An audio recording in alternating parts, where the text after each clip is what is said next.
All right. I think I be live. Let me just update here to make sure. Yep, it sure does look like I am. So, hello, everybody. Hey, Zen friends. Happy Saturday to you. Hope you're doing well, or Sunday morning if you're on the other side of the planet.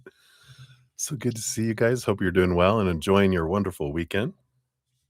And as we always are, we're so excited to see what messages come through from Spirit, what we can learn from each other, get clarity on our lives, see what Spirit wants us to know today. So, before we do all that, we do want to start off by taking a big, deep breath in, holding it for as long as you feel comfortable with a slow exhale that allows us to come back out of the future, out of the past, out of the chaos of the outside world, come back right here where we have this wonderful connection, a bubble of love from the Creator, Spirit, whatever you believe your higher power to be.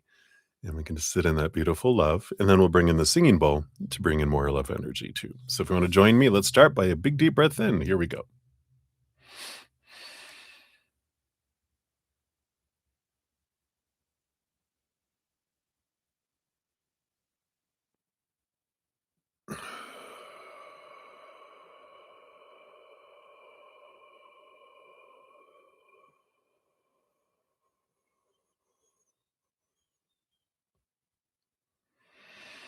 Beautiful, beautiful. And then I will hit the singing bowl 3 times. And as I do that, we can just imagine that beautiful, bright bubble of love inside of us just pulsating and expanding to our brains, our minds, all our thoughts and stories and beliefs, to our hearts, to all of our emotions, and to our physical bodies, all the cells of our body, our blood, our organs, our bones, our joints, everything in our physical, and into our spiritual energy too, into our chakras, into our energetic meridians, out into our auras, filling us up first fully. And then the overflow goes to the outside world to let it do what it wants to do out there to help raise the vibration of the planet to higher, higher, and higher love, right? Something, of course, we can always do to help raise our vibration very quickly is gratitude. When we're focusing our energy on what we're grateful for, what we do have, it could be just one little thing or something we have had that immediately begins to raise our vibration, opens us up to receive messages from spirit and from the outside world too. We're able to magnetize ourselves to receive more of what we're grateful for. So it's always a win, win, win, win, win, win, win, right? So I love that. So we will start 3 times. I will hit this and remember gratitude. Here we go.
Beautiful, beautiful, beautiful, beautiful. Thank you so much, as always, for joining me and doing that. I say I can tell when people join in because there's an extra zip that comes through. So thank you for doing that. It's always awesome when I do it by myself, but feeling you guys' energy, joy, and it just feels right. So hello, everyone. Good to have you here. And we are going to dive in and find out what Spirit has for us tonight. If you're new to my channel or new to these readings, hello, hello. I'm your brother Z, and we're here to spill the tea. So welcome. We do have a great group of wonderful, wonderful Zen friends with huge hearts, great senses of humor. Two things definitely that make this human life a more enjoyable experience. So welcome. There's always room for more Zen friends. If you want to know how the whole process works, it's all down in the description area of the video there. So you can check that out. Donations do get priority. And so anyone makes a donation, I do prioritize and step away from free readings to complete those. Details on how to make donations are all down in the description area too. So that's exciting. Hey, everybody. Also, I do offer private personal readings and energetic hedges. All that information's down in the description area. There is quite a lot listed down in that description area. It's all the deets that are there. But every full moon and new moon, I do have a drawing where I give away a 30-minute personal private recorded reading or one of my energetic hedges, whichever the winner prefers. We have a new moon coming up next Friday, a powerful new moon in Aries. So if you want to check out the drawing, how to get into it, just check out that video there. I'll have a drawing on that day and post the winner via a little quick video. Also, I put out yesterday, yeah, it was yesterday, the making the most of the new moon energy. So before every new moon and full moon, I put out a video talking about how to make the most of that specific moon's energy because it's everyone is different. So if you check that out, that'll tell you how to make the most of those new moon wishes and intentions. And if you want even more deets on that's details for us older folks. Deets is like something the new kids use, I think. But here's an extra deeper video that talks about the basics of making the most of new moon energy, where we really dive into wishes and intentions, um, more specifically how to use those to the best. Well, some of the reasons, I'm not going to say mine are all the best reasons or the processes, but they do help. So you can check that out. And then also every couple weeks, I do have a new podcast that comes out. It's called The Easier Path. And this last one was called Abundance, Where It Be, where we talk about two of the big things that keep things at bay from us, our energy and our rate of exchange. So if you want to check those out, do that. And if you're not following me on social media, all my social media is also listed down in the description area. I put out like a podcast, and then every day between podcasts, I put out a little reminder every day, a little blip from the actual episode itself with information on, something to keep in mind that was mentioned through it. So if you're not doing that, check it out. And I just like to make sure everyone knows all the fun, free things that I have out there. So it's exciting. Yesterday, Mars did go into Aries. So, and Mars, the planet of war, the big fiery planet, does roll over Aries. So it's a big extra uh, boatload of energy. And we talk about in last night's, in the beginning, before we started readings last night, I did go into a lot of that energy and a lot of the transits that are coming up between now and like um, the middle of May when it switches into Taurus. So if you want more on that, check that out from last night. That's all free too. I just like to make sure everyone knows what's in the astrological weather so you can dress accordingly, right? All right, we'll do some shout outs here, find out who is here, and make sure my list is all up to date with all the readings, and then we'll dive in. So let us start at the bottom here. We got Little Pink Pearl. Hello, hello. Good to see you. Greetings to you. Love the butterfly. We'll get you on the free list here. So thank you, thank you. We got Livier Vagara in the house. Hello, good to see you. Got your free request. Got you on the list. And we have Celino, I think. Let me see here. Oh, and I love the butterflies. Thank you so much for all the little butterflies. See, Celino, Filian girl? Celino? Celine Ophelian, maybe? Good to see you. I'm probably murdering your name right now. My apologies. All right. And we have Ravit in the house as well. Hello, Ravit. We'll get you on the free reading list here too. And we have Maria Scorpio. Hello, hello. Good to see you. We'll get you on the free list as well here. All right. And we have Val. Hey, Val. Good to see you. I'll get you on here onto the donation list. So thank you for that. And you said general, so I'll just put that there. So, which is the norm. And I'll give the list here once I have it completed. Before I start, I'll let you know where you're at on the list here for donations. And I think I've got everyone else listed here. So we have Blueberry. Hello, hello. I got you on the free reading list. We have Sarah Taylor. Hey, Sarah.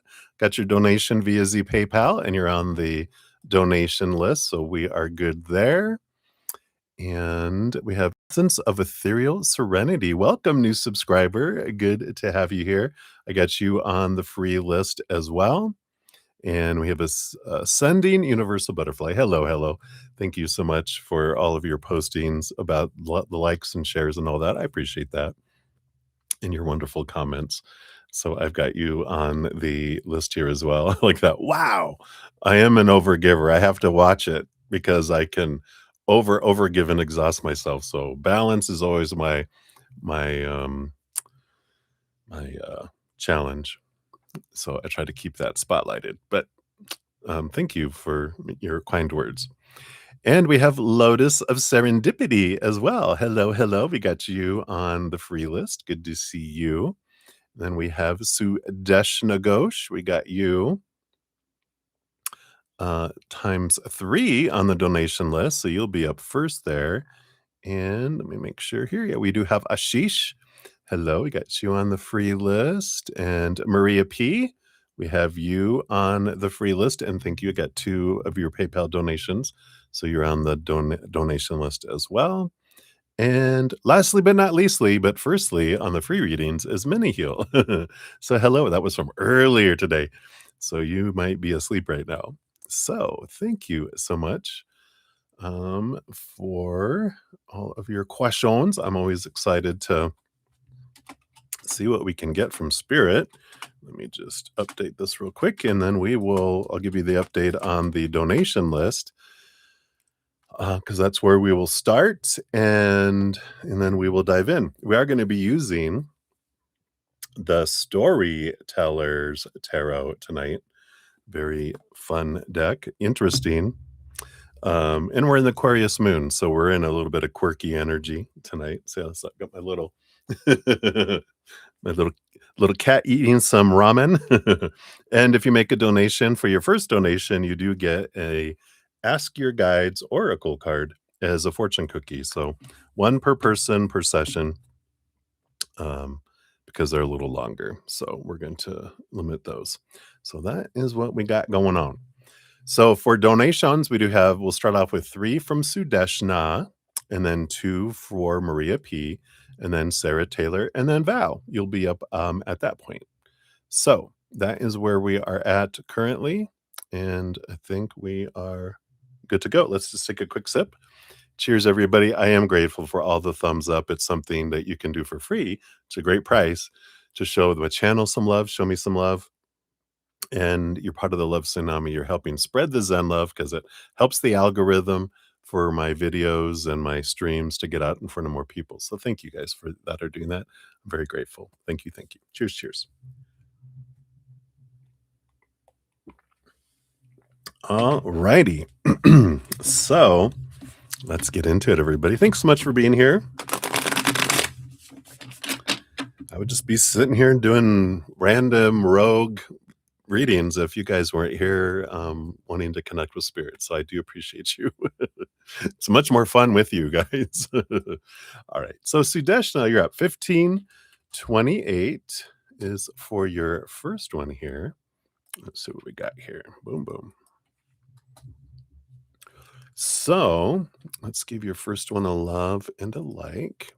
So the upcoming week for you, love, career, and health. Love, career, and health, and guidance, of course. All right. So let's take a look here. So for this upcoming week, based on current energies, what we got for love, all right, we got those. And then for career, we do have those. And for health, we have those two. And of course, disclaimer about health, for all tarot readers in the United States, we really have to just say the disclaimer that's just listed down in the description of the video, that tarot is for fun. Tarot is for entertainment purposes. I'm not a licensed medical professional. My heart goes out to all of them because, boy, what they have to do to become that is is amazing. But so see the disclaimer in the video. I don't take responsibility for anyone's choices, and ultimately seek professional assistance, of course, in making decisions in life. And you choose for you, boo, right? All right, let's dive in. So bottom of the deck for the entire week, you really have this 9 of hearts, the 9 of cups. This is an interesting energy for the entire week because this is, I feel like you're gaining more and more clarity around what your dream come true is, your heart's dream come true, not the mind's dream, but the heart's dream. And I feel like that is just kind of evolving a little more every week as you're growing and changing and seeing things differently and realizing things that you do get that you thought, oh, this is going to make me feel so happy. You're like, man, it's just, yeah, a little bit of a, but that's not the fulfillment that we think because we're meeting an expectation of the mind and not living through love from the heart, right? So, we have that. So love is first. So for next week, you do have the World card. Yeah. So that is an ending of a major cycle, a beginning of a new adventure that comes in with that. And the Two of Scepters, the Two of Wands energy that comes in with this as well. So it's an interesting, the Two of Wands. I feel like it really, you're going into this new stage, and you've been growing a lot in this for a while, but it feels like it's somehow more significant next week for you because the Two of Wands is whatever you focus on is what your draw towards you. So when we focus in on, I want this, I need this, I fear I won't have it, that's lack energy. Like we talk about, it pushes it further away. And of course, gratitude for what we have and what we have had, the things that we love that we had, because every relationship in the past was not perfect, right? But what's the things you loved about those relationships? We're basically making the list of things, for the creator in the universe going, these are the things I love about relationships. So if you're going to get me something, it's like for Christmas or a holiday or, whatever we celebrate, right? Or your birthday. Here, everyone, here's the list that if you're wanting to get me something, you don't have to, but if you want to get me something, here's the list of things I love. So anything on that list would be wonderful, right? That's kind of what we're doing to the creator. We're going, hey, these are the things I love. And they're like, they know already because they know our hearts. But when we ask for it, when we focus on it, it's easier, more easily drawn to us than when we're focusing on the lack of things and it pushes it away. Yeah. And underneath that energy with the 10 of coins, this is a relationship card, 10 of pentacles. And again, this is this clarity that comes in of what the mind says a relationship should have and what we've been taught. It has to have this or it's a failure and everyone's going to think it sucks and you failed at relationships. That's the mind stuff. It's clarity around what your heart wants, not what everyone else wants for you or expects you to have, but what do you want? There's a lot of that coming through, in big ways this next week. Then you have career. Yep, you have the King of Spikes, the King of Swords. So there is a lot of clarity coming in around job next week. Let's see what else we have around there. Queen of Wands energy coming in there too. And the Wheel of Fortune. Yeah. So there is this fortunate occurrence here. Sometimes the Wheel of Fortune is that, you see something happening, something changing, and you realize this is for me. But next week feels here. This King of Swords brings in a lot of education, study, energy, and the Queen of Scepters, Queen of Wands is a lot of you choosing. So I feel like next week you really get a good in a good place of deciding what it is you want to do, realizing that everything is for you, that there's no wrong choice, that there's just different choices with different outcomes, different experiences. And I do feel like you're in your head quite a bit around career next week. So if you step into your passions with that and your heart with the Queen of Wands, then that can, get you going in the direction that makes you feel alive instead of existing, right? So I feel like there's a lot of that coming in next week. And then for your health, yeah, you got the Judgment card, which is your higher self drawing you to another place with your physical health. And it's like your higher self is comforting you. And it does feel like they are shining a light of like there's extra energetic healing in your body coming next week. And yeah, and you have the Empress too, which is Mother Nature, Mother Nurture. It's really important for your self care next week to take time to rest and make sure you're taking time to recuperate. You're getting enough sleep, you're drinking enough water, doing kind things to your body, including trying to stress as less and less as possible.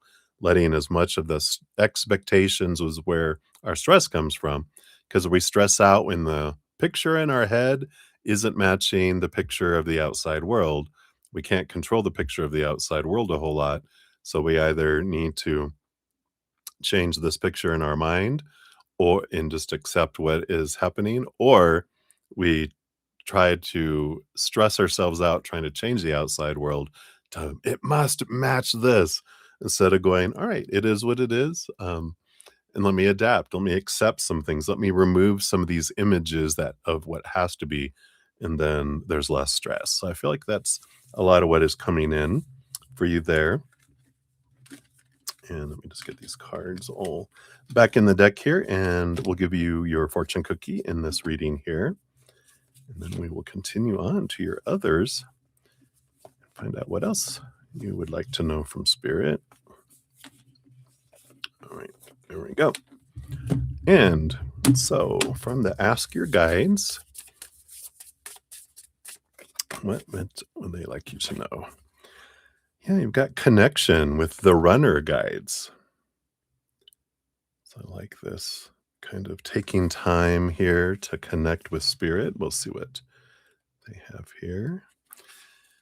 This is about assistance and synchronicity, spontaneity, and surprise. It says, right now, you may feel as though finding what you need to feel safe and secure is almost impossible. Whether it's looking for a new house after you just sold the one you're living in, finding a new community after leaving an old group of people with whom you no longer relate, or simply locating the parking spot you need in a crowded supermarket lot when in a hurry. By all appearances, the odds seem stacked against you.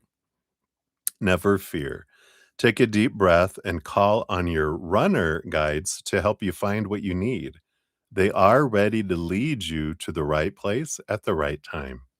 Whether it's leading you to the car pulling out of a parking space close to the entrance of the store that you're in a rush to enter, or drawing your attention to a particular ad or article that leads you to find the house you're looking for or the community you want to connect with. Your runner guides are ready to bring you what you need. All you need to do is ask. So, your runner guide's message to you: take a breath, stay grounded and calm. We will bring you what you are looking for. Trust. So I like that. And then there is that point of, when we release all the trying to control everything and go, we let the creator know what we want, and our job is to know what we want and why, and then leave them to bring in the who or the what and the how, and the when, right? Takes a lot of stress off of us. So that is what they have for number one there for you, Sudeshna. I'll circle back to your other ones here in a second. We got Starseed in the house. Hey, Starseed, good to see you. I am doing well. Hope you're doing well. We'll get you on the free list here. And you are there. Boom, boom. I think that's all that came in here. Yep. All right, so we'll continue on here. So we got Sudeshna for number 2, 2555 is for your second one. Look at all those fives. Boom, boom, boom. All right. So your friend had gifted you a handbag on your last birthday. You can't find it anywhere in your home since a long time. All right. So let's take a look here. We'll zero in on the purse here. Activate the GPS on your purse. Beep, beep, beep. See what we got. See how we can help you locate that here.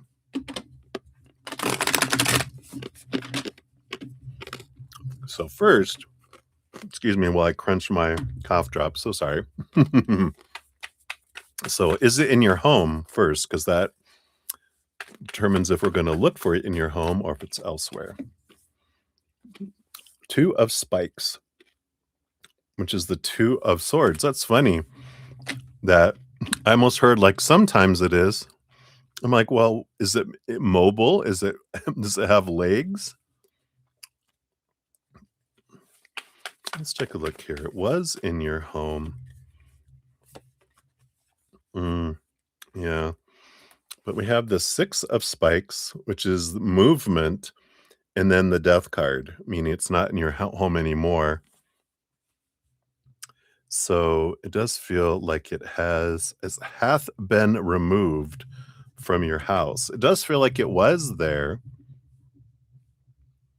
but it's been removed. And it's interesting, like it was in your house, but it was removed, like not recently, but like when you first lost it, it was in your house somewhere, but then it's not anymore. I wonder why that is. Let's see here. Let's pull a card for number room 1, room 2, room 3. See if it was in any of those, and or in the dining area. Okay, and or another room in the house.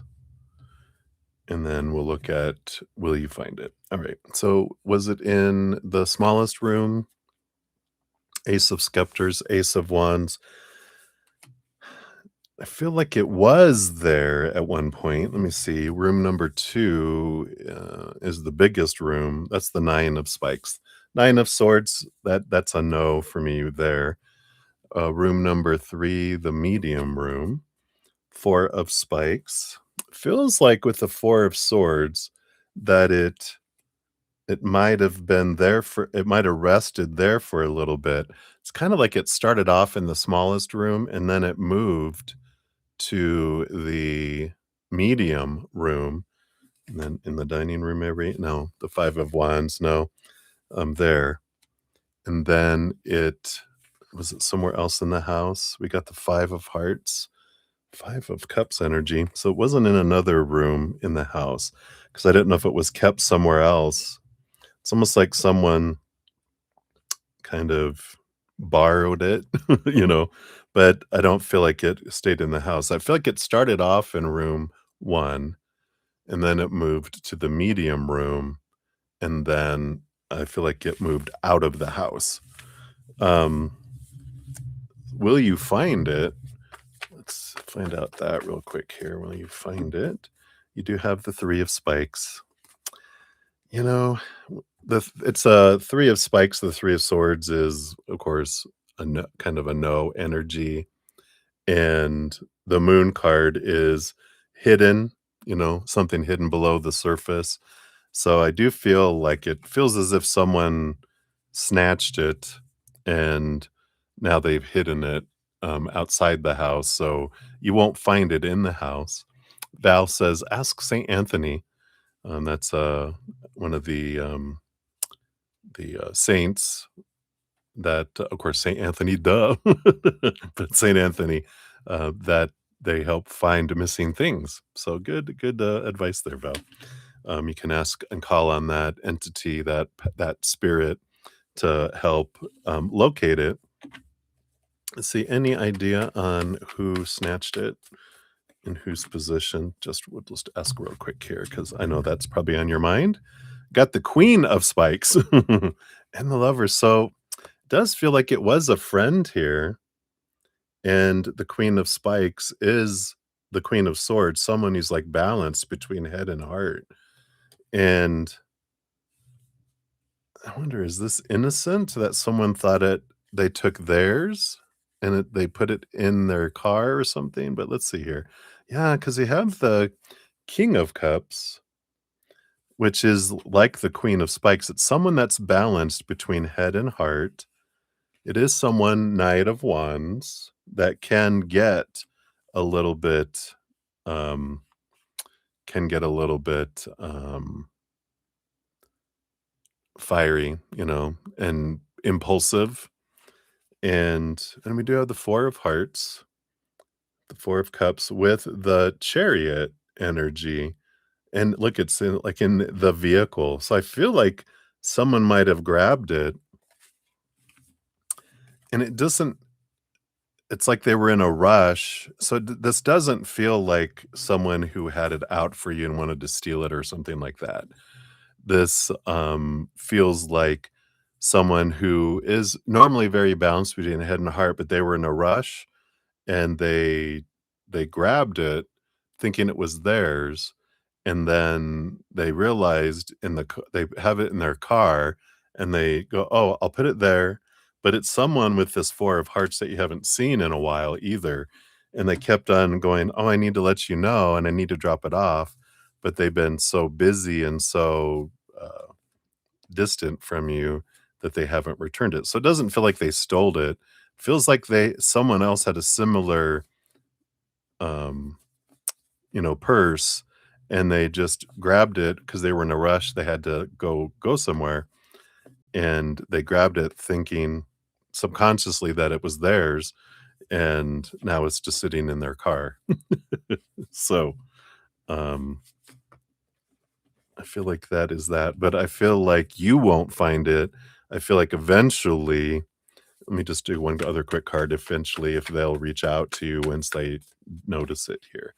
Or is it a Yeah, I feel like they'll eventually reach out to you. You got the Knight, of Hearts, which is the Knight of Cups, movement of emotion, and the Hanged Man, which is it's a pausing card. It's an eventually card, like, caterpillar taking time to become a butterfly. But I feel like there is with this Knight of Hearts, it's something, a celebration of some kind that you guys get back together, and they're like, "Oh my god, I have your purse in my car," because it kinda got buried.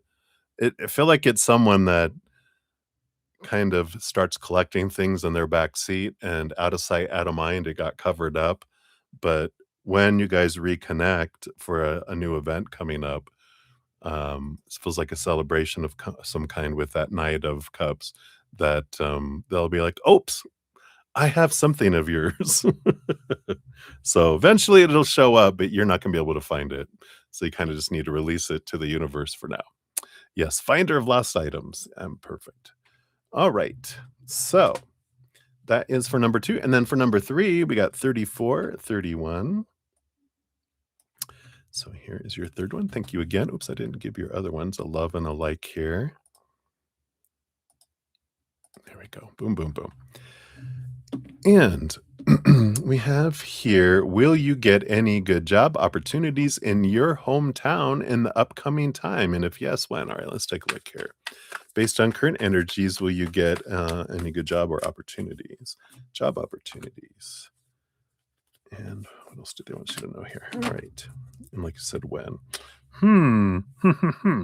Well, bottom of the deck, you do have the death card here, which is, of course, significant endings and new beginnings here. So let's see what we have. You do have 2 cards and then 1 cards and then 3 cards, so that's kind of out of order. It feels like things unfold in a different way because you it's not 1, 2, 3 or 3, 2, 1. It's 2, 1, 3. So let's see here. You got the Queen of Swords and the Four of Wands. So there is this great job, it feels like here with the Queen of Spikes. That's again this balance between head and heart. Someone very or a position very compatible with you. And there's this joy celebration energy of the Four of Wands. So it feels like you do, but what has to happen first, yeah, you do have the 3 of Hearts, you got the 3 of Cups, which is about joy, again, a joy and celebration energy, um, which is bringing in, like, gratitude energy, and we talked about that already, right? How, the more that you're grateful for what you do have and what you have experienced, that draws things in. The more we have that energy of we fear an ending, like the death card, we fear something's gonna end and I'm gonna be without it, and, we go through all that, then, um, we push it further away, right? So joy, joy, celebration as much as you can about what you have experienced at work, your current job, past jobs, what you've loved about it, very important energies to help draw it in for you. But if it's a desperation energy or I gotta have it, that's what pushes it away. So these 3 cards are here. Yeah, you have the 2 of Spikes, 2 of Swords. So and it's funny, I mean, you got some of these cards in your other readings, but I do put them all separate back in their card. That's interesting that it comes up, but this does talk about a choice of 2 that come up, and you do have the 3 of Spikes. One is disappointing, and the other, is something that you really want from your mind's standpoint or what everyone else wants for you. Because that I get all this mind energy that it comes down to. So it's like um, the good job and opportunities, whatever you have defined as good, seems to be it matches up to what these expectations are, rather than from like your heart. And it feels like they're talking about things out of order here. Is if you are able to let go of the supposed to be, the should be, the need to be, and the stuff of the mind, or at least balance it with that Queen of Swords, balance it with the heart and your joy, that you can find something that you might not have considered a good job with just all these expectations, right? But redefining what good is by including something that makes your heart feel joyful and excited, and not just it feels safe because the mind says, all right, we're safe now because we have this job with all this stuff. When your heart's like, well, I'm glad I'm safe, but I'm bored. I'm not excited about all this. We're just existing, right? So there is that when it comes around this here. Um, let's take a look here. It is dependent upon you seeking that joy, focusing in on balancing your heart and all that gratitude energy. Let's see if they'll tell us a when here real quick with a when card, and see what kind of ranges we have based on current energies. You got the Four of Pentacles, which is a home energy. January 10th to January 19th. That's next year, right? So based on current energies, it's gonna be a while to find somewhere at your home that matches that energies.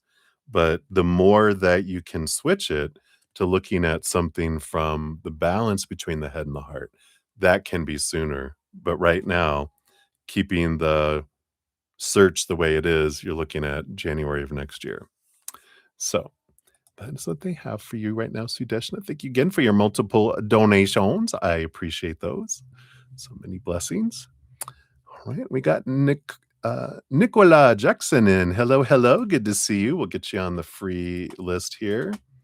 And also Kat Mia. Hello, hello. And we got guidance for FB. It's not Facebook, right? Is that someone's name? All right, Spirit will know. All right. So, where we're at for donations, I got 2 coming up for Maria P, and then Sarah, and then 2 Val. So that's where we're at for donations right now. So cheers, cheers, everybody. It's so good to have you here. Mm, yum, yum, yum. Hey, Starfall, good to see you. I do see your general reading. We'll get you on the list real quick too. All right, there we go. All righty. So Maria P, we have 4058 for that one there. There is your timestamp, and yours will be this one, first one here. Let's scroll down. There we are. All right. So thank you for your dual donations. Let's see what we've got going on. So Wally's thoughts and feelings for you today. Okay. What is he up to today? Okay.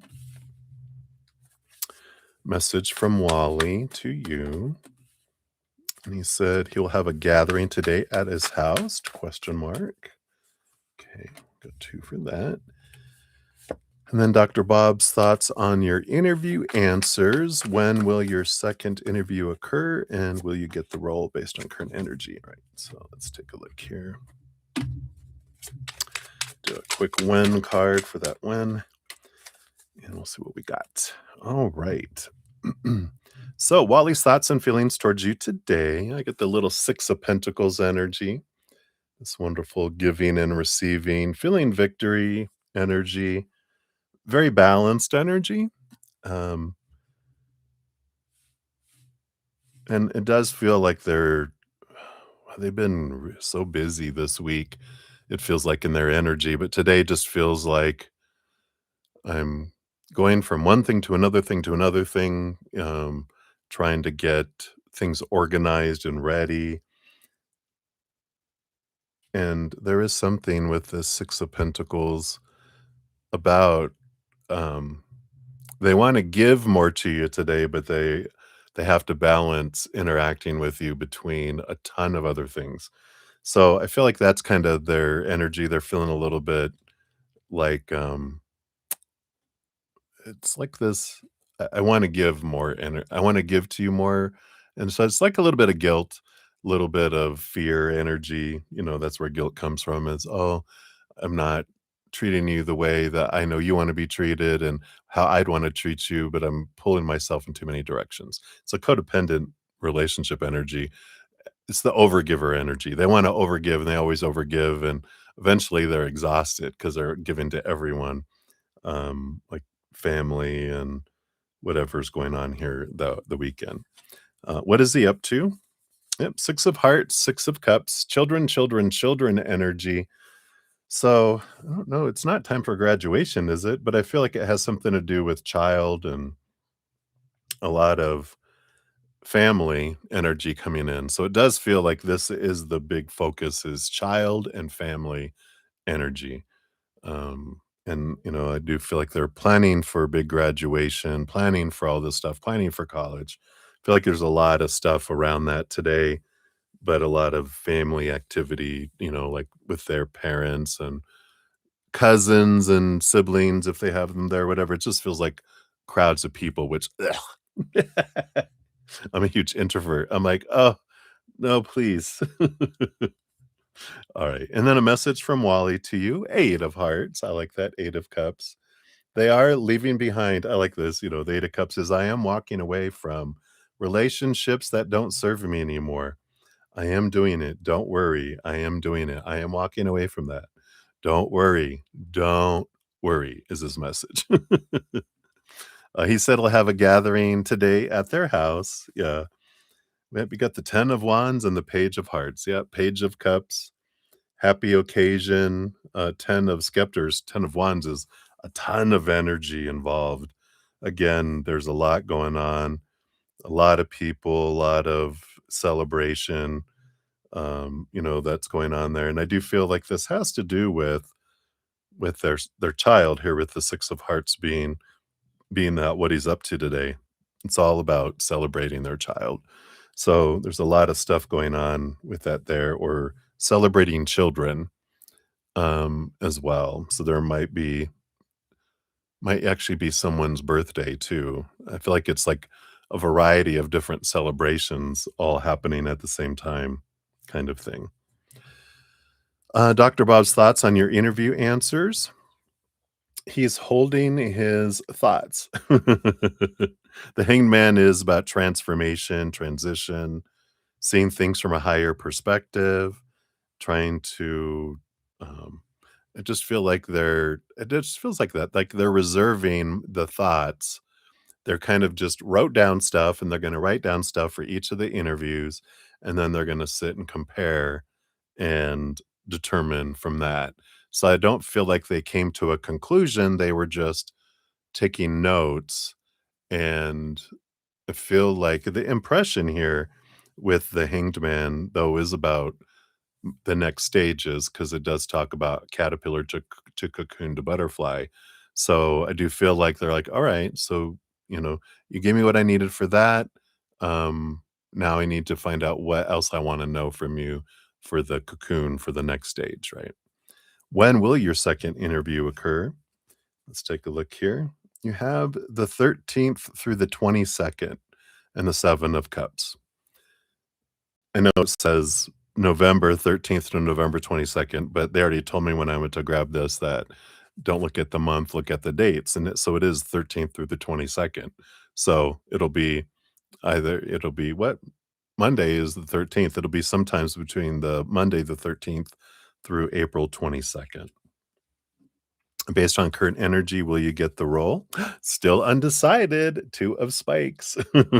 You know, and I know, what a bummer. How dare your spirit guides do that to you? But it is about the not knowing at this point. It's you get to change the story, and it's about going into this like, yeah, I'm applying for the position because I want the position, but I leave the outcome up to you, creator. I know it's gonna be for the best for me. Whatever unfolds is going to be for my best, right? And I trust you. So if I don't get this particular position, then there's something else that is more in alignment for me. And so change the story. It takes away the fear, because again, the power of story, if I focus in on, God, I need to have that. What if I don't get it? The lower vibration energy makes it harder for it to come towards you, versus if we're grateful for the opportunity and grateful for the job we do have and have had, that allows things to come in um, sooner or easier to us too. So I know it's all about learning and growing right now, isn't it? Yay. So your fortune cookie for this session is going to be disruption. Looks like the 2 of swords. Ta-da! Like you just had. Let's see what this is here. This is your helper guides. Time out, right? Time out. So you may experience a sudden shock, an unexpected or unwanted upheaval or shift, what could even feel like an assault on your soul. Your helper guides surround you now with loving reassurance that you are safe and secure despite the turmoil at this moment. While events occurring now may leave you feeling ambushed or even blindsided, in truth, they're being initiated by your spirit's desire to change your course and redirect you to your true soul path and away from the dead end that you're on. You've done nothing wrong. It may appear that others are mistreating you, even betraying you, or that life is untrustworthy, but spiritual forces are with you and will get you through this and safely to the other side. You will be protected and will survive this disruption. You may be, well, no, take a deep breath.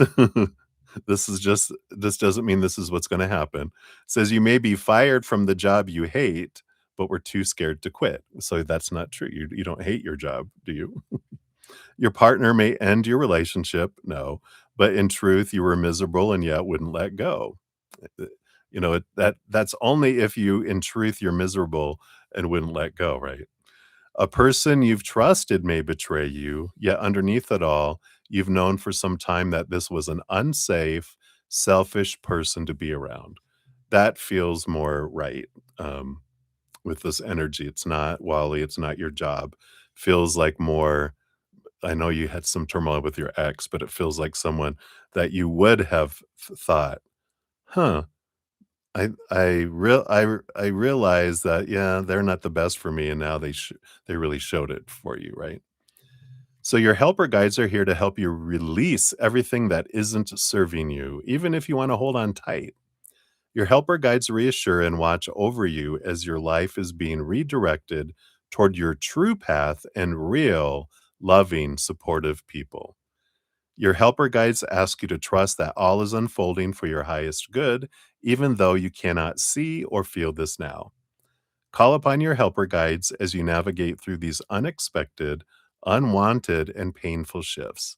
Remember, you're being led to the higher ground. Challenging as it is, surrender and let go. The doors will soon be opening to more fulfilling conditions for your spirit than those abruptly closing. Your helper guides say any unexpected disruption opens the way to a new and better outcome. You have nothing to fear. You're on your way to what is good and right for you. So I feel like this is the message that I was just talking about with the 2 of Swords, when the 2 swords were crossed, that they're not letting you know the future of these outcomes because what you're learning right now is if there is a disruption in your life, you're gonna be fine. It's always gonna be for you. And it's like they're helping you understand the to get to the root of the anxiety that you face on a day-to-day basis about whether it is relationships, you know, lover, friend, family, coworker, bosses, whatever, or your job, or your children, or your body, your money, your possessions, of anxiety. If it has to be this or something's wrong, I've done something wrong if it's not this. Instead, it's like getting you to this wonderful place where you're like, I can trust that what's unfolding is for me. And if it's not unfolding the way my ego thinks it should, it's all right because my ego only knows what it's experienced, not all of the stuff I haven't experienced, which the creator, the universe knows. So they're bringing me something that may not match up to what I think I should have, but that doesn't mean it's going to be worse or not as good. It's actually will be better because they know best, right? So I feel like there's that kind of energy going on for you right now. So yay. All right. So that's for your first one. We'll circle back for number 2 here in a second. Hey, Jean XO, good to see you, love. We'll get you on the free reading list here as well. Good to see you. All right. I think that's all that has come in since then. All right. So, Maria, for number 2, we got 5335. Look at the mirroring numbers 5 3 and then 3 5. Remove that here.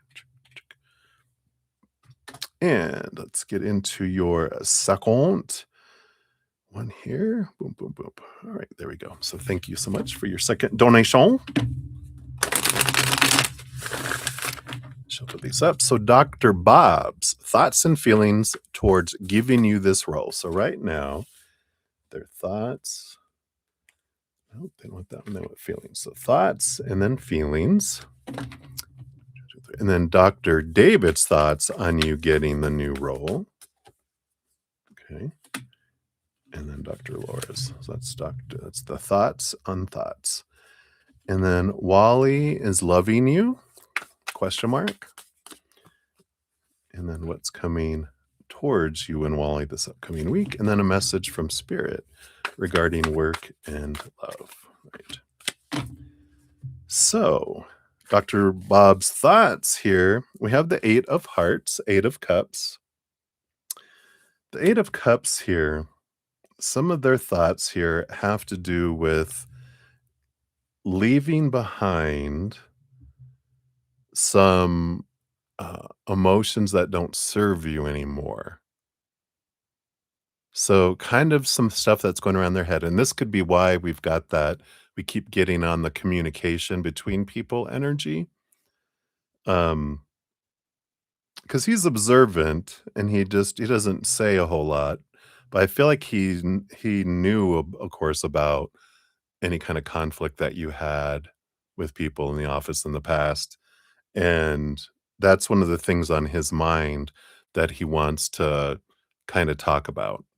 So I feel like that's important for, you know, I feel like the second interview that they'll bring that up, um, just on kind of a question around dealing with people and interacting with people. What do you feel is one of your biggest challenges you've had in communicating with people? Ooh, so be ready for this. And and you can do something. I mean, what someone in a position of decision making wants to know a lot is that you learned what you learned from the situation. Interviewers don't ask what's one of the hardest failures or you where you feel you failed in communication before. They don't ask to go ha ha, and make fun of you or whatever. They ask to find out, did you learn from it, and what have you learned? What steps are you doing to improve that, right? And so if you haven't done a whole lot of, like we were talking about books to read, I'm looking into these books and like I talked about the Nonviolent Communication, The Next Conversation by Jefferson Fisher. There's some great books out there that I've mentioned in some of my podcasts on helping communication. I feel like that is something that they would like you to work on. Um, and because you've worked on dealing with customers, right? When people are like, you feel like you've improved there. Well, what about coworkers? Because you see them every day. Customer, you might see them once a year or, every quarter or half a year or something, right? But I feel like that's one of the things they want to do. Their feelings, yep, King of Hearts, very balanced between head and heart. So I feel like they do feel like you have a good balance um, with all that. So I feel like they feel like you would be a good fit with the King of Cups.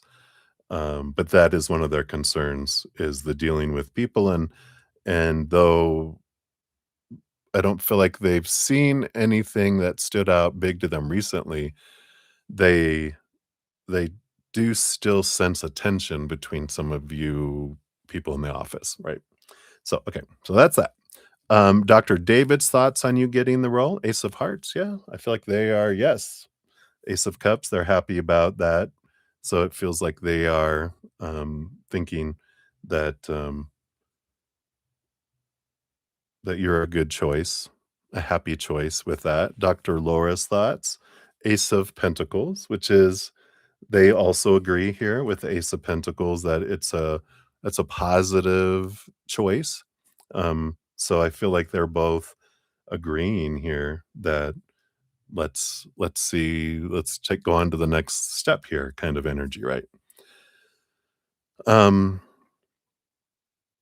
and then Wally is loving you, and we got the Hermit. He is, and we got this earlier as well, right? Earlier in the week or at the end of last week. I think it was probably this week. It feels like on Wednesday maybe, that they're in this hermit energy, right? They've been exhausted. They're again overdoing.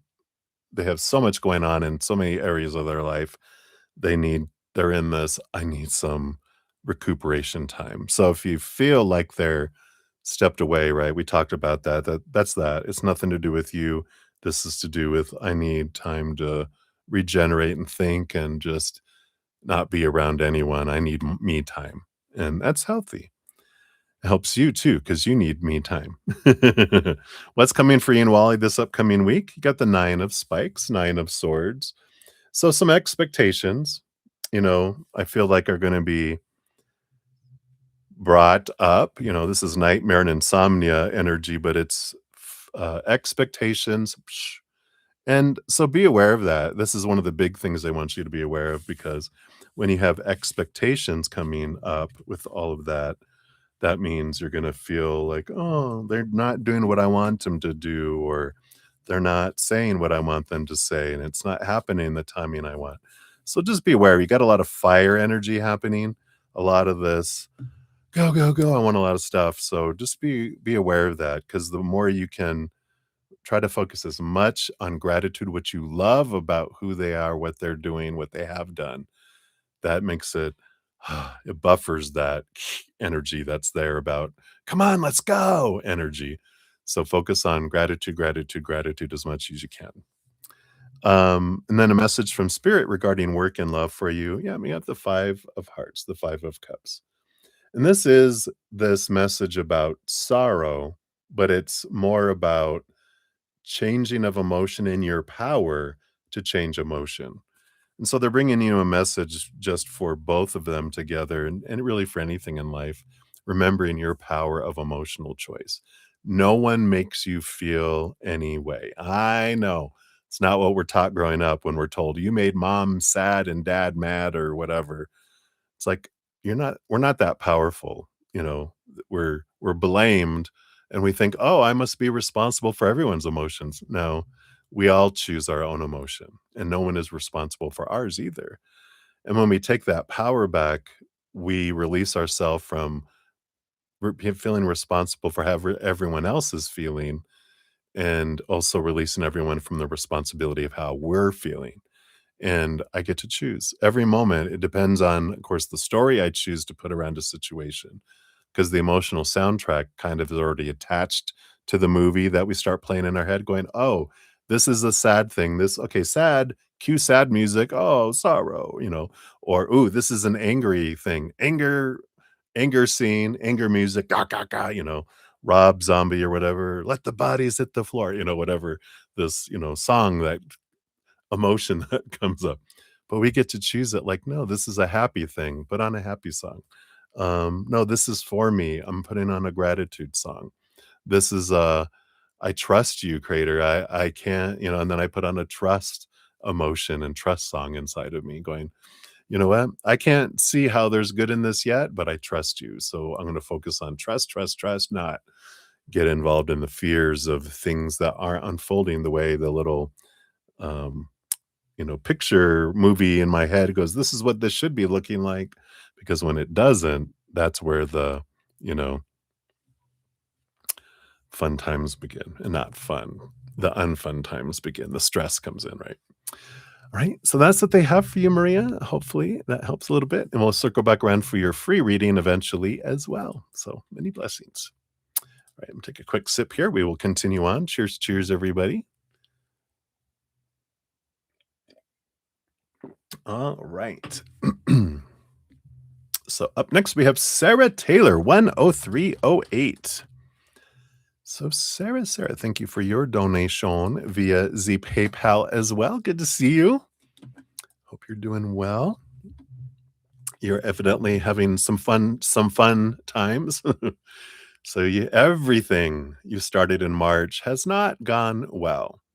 Your question is, dear spirit, WTF? What is going on and when does it improve? You're not getting paid for work done, failing your course, and it's not making sense. I get you. It's like, what the heck? Let's find out what is happening here.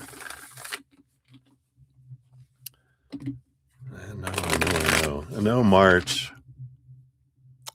Of course, we had Mercury in retrograde. Jupiter was in retrograde about half the month and was coming out of retrograde. So there's kind of that, almost feels like the tides, were working against you. You're trying to launch out and the tide's coming in and you're like, why is everything capsizing and being pushed back? I want forward movement. I do love that they're bringing in that next Friday, we do have a new moon in Aries. Aries action energy, a lot of movement going forward, a great time for new moon wishes and intentions. So if you haven't checked that out yet, here, if you're watching right now, I will post this again just for everyone that if you weren't watching at the beginning. Here's the link to making the most of new moon energy around this Aries new moon specifically. And I also have another video, the basics of making the most of new moon energy if you haven't checked that one out. So that dives even into more about the new moon wishes and intentions, especially. But that first video talks about the Aries energy around this new moon specifically and how to use that energy for it. And we talk about, some other energies that are coming in around Aries because we've got, of course, the sun is in Aries because we're in Aries season. The moon joins, the sun in Aries. That's why a new moon. So that doubles and amplifies this Aries energy. Neptune is already in Aries. Saturn, which is the planet that's kind of over work, also is in Aries. And then Mars just went into Aries yesterday, and then Mercury also moves into Aries, I think next week. So there's all this forward movement energy that's happening. So, you can kind of leap on those waves because it feels like the tides are changing, and all the planets this month and into next month too, for most of it, is everything's direct, and we're out of, in fact, I think yesterday was moving out of the post shadow of Mercury being in retrograde. So after it goes direct, there's like a couple of week period where it's still in post. We're out of it all now, effective today. So it's all about forward, outward movement. Let's go, let's go, let's go. So you might just feel this sudden tide change too, but they're bringing all that planetary energy in. But let's see what else. So, hello, hey, Sarah. So, what's going on? Let's find out more about what they want you to know about the purpose here in the physical world and in the spiritual world. Like what's behind the scenes? Why? And then when does it improve? Anything you want to talk about? How it improves? And I do want those two, and that one there. Very good. And then we'll pull a when card here too, based on current energies. We're going to say based on, after we're done with this reading, energies, because I feel like you're going to get some information and then we're going to go, okay, now when is it going to improve?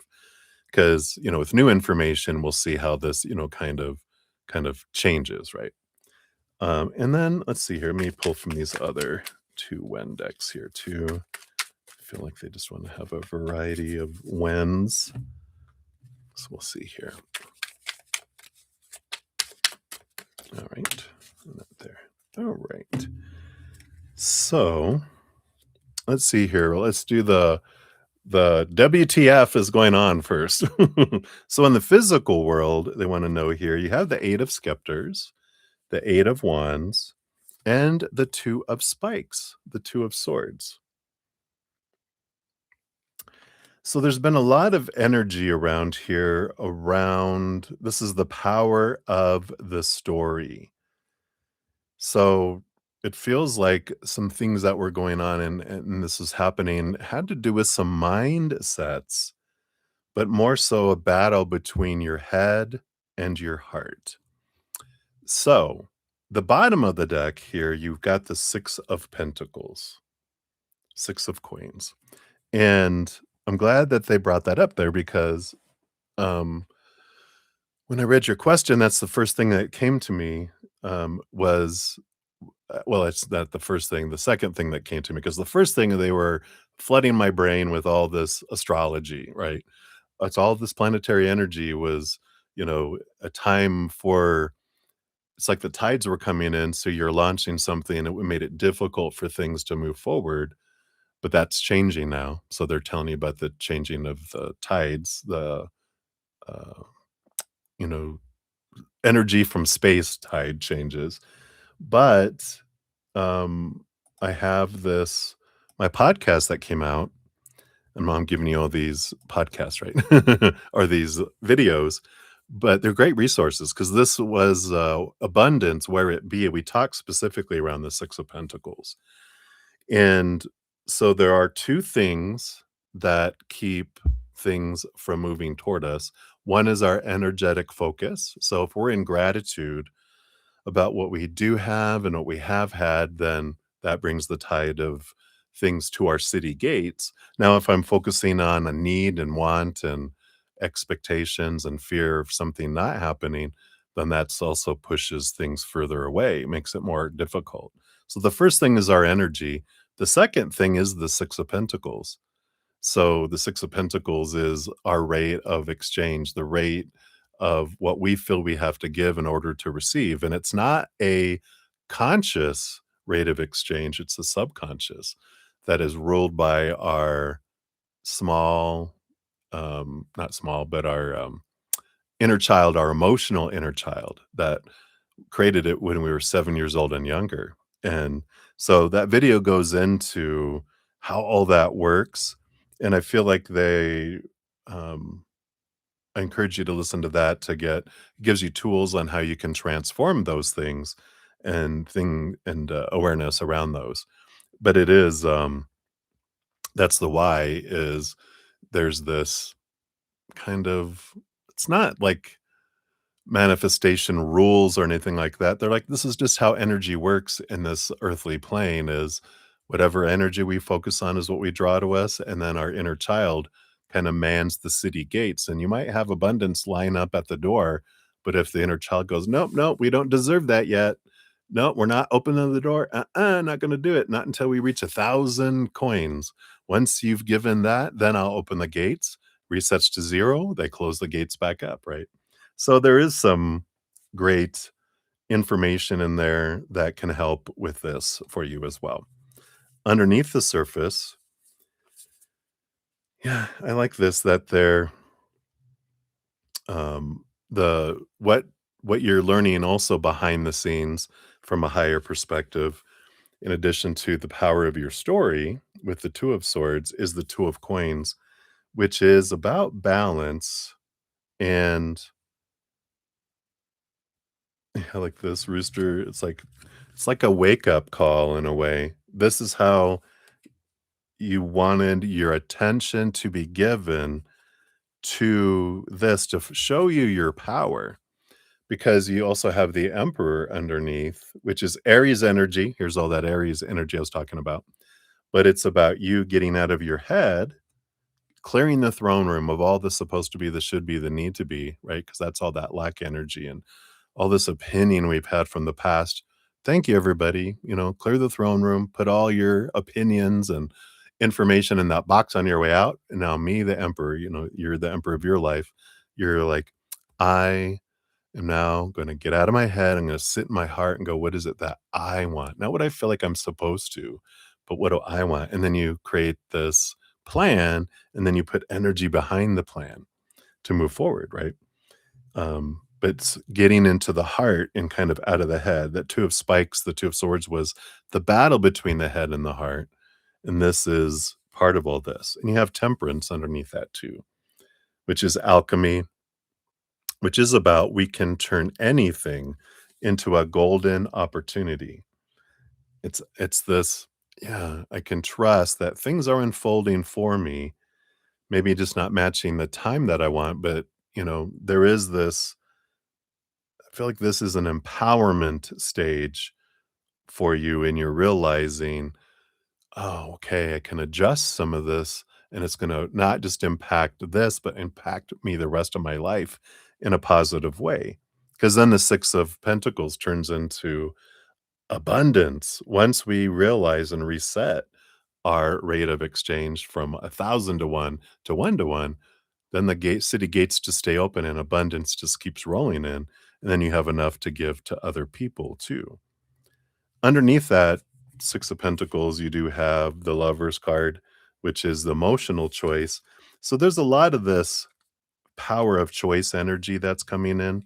And I feel like you are in this wonderful place of seeing how powerful your moment by moment choices are. Because every moment we create a story around what's happening. We're given a lot of stories growing up on what something is supposed to mean, but we can revert to that. And if we're not consciously choosing, we will revert to old beliefs. Same thing with our emotions. I get to choose what emotion I want to feel, but if I'm not consciously choosing, and I will go into reverting what my norm is, the what I've been told growing up and until I reset those, right? Same thing with our energy and our actions. So there's this power of all this. I get to choose the story, the emotions, my energy that I'm focusing on and drawing toward me and what I do with it all. So I like that. And then we wanted to know when does this improve? So let's see here. What this was the what guidance to help things improve, right?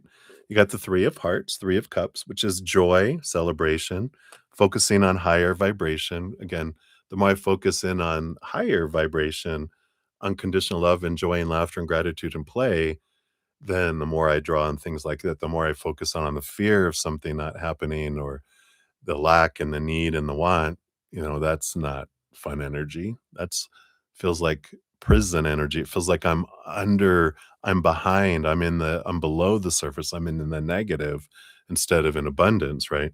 So there is this change of energy with that. Yep, letting expectations go. 10 of swords, getting out of the head. So there's this kind of get out of the head and into the heart, see things from that higher perspective, from a place of unconditional love instead of from fear, which is the 10 of swords. Yeah. And then that does bring you the page of coins. That does bring you abundance and new opportunities for abundance to come in. Below the surface, you have 2 sets of 2. Yeah. So again, kind of reinforcing here, looking at the world full of possibilities with the Fool card. The 9 of spikes is nightmare and insomnia, which is like the 10 of spikes, the 10 of swords, which is about, this letting go of the fears, letting go of, because when we have all these expectations of this is supposed to be and should be and need to be and have to be and must be, we're down here, we're in the negative. We feel like we have to do all this just to get up to 0, and then that's when abundance starts being experienced. When we get out of our head and release all this stuff as supposed to and should, then we go into gratitude, and gratitude doesn't have expectations. So, if these are our expectations that we've done this much, we have this much lack that we're experiencing, we're this much negative, right? But over here, there's no expectations. We're already in abundance. So, there's a change of energy, there's a change of story that comes in here that allows us to go, yeah, because I'm fearing, well, if this doesn't happen, then this will happen. If this doesn't happen, then that will happen. And it's this downward spiral of fears drawing in more and more and more to fear and more lack energy, right? It's changing this, going, all right, I'm going to start with a gratitude journal, going to focus on what I'm grateful for what I do have and for what I have had. And when it comes into things like, you know, if I'm focusing on I'm not getting paid for work that I'm doing, and I keep focusing in on that, what I do is I'm growing the desire to the universe going, "You know what I really love? What? I love not getting paid for my work." Instead, I focus in on when I am getting paid for my work, I'm grateful for that, and when I have been paid for my work. So if we feel like we're not getting it now, and there's nothing I can't find anything to be grateful for now, then delve into the past. There's plenty of wonderful gifts that were given to us in our life where we did receive, "Okay, I remember I got paid for that. I really love that. I'm so grateful that when I did that, I got paid for that. I'm so grateful when I did that, I got paid for that." And that just switches the tide from being outward to allowing it to come in, right? Um, Failing your course, you know, it's being again grateful for the things I am passing in the course, the things I am doing well in the course and in the past. And because the more I focus in on how I'm failing, I'm not doing well, then we get into that fear.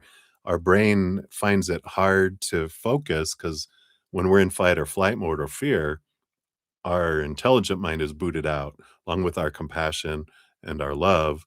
And we're a little 2-year-old doing whatever it feels it needs to do, feel safe again, right? So, there is this breathing and the gratitude, and the more we can focus on joy and celebration and this, that takes us out of that energy into and allows our intelligent brain to come back And then I can, focus in on the moment instead of the future where fear exists or the past where our judgments against ourselves exist, right? So hopefully that helps. But this is about, letting go of the supposed to be and should be and need to be. Yeah, I'm taking a course and I want to pass it, but if I'm doing my best and I'm not passing, then it's okay. It's the fear of failure that freaks us out and has us spin off, right? It's like maybe there's a reason why I'm not supposed to pass the course in this time, but I'm going to try my best. And if my best isn't good enough to pass by this teacher's opinion, then I will either get a new teacher or I'll meet someone and when I retake it, or, there's this, we think, what will people think? Or what does this mean about me? It doesn't mean anything, but there's always a gift in everything for us if we look for it, right? So I feel like that's kind of what we're looking at here. We do have the Knight of Coins and the Judgment card here too, which the Knight of Pentacles is kind of a slow roll here. And the Judgment card is like your higher self calling you and guiding you, giving you information, allowing you to see things from a higher perspective. And it's interesting that, we still have your when cards we'll look at here, but with the last cards, this is an energy of things slow down and things change and feel like things aren't moving forward, always for a purpose. And there's always, it's given us an opportunity to reflect on things, to raise our vibration, and then that speeds things back up. But things slow down and things always happen for us, even in the moment when we can't see it, right? It's like it's for us. Like I've been working out, trying to get my health going, and I've been going to the gym and I've been doing so good. And I bent down to wipe off because you have to clean up after, you use some machinery at this gym, and I bent over to wipe it off and oh, I felt a little up my back and I'm like, "Really? Wiping off a seat is when I hurt my back?" You know? So I haven't been for a week, and at first it's like, "Oh, no. This isn't the way it's supposed to be." But then, um, I was gonna try to continue to work out, but then I've learned through myself and my other friends of mine, I go, "This is called forced R&R," right? This, "Oh, I need to go rest." It's my body saying, "You've been doing too much. You need to calm down, mister." And I'm like, "All right." I mean, I would've coulda beat myself up over and over, but it's when I realized there's a gift in this for me, and it's something that I've been working on for a very long time to try to find and focus and be an expert on finding the gift in things instead of, because whatever we look for, we're gonna find. And if I look for it, I found it very quickly, and then I walked to the gym, so I walked home slowly, and, walking really helped it work its way out a little bit, and I've just been taking it easy and not pushing it, and, I gotta get back," and it's like, "No." And I have, my annual, doctor's exam, next Tuesday. I'm like, "Oh, great, I'm gonna go in and my back's gonna be hurting. What an old man I am," you know? And, um and I'm like, "He's just a person just like us. I don't he doesn't define my worth." But it's that it comes back. Our human has these things, these judgments that it puts towards us, but it is about understanding that our worth doesn't come or change from anything in the outside world, that it all comes from inside. Inward and upward is where our true value is, where we discover we're priceless. When we attach our worth to the outside world, we feel unstable. All that stuff is unstable. The three buckets we're taught to define ourselves by are relationships, situations, jobs, education, social status, marital status, whatever things, our bodies, our bank accounts, our possessions. But all those are unstable. And because people change, people walk away, people pass away, right? Unstable. Situations never stay the same. Things break down, deteriorate, blow up, burn down. Ow, and so when we everything points us inward and upward, and when we do that, it just changes our world. So I feel like there's that coming in. Now, based on current energies, knowing all this now, when will this change here for you? You've got June 1st to June 10th. And yeah, this is the Nine of Swords. So that's good that we have that because the Nine of Swords was one of your cards, right? Um, as you release more expectations, that can bring it in sooner, right? Because the expectations are what are sucking the life, and they're like anchors. You're trying to launch your boat out now that the tides are going out, but these uh, thoughts and beliefs are anchors that are you're trying to pull as you go out, and the more you release those, the easier and the faster you go.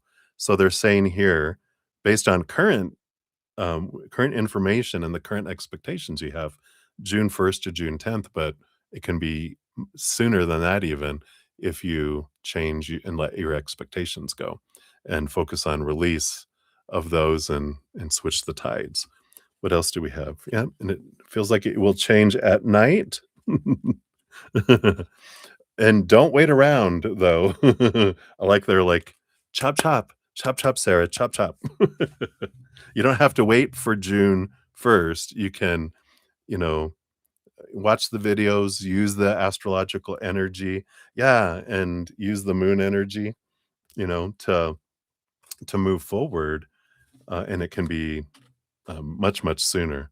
But definitely, because of that 6 of Pentacles, if you haven't, watched the, Abundance, Where It Be, I definitely, feel like watch those, and if you already have your new moon stuff, but check out those new moon videos too, and I feel like that will help you zip, zip on forward.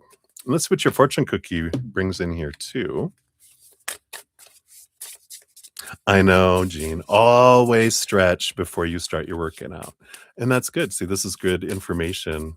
Um, and I also realized I need to strengthen my core, which is a both physically and our core, strengthen our core. And my host had spine surgery, so she was like, here's some exercises they gave me in PT that you can use to strengthen your core. I'm like, oh, thank you. So, and you never know, if I didn't have this little thing happen, that it's really just it's been a week to like today that, and it's been steadily getting better and better and better and better, and I'm so grateful for that. Um, but if it didn't happen where I don't take steps now, I could really take my back out and really hurt myself, right? So now with advice and awareness, I can make different changes that'll impact my life in the future too. I like it. Yeah, in the back muscles, right? So, here you have your fortune cookie is shadow, and you got the healer guides. I like the mirror. The mirror, what is it showing you here? So let's see here, 31.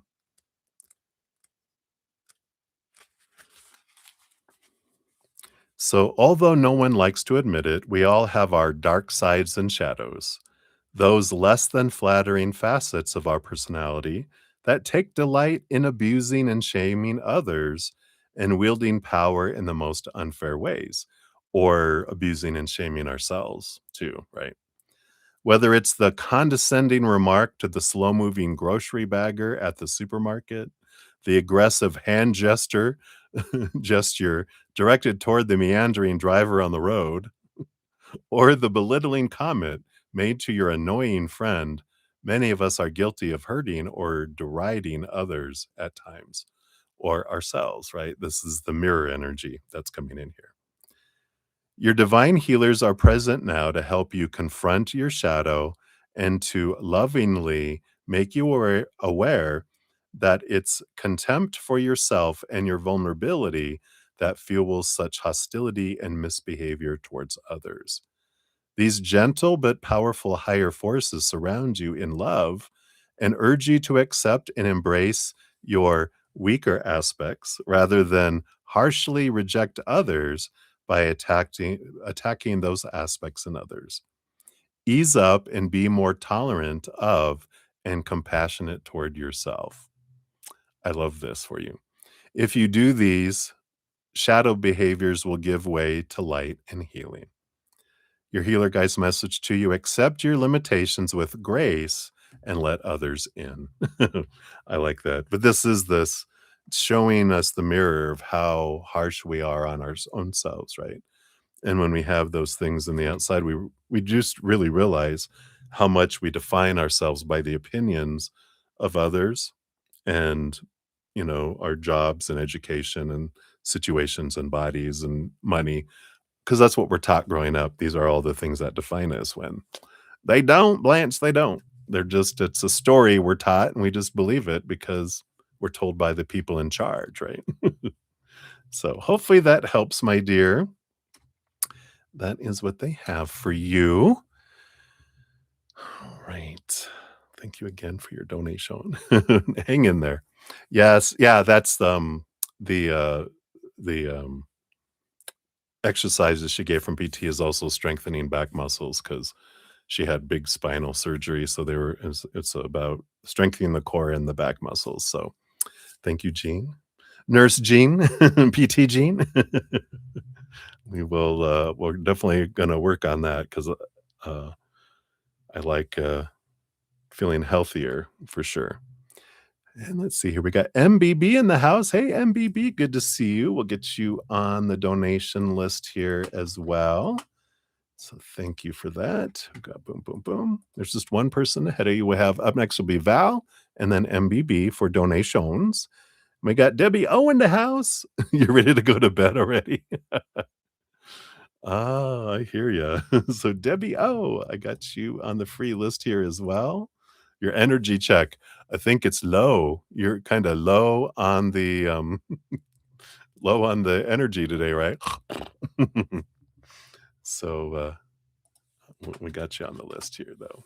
You can always, when you wake up, if you, wake up after the stream has ended, you can always check your timestamp. You're so funny. So low, right? All right, I think that is everybody. Let me just make sure here. Yeah. All right. So we will dive back in here in a moment. Let me take a quick sip. Cheers, cheers, everybody. So happy to have you guys here. It might be something in the air. I know. Oh, you gave blood at 8 a.m. Yeah, that'll do it. um, yeah, today I was dreaming like a crazy fool, and I woke up. I had slept like 8.5 hours. I only been sleeping like I only slept 5 hours one night this week, and then 6 hours, and so I think my body was like, "You need to rest," and so I slept in, and I was like, I woke up and I'm like, "What time is it?" Of course, we also have high allergens out today.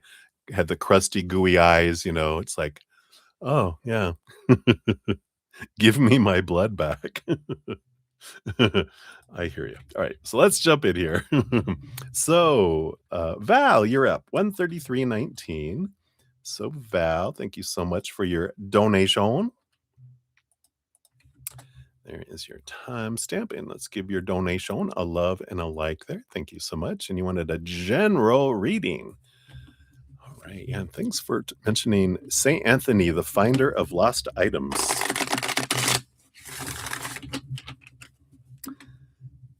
A detective. Can you imagine? That would be fun. That would be a fun saint or spirit guide to be. I'm what helps people find their lost stuff. All right, let's see what they've got here. Oh, we got 1, 2, 1, 2, and then 1, 1. Is that it? Yep, none of those others. All right. So I got something in my eye. There we go. Almost. There we go. It's almost like I don't have a contact in, but it feels like it got blurry. I think I got an eye boogie in there. Not sorry. All right, there we go. Now I can see clearly, like this. So at the bottom of the deck here, Val, you got the Hanged Man here, and the Hanged Man is a beautiful energy. of transformation and change. Um, and I feel like there is this because it's a pause energy, like when you're in the cocoon and you're transforming into, you're letting go of the caterpillar stuff that's you're not going to take with you as a butterfly. And I feel like there is that kind of energy that's coming in right now for you about it's like spring cleaning in a way, but it's letting go of the stuff in your life that doesn't serve both mindsets, emotions, energy, and even physical things, purging things that don't deserve your energy anymore. They've helped you, but they don't, and they served you in ways to help you, get to where you are right now. But there's stuff. It's like the caterpillar. It's like I don't need all this extra caterpillar juice. I need to be light because I'm going to be a butterfly, and the lighter I am, then the farther I can fly. And so it's about letting go of some heavy things. And we'll see what that is here with these other cards. That's the bottom of the deck. Your first one here, you do have the Nine of Coins, the Nine of Pentacles. So there is this little bit of hermiting energy with this.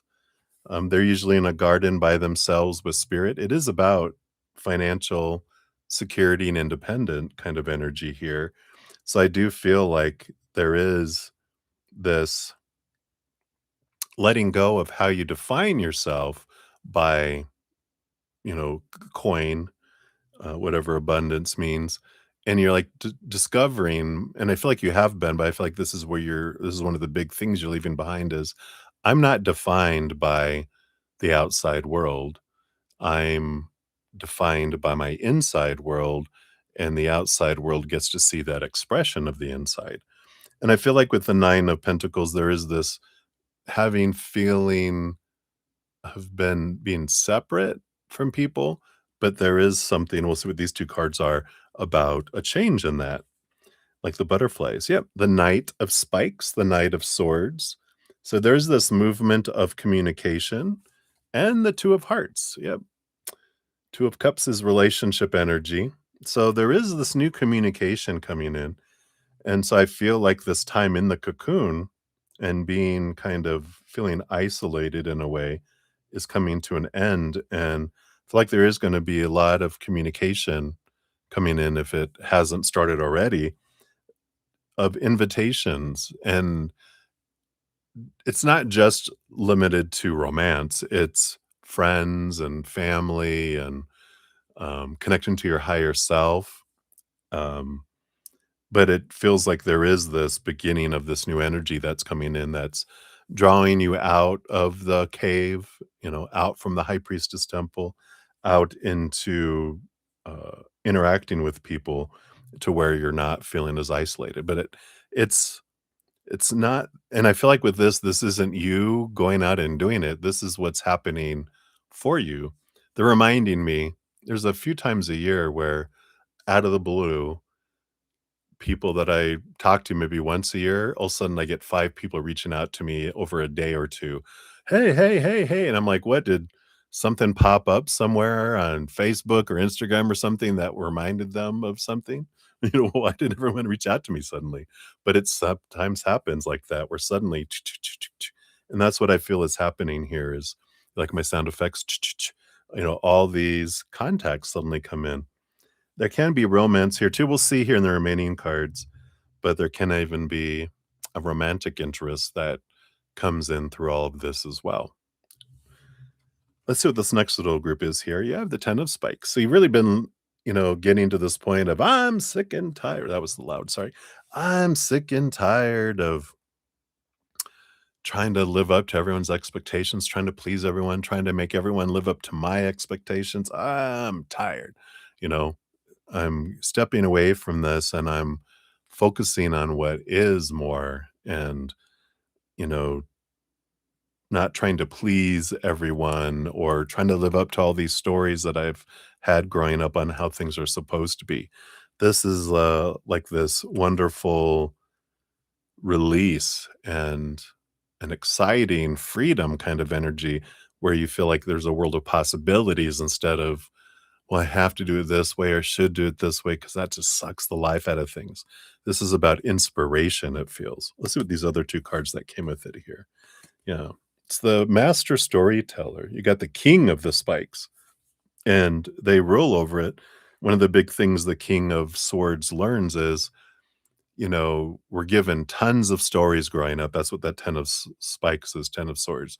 We've been given a lot of supposed to be's of stories growing up that when this happens, this is what it means. When this happens, this is what it means. When this happens, this is what it means. And a lot of it is what it means about you.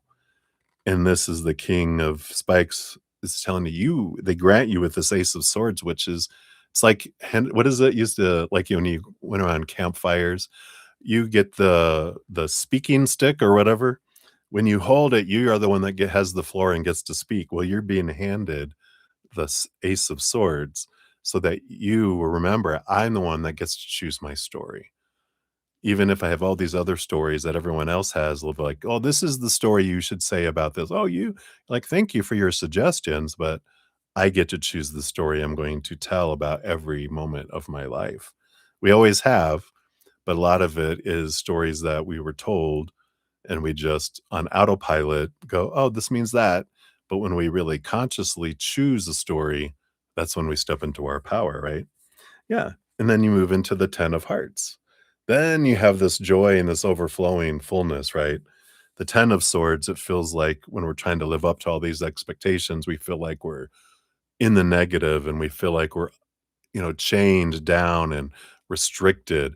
When we move into our heart out of this mind of all those stories, then we feel like we're living joy. And that's that inspiration. That's when you're filling up your heart and overflowing instead of trying to meet expectations. So if you ever feel like you're in the negative and below the surface, it's because we have expectations, and it takes so much to, if we ever can meet 100% of all the expectations, we get to 0. So this is all minus, minus, minus, minus, minus, minus. That's why we feel like we're in the negative. When we're in the heart that doesn't have all that, you know, imprisonment that the mind gives us, it has nothing. It just looks at joy and it feels like abundance. So the same thing over here that feels like a negative, when you move it over into the heart, is all this abundance. So I like that for you. And I feel like you are learning your power of your story, and you have a lot of this um, experience of disappointment, tons of it for you from your life, right? Like all of us, tons of this disappointment to go, yeah, when I expect expectations equal disappointment. And so why am I expecting that? I'm going to go instead from my heart and not from my head. So I like that, which is leading you to, yep, a peace of mind with the 4 of swords, 4 of spikes. You're letting go of expectations. You're seeing things from a higher perspective. It brings you into a peaceful place instead of zzz, right? So I like that. And then also to the moon. There's a new phase coming in with the moon energy here. And this does allow you to have a ton of emotion from below the surface come up and be expressed here. It's also, I'm getting a lot with moon energy, of course, with this. And I feel like there's a great opportunity to use all of this powerful, new moon energy to launch some amazing new things in your life because, of course, this um, Aries new moon that's coming up in this amazing month full of a ton of Aries. It's like Neptune and Saturn are in Aries, Sun is in Aries, the moon moves into Aries for the new moon. We've got Mars itself that rules over Aries just moved into it. We've got Mercury moving in. All this action, action, go, go, go, go, go energy that's coming in. So I would definitely, if you haven't checked out the new moon, making the most of the new moon energy. I shared it before. I'll share it again because I have it right here. Um, and this is for anyone else that didn't hear it earlier too. Here's the making the most of this new moon energy coming up next Friday, the Aries new moon. And then I also have this other one, the basics of it, which is a video I made just to help us um, look at the new moon wishes, how to make them the most powerful or make them powerful, and intentions too. So I feel like that is there for you. And your fortune cookie is goals. That's right. Teacher guides. Hiya. Whoopsh. So I love this. What are your goals? And maybe you're getting some clarity around your goals, and especially with all this Aries energy movement on the goals as well. Courage, desire, initiation, and creativity. There we go. Your teacher guides are igniting your imagination, awakening your creativity, and instilling in you the desire to grow to your full potential. Now is the perfect time for you to push yourself and explore new horizons. Have the courage to stretch. Apply for the new position one level up at work. Volunteer for the leadership role, even though you don't feel fully prepared or qualified.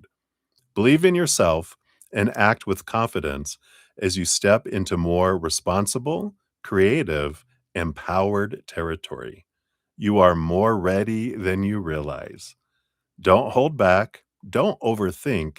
Don't second guess, right? Get out of your head. And don't play small. Now's the time to think and act big. And your teacher guides message to you, imagine a bigger, better you. So I love that. Not letting our mindsets limit. And the more you live from your heart, this is where that creativity is coming from. So I like it. All right. So that is what they have for you, Val. Thank you again for your donation. I appreciate that. All right. Take another quick sip here and we'll dive back in. Cheers, cheers, everybody.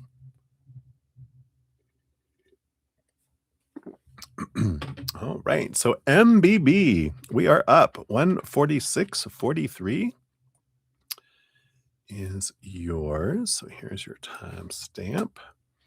And let's give your donation a love and a like since it lets me there.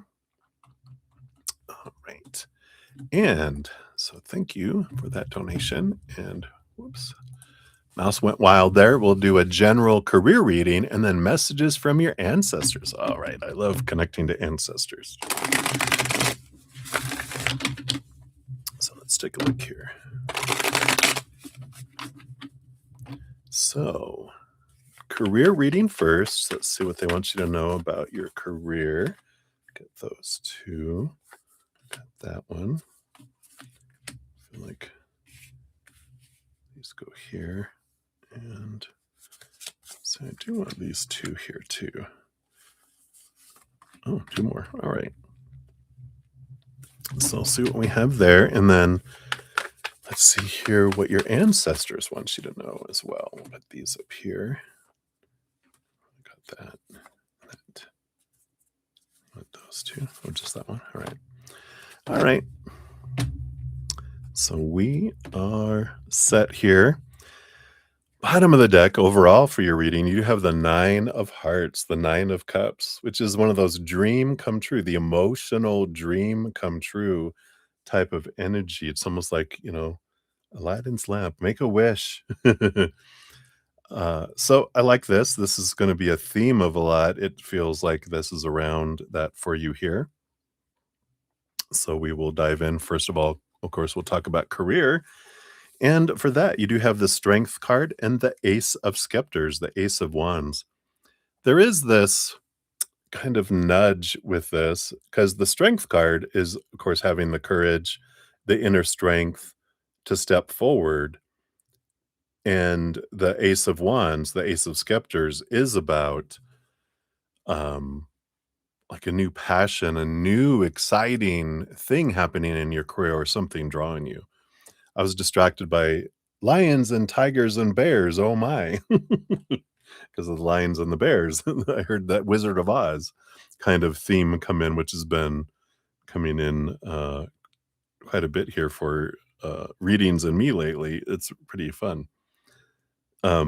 But I feel like there is this new adventure. It's like, yeah, it's like the Wizard of Oz. It's going from black and white to Technicolor. Yeah, and you have the 2 of Spikes, the 2 of Swords here, which is in a way, there's this Your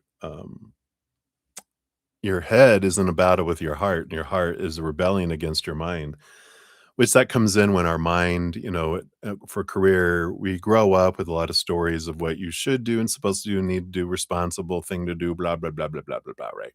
You've always done this. There's this safety, there's this comfort zone we get into. I always, I didn't know what I wanted to do. I ended up in customer service. I stayed in customer service and moved up into management and customer service. Customer service was my life. Um, when I was in the business world, right? And but that wasn't my heart.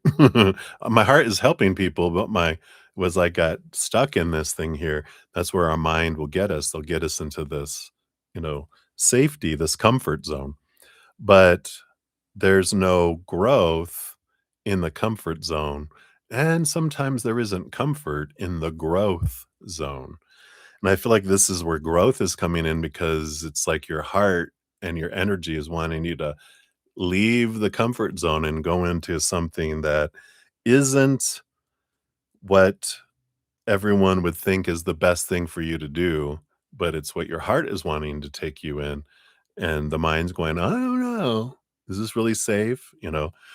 This is scary. What will people think? What will people think? They're doing whatever the things they can do to keep you from leaving the comfort zone, right? So I feel like that is coming in here. You do have this excitement that's coming up. Yeah, and you have the high priestess here with the king of spikes. You've got a high priestess, which is very emotional energy.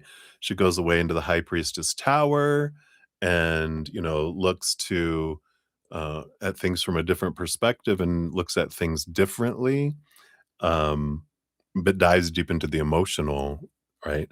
King of spikes, king of swords, not only helps rule over the sword suit with the queen, all kings get a second portion of swords. So they, are like the master of thinking. And I feel like there is this kind of stepping back, getting out of your head, but seeing things from a higher perspective. And there's even this if you want to learn something new, like maybe you're like, well, this isn't what I went, like to college for, but or school for, or what I have my experience in, but I want to do something else. I want to learn something else. I'm going to take some new courses. I'm going to learn a new type of career. I'm going to invest in that. And that is very supported if you want to do that. But there is this energy of you might want to take a step back, look at things from a higher perspective, gain a lot of clarity around what this is going to do. And if it does involve education or any kind of additional training or certifications, very, very well supported. You also have the 10 of scepters and the 2 of hearts. Yeah. So the 10 of scepters, the 10 of wands is about, evaluating where you're investing your energy. 2 of hearts, just it feels like there is this energy because that's emotional choice. And I like that this is making I normally don't get it this way, but they're like making a choice from your heart. And that changes the energy from something that feels like a burden to something that feels like abundance.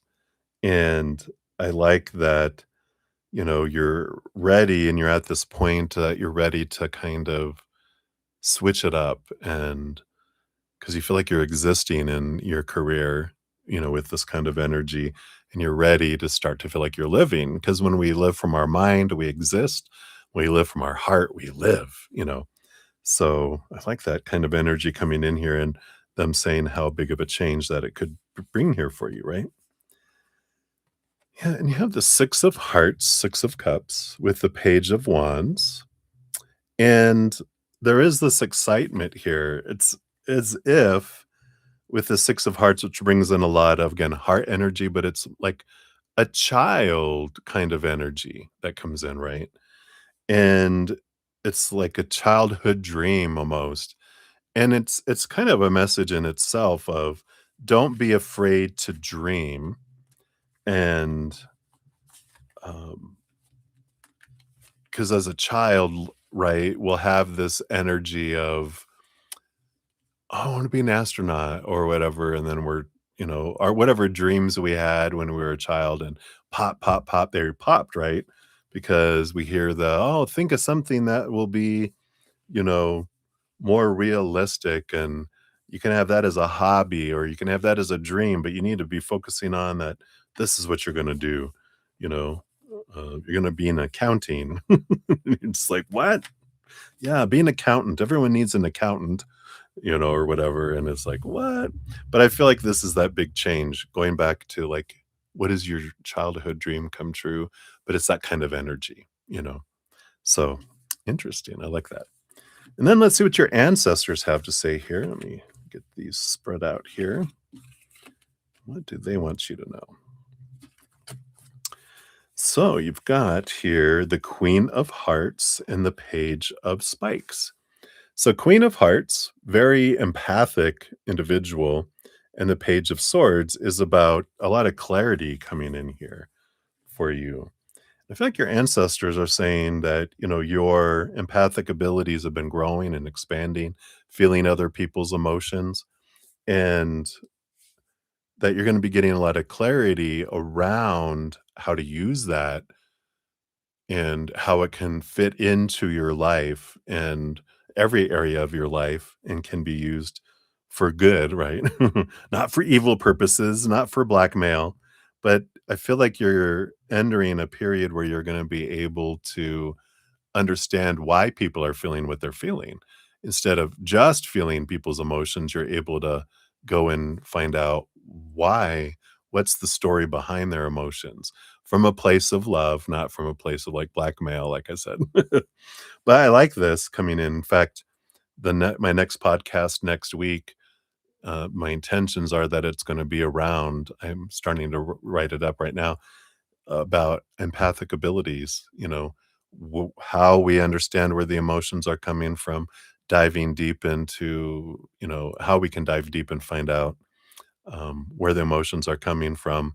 And then the kind of like I had a video of the past called The True Gift of an Empath, how we can use our energy uh, in a powerful way.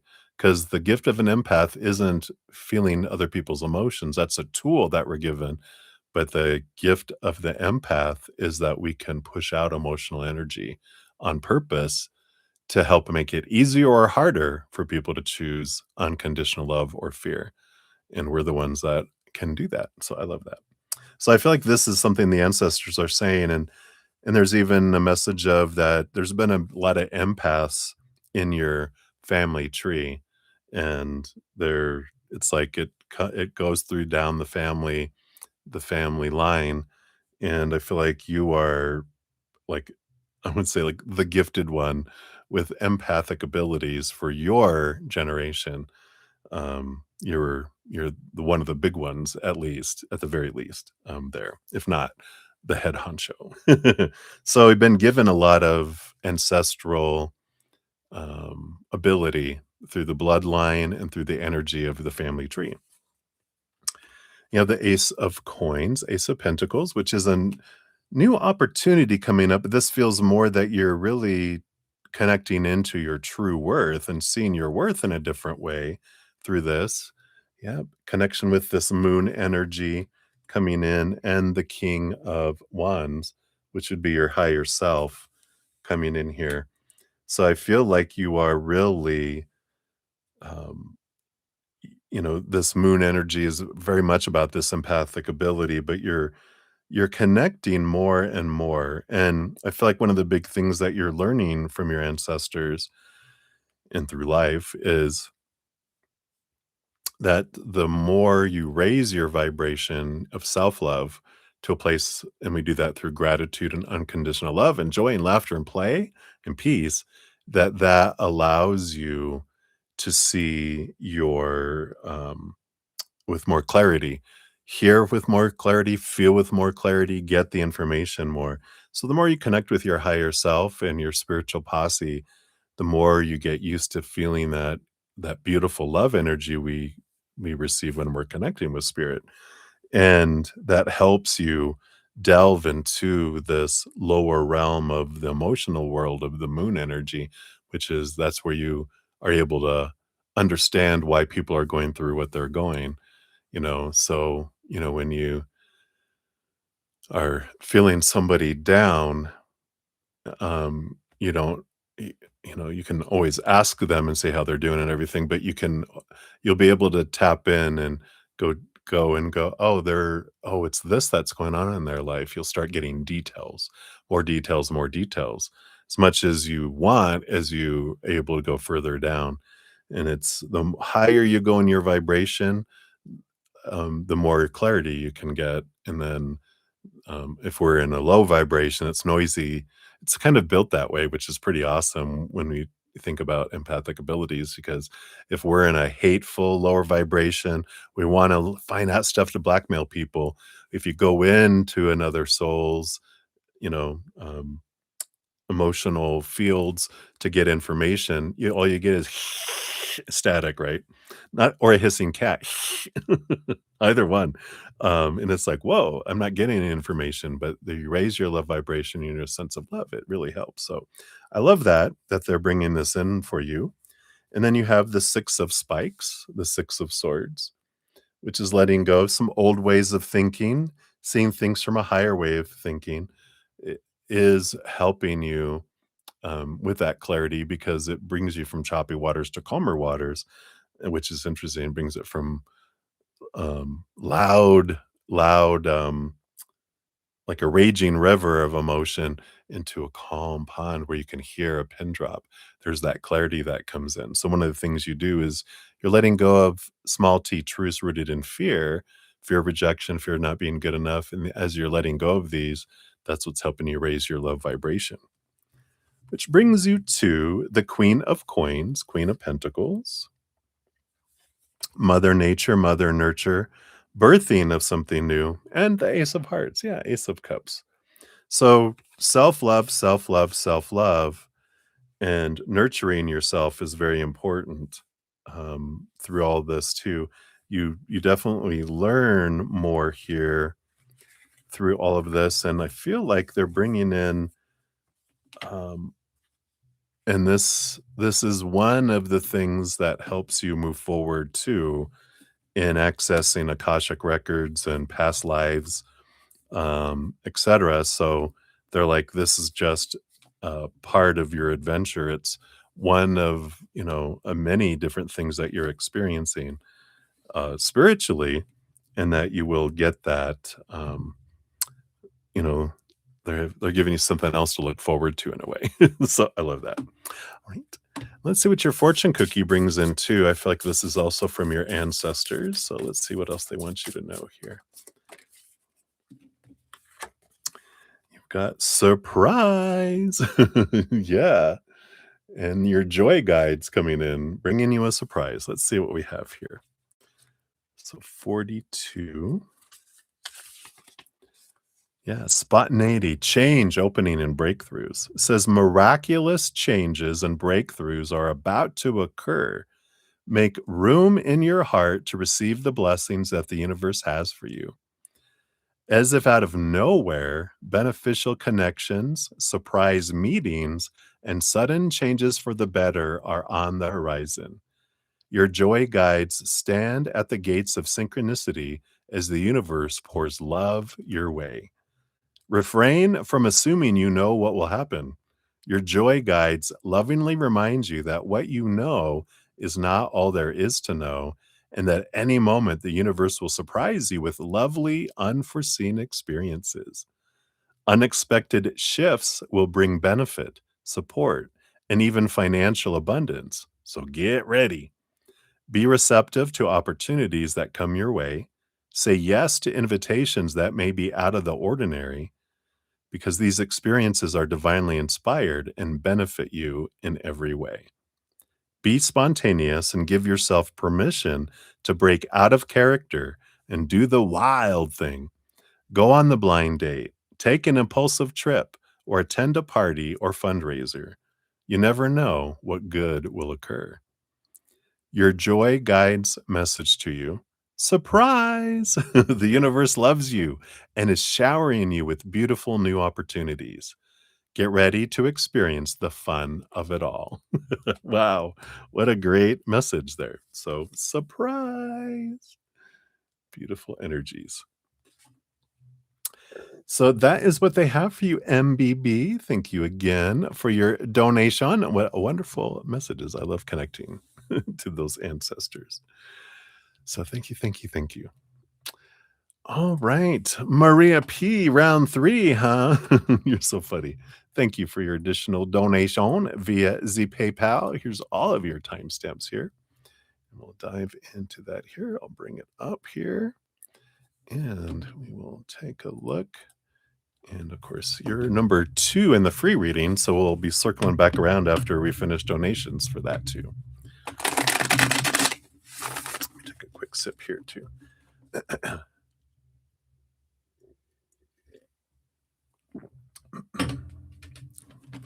All right.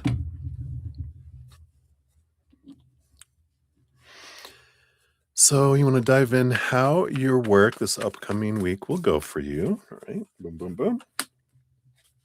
And then in updates. All right. And then also Wally and your relationship. All right. So we got the 7 of Pentacles on the bottom of the deck here. So it does feel like there is a little bit of feeling like it's slow to you this coming week, like things aren't happening fast enough. So there is, awareness around that. Again, with relationship, this applies to your entire reading. So even with work and with Wally and with anything else in your life where you feel like, come on, because that's impatience. And even patience is lack energy because if I feel like I need to be patient and I'm being patient, still underneath that, there is a being patient because something should have already happened and it hasn't. So I'm being patient till it catches up and happens already. Why isn't, finally? All that energy is about expectations, right? And lack energy because it's, if I believe it should have already happened and hasn't, has not energy is lack energy, right? Have not, lack. And so when we focus in on that, we actually push things further away. It makes it more difficult for things to come our way when we're like, rush, rush, rush. Come on, come on, come on. I was reading this book by Humble the poet, and one of the things he talked about is, it's about the journey, not the destination, because our destination is death for us all in this human character anyway. If we're running to rush to get to the end, we die in the end. Everyone does usually, unless something else happens. But for most people, except maybe what Jesus, he came back from the dead, he didn't die. I think there's someone else in the Bible that was mentioned, Enoch, that didn't die. Um, they were taken to the heavens, you know. But it's for the rest of us, all the other billions of people, that's the destination. And so enjoy the moment, enjoy what's happening in the now instead of trying to rush to get to somewhere in the future. I feel like is this 7 of coins, 7 of pentacles, right? Enjoy the growth. For work this week, what's this upcoming work week looking for you here? You do have the 2 of wands. I know, I know. 2 of wands energy is, they call it 2 of scepters in this deck. Is what happens is totally up to you. I like that they bring it back to that, you're not on an out of control drama train and you're just going where it's taking you. What you experience every day is what you're focusing on, is what you draw in. So, a big important reminder for all of us is whatever we're grateful for is what we draw more in. Whatever I'm wanting is what I push away because want is lack energy, gratitude is have energy. When I'm grateful for what I do have, then more comes in. And we can't fake energy. Oh, I really am grateful. Is it here yet? No, our energy is what draws it. It's not us convincing and the creator and the universe are doing it. Our energy is what's drawing things toward us. So you're very powerful. And I feel like whenever we get kind of this wands energy type of readings, it is about uh, that you have a week of powerful manifestation energy where whatever we're focusing on, always comes to us, but when you have this kind of energy, it's like the planets are aligned where things come in faster and bigger what we're focusing on. So if I'm focused on gratitude, faster, bigger, wonderful things. If I'm focusing on lack, pushes farther away and bigger lack energy instead, right? So r- a good reminder that I'm the one that's creating my life by what I'm focusing on. It's not happening to me. I'm creating it and drawing it to me, right? You also have the Justice card. So there is a lot of balance that comes in this week here, a lot of clarity. There is some energy around the Justice card. It's the you have the Ace of Swords, which is the mind and communication, and it is Libra energy that rolls over the house of relationships. So there is something about communication with relationships at work kind of energy coming in. And, with the they're bringing in, what your last one of your last readings was, and then also some past, um, readings. This is about communication at work is so important. How you communicate is very, um, magnified, and that makes sense because we got a lot of Aries energy going on, which there's a lot of fire out there. There's a lot of opportunity for hissing at each other. So being very aware this next week of how you are communicating, not not worrying about how everyone else. Just assume if someone's communicating in a sassy way that seems like an attack, this is because they're in fear, they're freaking out about their own life, has nothing to do with you. And how you respond is very magnified as well. And I feel like there's a lot of observation around communication going on, because I feel like this is something that they're really it's like, every once in a while, our employers, the people that are in charge, they get excited about something, and this is the new focus. Well, how we communicate with each other is a big focus that's coming in on everyone, but, and I feel like this is important for you, this week. And then you have the Lover's card, another power of emotional choice coming in here. So I feel like, you know, a lot of what they're bringing in here as a focus for you for this coming week is, you know, being aware of how you're communicating, but be aware of what emotions you're choosing because and you had this in one of the other readings too, I believe, because it's this be aware of this emotional story that you're choosing to tell. And if we you might even just have something on your desk or on your phone, everywhere you can about choices. This week is all about choices. I'm choosing how I'm thinking, I'm choosing the story I'm putting in things, what I'm speaking, how I'm acting, the emotions I'm um, choosing to feel because you pick up emotions from other people, everyone does, where someone can be smiling, but behind the scenes, you feel like, "Ooh, they're mad at me," or, "Ooh, they're" and it's like, we can choose to go into the negative, or we can choose to go into the positive and the loving, right? And I feel like it's very important this week to stay as balanced as you can through everything because I feel like for job, it's important for you, especially with positions that you're trying for, that there is, um, a it it's, whatever happens the most recent is what's fresh in people's minds. We used to that became they reminded me of that because we used to have these surveys that we would put out every year, employee surveys, and it's whatever happened most recently is what was on people's minds when they were doing the survey. So we would joke because before I was in management, we would joke, and then I saw this is what we do. Management they'll have a potluck and they'll have some giveaways, they'll have some stuff, and oh, the survey's coming out next week. Huh, go figure. You know, they butter everyone up in a way, but it's because everyone remembers the most recent stuff that's happened unless something significant happened in the past. and it takes a time to overcome um, a a reputation. It's funny, not that you have a bad reputation. This is just, about being aware of what choices we're making because um, it takes, so much time to develop a good reputation and a moment to lose it, right? And so it's important to, you know, own our reputation in a way. So hopefully that helps.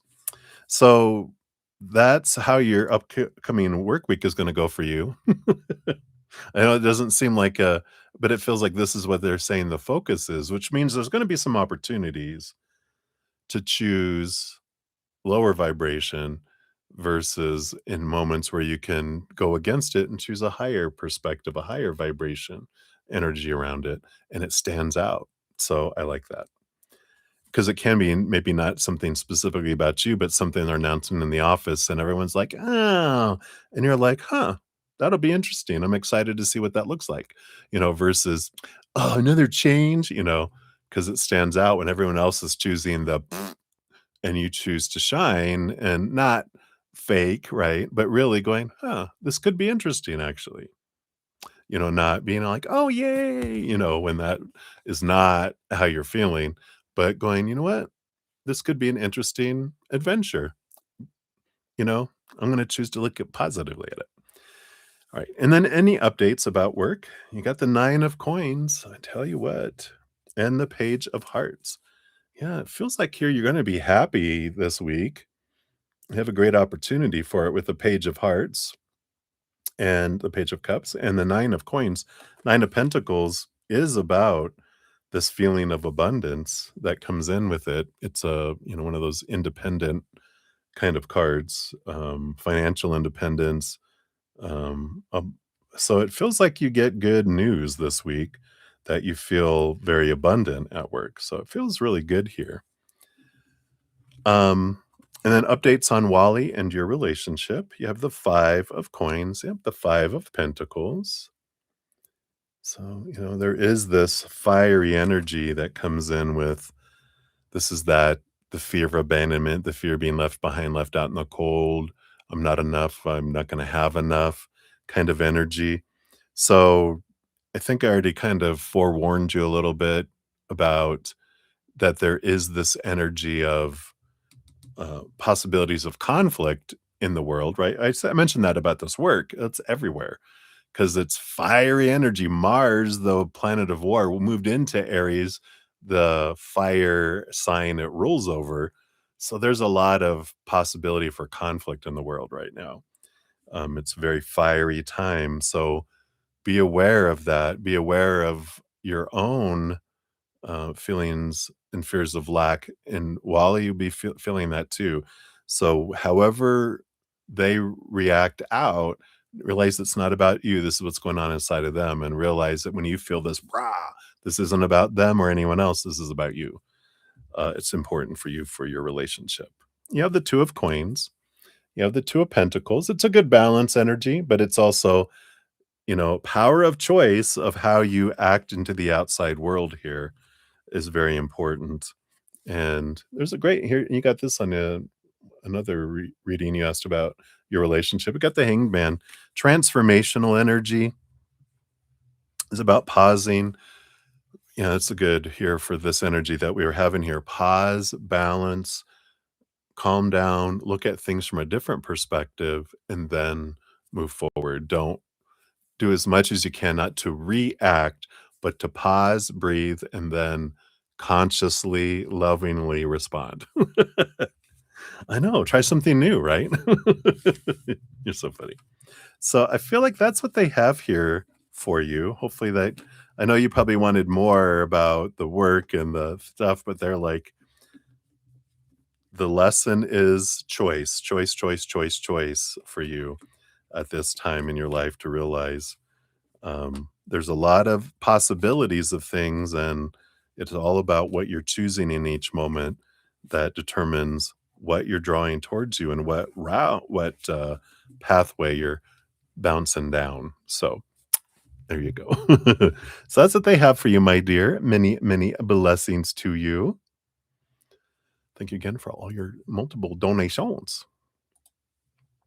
All righty. Hey, Sudeshni, good to see you. I was thinking about you today. I was still sending you some energy for your recovery. Hope you're doing well and enjoying your wonderful adventure. At least you're on this side of it, right? So I like that for you. And thank you for your donation. You actually will be up next there. And I don't think, let me see anyone else that come in. Nope. Nope. So just in a little bit, a little more, right? That's right. It'll subside. It takes time. I know. I'm getting rid of my back pain. And it's just about sitting in it, right? Oh, 6 week recovering. So you're like, yeah, I know. It's part of the process. Got to let the body do its thing. So I like that. All righty. And Donna. Hey, Donna. Good to see you. I'll get you on the donation list too. You'll be up here right after Sudeshni. Yeah. Yep. Every day. More and more and more and more. And I like that it's about just sitting in it and not focusing on it. Gratitude to my body. I'm like, thank you. You know, I'm honoring the request to rest, and I'm doing it. I have had enough of my friends who had forced R&R, and I'm like, "Oh, yep, here's my forced R&R," right? Um, so, there is that, it could have been worse, and I'm grateful that, it's happening. In fact, I'm gonna move this up a little bit. A little support on my back. It's good. It's all good. All right. Well, let's jump into your reading. Your slow words out of your mouth, being positive and grateful. I like that. Slow words out of our mouth. Yeah. Being aware of what we're speaking here. Because if we're speaking it out here, then we know it's in here a lot. And the more it's in here a lot, the more it grows and we invite it more in. So it's being conscious of our thoughts and our words and our actions and our emotions, consciously living as much as we can makes for a more enjoyable adventure for sure. All right. So cheers, everybody. I'm going to take my last sip of my coffee here. Let's turn that thing off. Let me bring my little pink lemonade over. Move into that next. Drank a little too much coffee there. Started going down my mustache. All right. So Sudeshni, we got 2/22/41 is your official timestamp. We'll give your donation a love and a like there since it lets me. And you want a general reading, anything that you should be aware of. All right. Let's take a look, see here. Okay, get this. I do want these two. All right. So you got one card and then 3, 2, 1. 3 cards, 2 cards, 1 card. When I have it starts off out of 1 and then there's 3 and there's 2 and there's 1, there's kind of like this, it's a recognition of a pattern that is coming to an end and then you're going to the next phase. It's like you're going up a spiral. It's like, so it's like that, countdown to something and then counting down again and then counting down again. So it's a good message of that's not like a repeating cycle. That sounds like it's, oh, something I need to, it's not like something that is good for you to stop. It's just an observation of how a cycle works. It's like, this is the way it works. And then you're going to start over and you're going to do this next thing. And then you're going to start it and you're going to do the next thing. It's not that it's, anything that needs to change. It's more of just information on how it works is what I feel. The bottom of the deck, you have the Emperor. So we got all this Aries energy. Of course, we've got tons of energy, Aries energy going on now. And there is this empowering energy with the emperor about I am the one that gets to choose what I want to do. And it's an encouragement to get out of our heads and into our heart and clear the noisy throne room of everyone that's telling us how life should be and go, thank you for the information and opinion and all that. Now I need silence, and I'm going to drop into my heart and figure out what is I want to do for my heart. And then I make a plan on that. And then my mind comes in to help me take action on that. So I do like this for you. There's also something about being a loving emperor towards yourself and not a dictator. And I like that. Dictator is from the mind. The compassionate, loved emperor, loving emperor comes from the heart. I like that. Oh, ex-husband's estate, yeah. So let's take a look here. What is this here? So first up, you do have the 8 of spikes, 8 of swords. So the ending of this last cycle that you've been in, you were letting go of thoughts and beliefs and mindsets, expectations that don't serve you anymore. This is part of the ending of the cycle that you're finishing up, which is, yeah, I've had some things happen. I've approached some things. Now and through it all, you realized the beliefs that were limiting you and making you feel, this way, that it's okay for me to let go and of those because those don't serve me anymore. And now this will help me move forward into the next cycle. So I like that. So we have that there. And then this is where because this is like where you are having completing and you're just like stepping one foot into this next cycle here, which is, yeah, the ace of spikes, new clarity, new information coming in here. And what is this in regards to? Yep, 3 of cups. So this is both clarity of joy, choosing joy, right? I feel like there's also here something about clarity around your fear of third party relationships, like fear of being cheated on, fear of someone choosing someone else over us, kind of energy that's coming in here. Yeah. And I do feel like I feel like you do discover, like, what's the core of that? Where does that go down to? Where does that, at the very root of it, right? And you have the sun card, which I love, the phoenix rising. What a beautiful card, right? Rising from the ashes.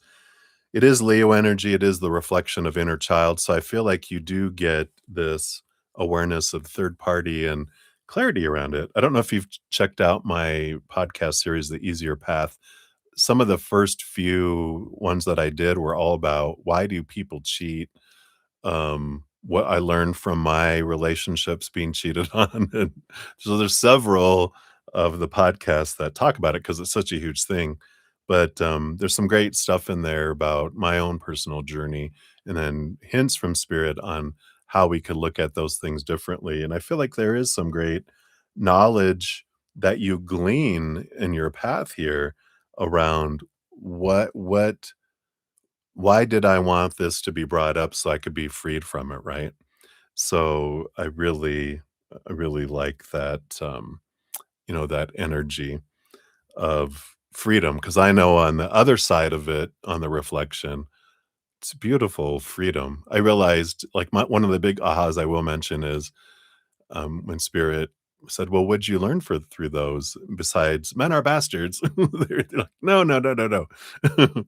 You know, what we were talking about was, if they're a mirror for me and, and they were cheating and they're like, dot, dot, dot. And I'm like, well, I was always faithful to them. And they're like, yeah, but if you are to define your self-worth by yourself, but you were defining yourself by them, I'm like, are you saying I was cheating on myself with them? And they're like, And I had to sit with that, and it might take some time to sit with that, but it was like, wow, so they were the mirror for me to show me how I was cheating on myself by experiencing someone cheating on me to be this mirror so I could see it. Isn't it funny? Or about the men are bastards. But, and we also learned that, you know, they were acting that way because of they didn't, have their self-love, and it was a reminder for me for my self-esteem to find out. Because I also one of the big ahas was that because it came through a book, and it was like, "What are you looking for in a mate?" And I was like, "I want someone who respects me, because all these relationships, people have felt were disrespecting me in one way or another." And they were like, "Well, um, what you're looking for in someone else, you have to find inside of yourself first."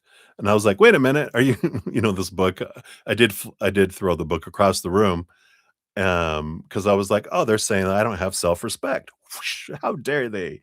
And then as the book's flying through the air, it, dawned on me, well, I would give up my life for the other person and try to be and whoever they wanted me to be, abandon my friends, even move out of state, leave my job, do all this stuff for someone, totally sacrificing my own self-esteem for someone else. And when I realized and I found my respect, I go, that's not respecting me.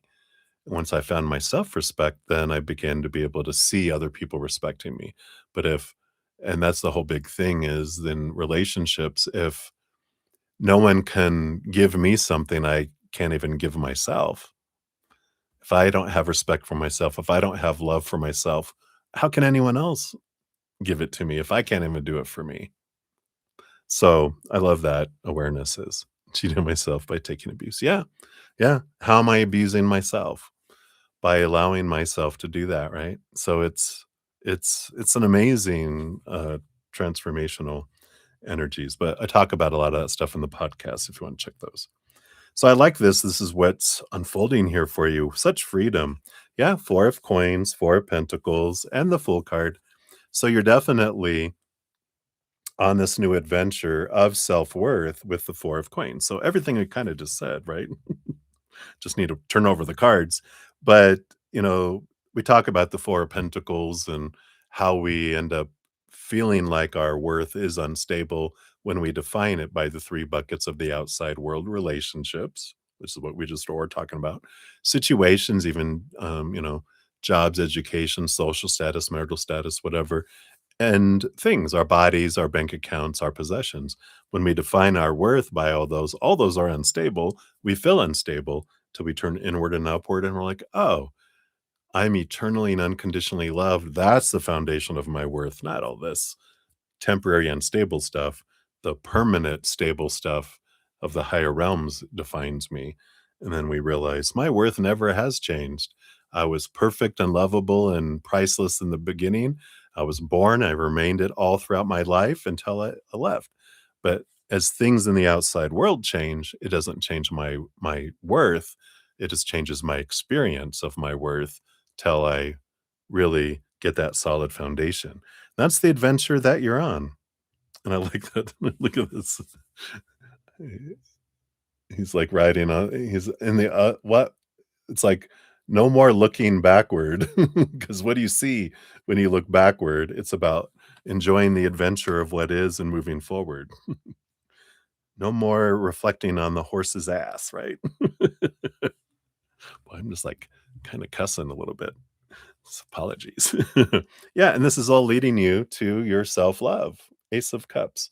So there's this is all part of your journey of finding your self-love, and it's perfect. It's a perfect journey.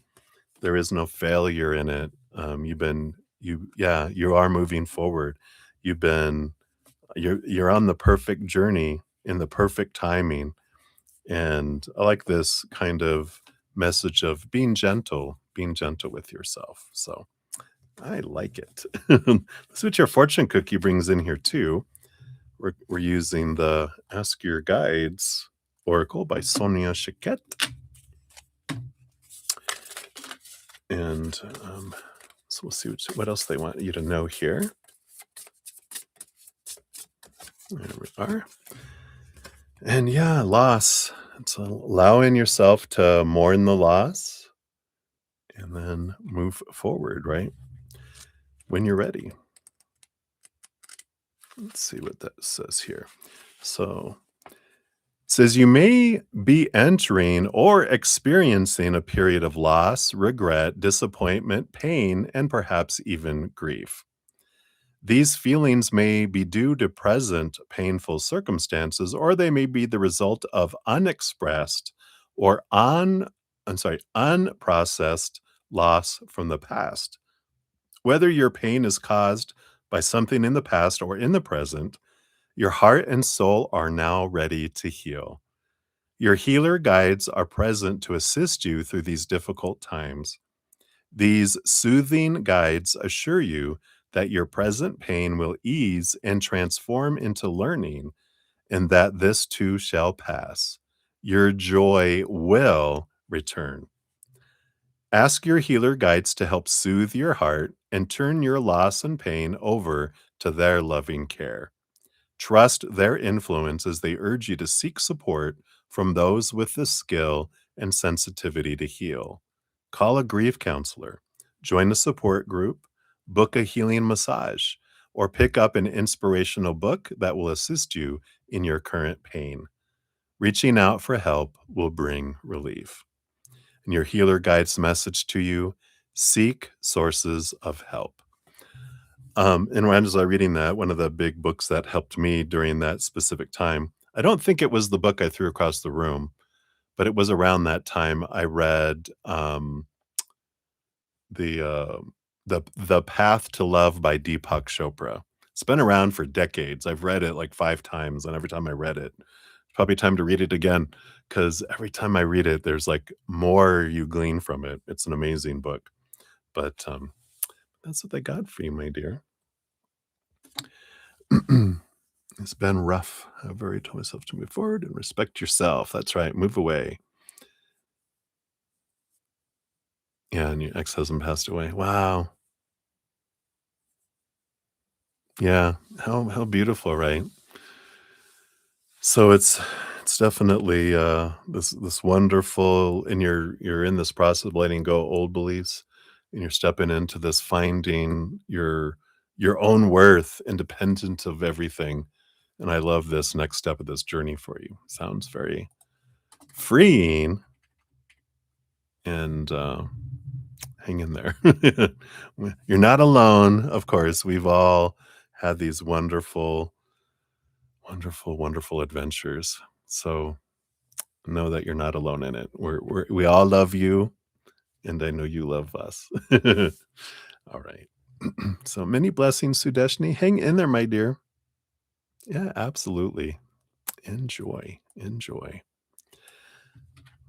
All right. And let's see, we had Sean G in the house. Hey, thank you for your donation via Zcash app. We will be headed to you here in a moment. So I am at 2.5 hours. What I'm going to do here, I am going to complete Donna and Sean's donations first, before I jump in. If I get any other donations, I will complete after. I'm going to complete Donna and Sean's donations, and then I'm going to start free readings, and I'll do at least 30 minutes of those. If any donations come in after that, then I will jump to the donations, and then I will complete all free readings as well. But I just feel like nudged to finish Donna and Sean's. And so I'm going to obey. It's what I do. I listen. All right. So thank you guys for your patience in getting to all your readings. So Donna, you're up. 239.05 is your timestamp. So thank you for your donation. We'll give yours a love and a like there. And you wanted to know the true feelings of the Aquarius for you and what is coming in your connection. All right. Let's take a look here. Those Aquarians, I tell you, I'm an Aquarius, Aquarius sun. All right, let's take a look here. So, what are the true feelings? Yeah, it's hard to tell. Aquarians are known for keeping their emotions in little Tupperware compartments and a refrigerated part of the heart to keep them fresh. Sometimes you have to ask them for their feelings, right? They definitely feel, though. I can tell you that for sure. Just they're not usually on display. So I get it. You're going, what is going on in that heart of theirs? All right. So true feelings. And then what's coming in your connection based on current energies. Okay. I want these here. All right. Yeah, we do have the bottom of the deck. You do have the Ace of Pentacles, and the Ace of Pentacles is it's an abundance card. It's like a gift of something in the outside world. So I do feel like there's going to be an opportunity here um, of some. It feels like a gift of a connection between the two of you. We'll find out when we pull these two cards about connection. But I do feel like it's a nice surprise, and it's like in a physical surprise because it's in the physical world. So we'll see what that's about. But let's look here. What are the true feelings of the Aquarius? We do have the Six of Coins, Six of Pentacles, and the Two of Scepters, which is the Two of Wands. I do feel like, the Six of Coins usually has like a scale, and the Two of Wands is also about kind of going back and forth. And I feel like they're weighing things out. So when we're asking about the feelings, I feel like they're being the air signs that Aquarians are too. They can get into thinking about emotions and that is something that I heard recently, which so resonated, was that Aquarians don't like react and have a lot of feeling that's out there because like Aquarians believe that they need to analyze an emotion and understand it and then they feel it. Interesting, right? And that's like I feel like that's why there's like this delay that comes in with that. Kind of energy, but they definitely do feel, but they don't share it. It's like it comes up and they're like, "Oh, that's an interesting. Let's analyze it. Let's understand it. Okay, now I will feel it." So it's good to know that about an Aquarius, right? I have an Aquarius friend of mine who she said, "Yeah, I just have to ask him for his emotions every once in a while. Hey, babe, what that emotional thing? Oh, is it time for that again?" It's kind of funny because Aquarians we can be quirky, and I like that my friend is very much into astrology, so they get it and they understand it. They don't hold it against them. They just, this is how you work, and I just need to know, not to expect you to just give it to me without asking. I'm going to ask you for the emotion. If you forget, I just need a nice reminder, and then we'll do it for a while, and then it drifts away, and she asks for it again, and then it comes forward. So I like that uh, with them. What else below the deck here? Yeah, we do have here the Queen of Coins, the Queen of Pentacles, and the Vice, which is the Devil card. A lot of Capricorn thinking energy here. I do feel here with this emotion, it's Mother Nature, Mother Nurture, which she holds a lot of birthing and sensuality and emotional energy. So he does have that, or the Aquarius does have that towards you. Um, but this mind, the vice, he does have some beliefs and mindsets that do also extra contain their emotions. There's a bit of life experience that's created kind of some cages around his heart that doesn't just let his heart go willy-nilly and um because already it's contained being an Aquarius, but there's extra containment because of what they've experienced in their life too, which keeps them from acting on it. So I feel like it's important to know that when you're asking about the feelings of it, that there are feelings there. There is sensuality, there is emotion there with the Queen of Pentacles. Behind the scenes, all the queens have a cups energy, which is emotion. So it's there. They're just feel like there's some past codependent energies where they were overgivers, and because of that, they're very hesitant, and they've got the restrictions in place not to have them fall into old patterns. So they definitely have that created. Let's see what else they have here too. Yeah, the King of Hearts and the Three of Hearts. So there is a lot of joy here. And the King of Hearts is this balance between head and heart that's here. I do feel here that with the Three of Hearts and this other energy I'm picking up with with the codependent relationships of the past, that because I feel like they were an overgiver in the past, they experienced people cheating on them because they were give, give, give, and the other people felt they couldn't keep up, so they would give to other people, you know? So they've got this fear based on experiences of the past about people cheating on them, and so they are hesitant in acting quickly. But there is a lot of joy. There is a lot of seeing that you're someone here with the King of Hearts. It's someone who's balanced between head and heart, and they like that balanced approach, and they do see you in a way that you can be very compatible for them. So they've got all that going on in there, and you probably don't get any of that expressed to you because of all this too. You're like, "Wow, who knew that was all in there?" So what's coming for you guys' connection? Yeah. I feel like there's some facing of the 9 of swords, which is the facing of some long-held thoughts and beliefs and mindsets and, expectations and, disappointments, those fears.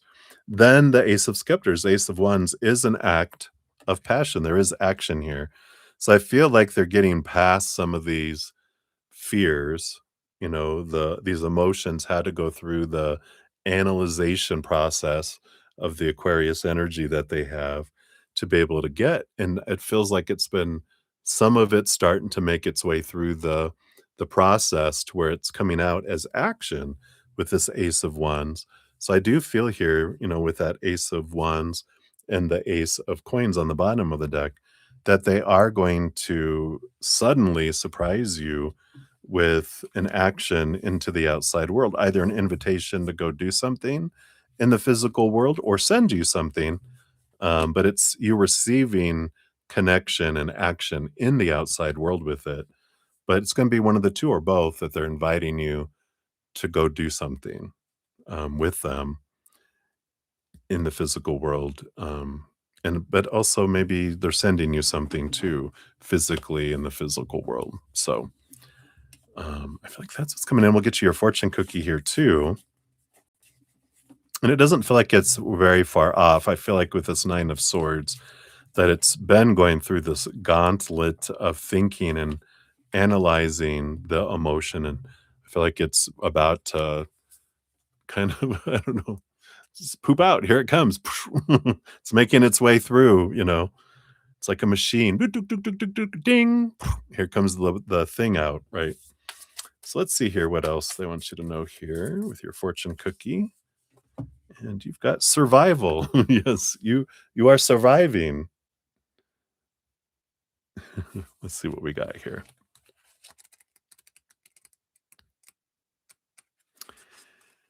So your healer guides surround you and lovingly embrace your momentarily wounded spirit. They want you to recognize that all attacks, betrayals, or injuries that you've suffered, whether they were through the unconscious behavior of others or through your own misunderstanding or poor choices, have left you temporarily psychically wounded and fragile. It's no wonder your guard is up. It's difficult to trust even yourself at this time, but you must.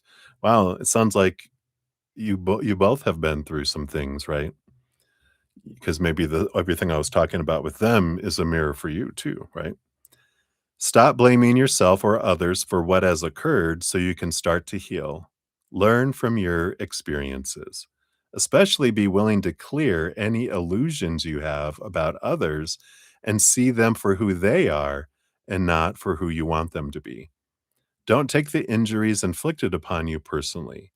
You are responsible for what you do, not what others do. Strengthen your boundaries, learn from heartache and disappointment, and improve your judgment. All human beings make grave, sometimes terrible mistakes. It's not your fault that you feel violated. It's a lesson to learn. Nor is it weak to acknowledge that you've been hurt. Admit to your injuries and disappointments and allow the nurturing forces of your healer guides to step in now and restore your inner equilibrium. They're able to soothe your soul and reweave your aura with their loving light and strengthening forces. Trust their influence by dropping your defenses and acknowledging your wounds. Your healer guides urge you to seek support from capable, caring professionals who can help you move past these disturbing experiences and teach you how to prevent them from occurring again. Wow. Your healer guide's message to you: the danger hath passed. You are safe. It's time to learn from your experiences and heal. Wow. I love that for you. So that is what they have for you, Donna. Hopefully that resonates for you. Many blessings to you. All right. So let's take a look here. I think we had a couple people pop in here. Oh, very good. I'm so glad, Donna. Many blessings to you. I claim the positive energy. Woo woo. I love it. And we got JoJo. You just watched Addison's set. Oh, how fun. Now it's time for sleep. Are you moved? I love it, JoJo. Sleep well, dream well. Gonna dream that you're on stage, right? I like it. All right. And hey, Deb. I'm doing well. How's your Saturday? How's the camping? How's the camping going? And thank you for your donation. It just came through here as well. So, I will get to yours here in a moment. We're gonna Shanji, we're gonna finish, yours, and then I'm gonna do 30 minutes of, free readings, and then, Deb will jump to yours and finish yours, and any other donations that come in the meantime from that as well. So, let me make sure I didn't skip past anyone else here. Cut Shanji's. Oh, how fun. Been feeling really lucky. Yay. Feeling blessed. All right. So, Shanji, 252.10 is for yours. Thank you for your donation via Zcash app. And you want to know, what did N tell his friends about you? What are his true feelings for you? All right, let's take a look here. So, what did he tell his friends? Let me shuffle these up real quick.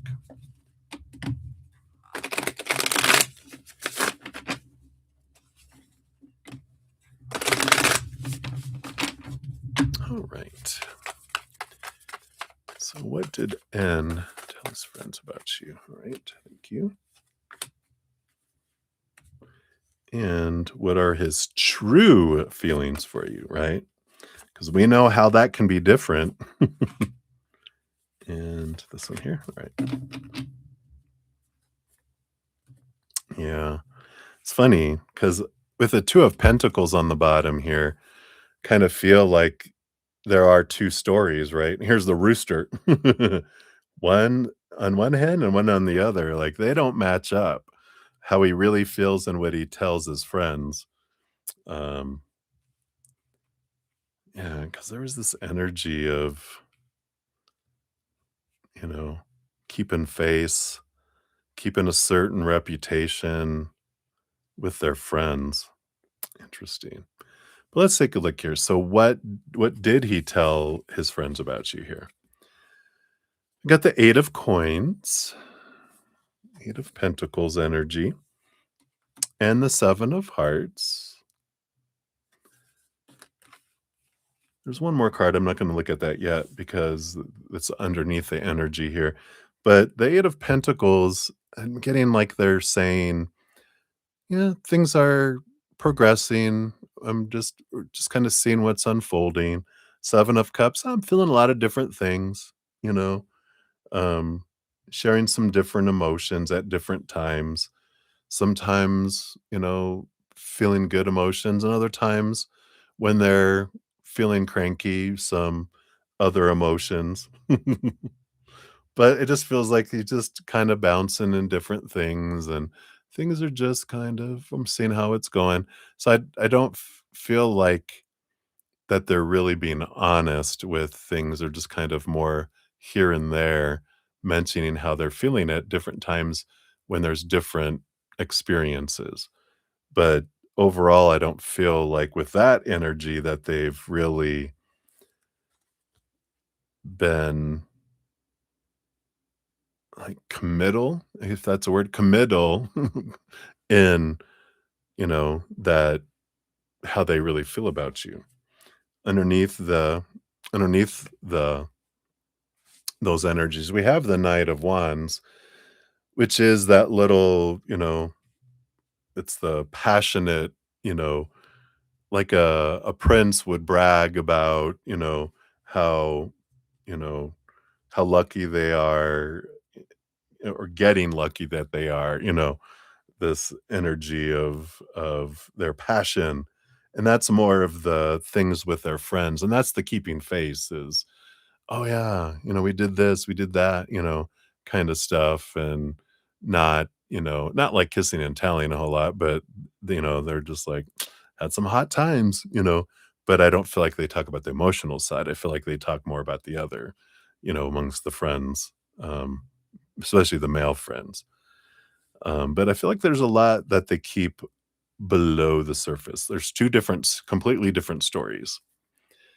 What are his true feelings for you on the very root? You get that? The very root. Yeah, we have the 3 of swords at the very bottom.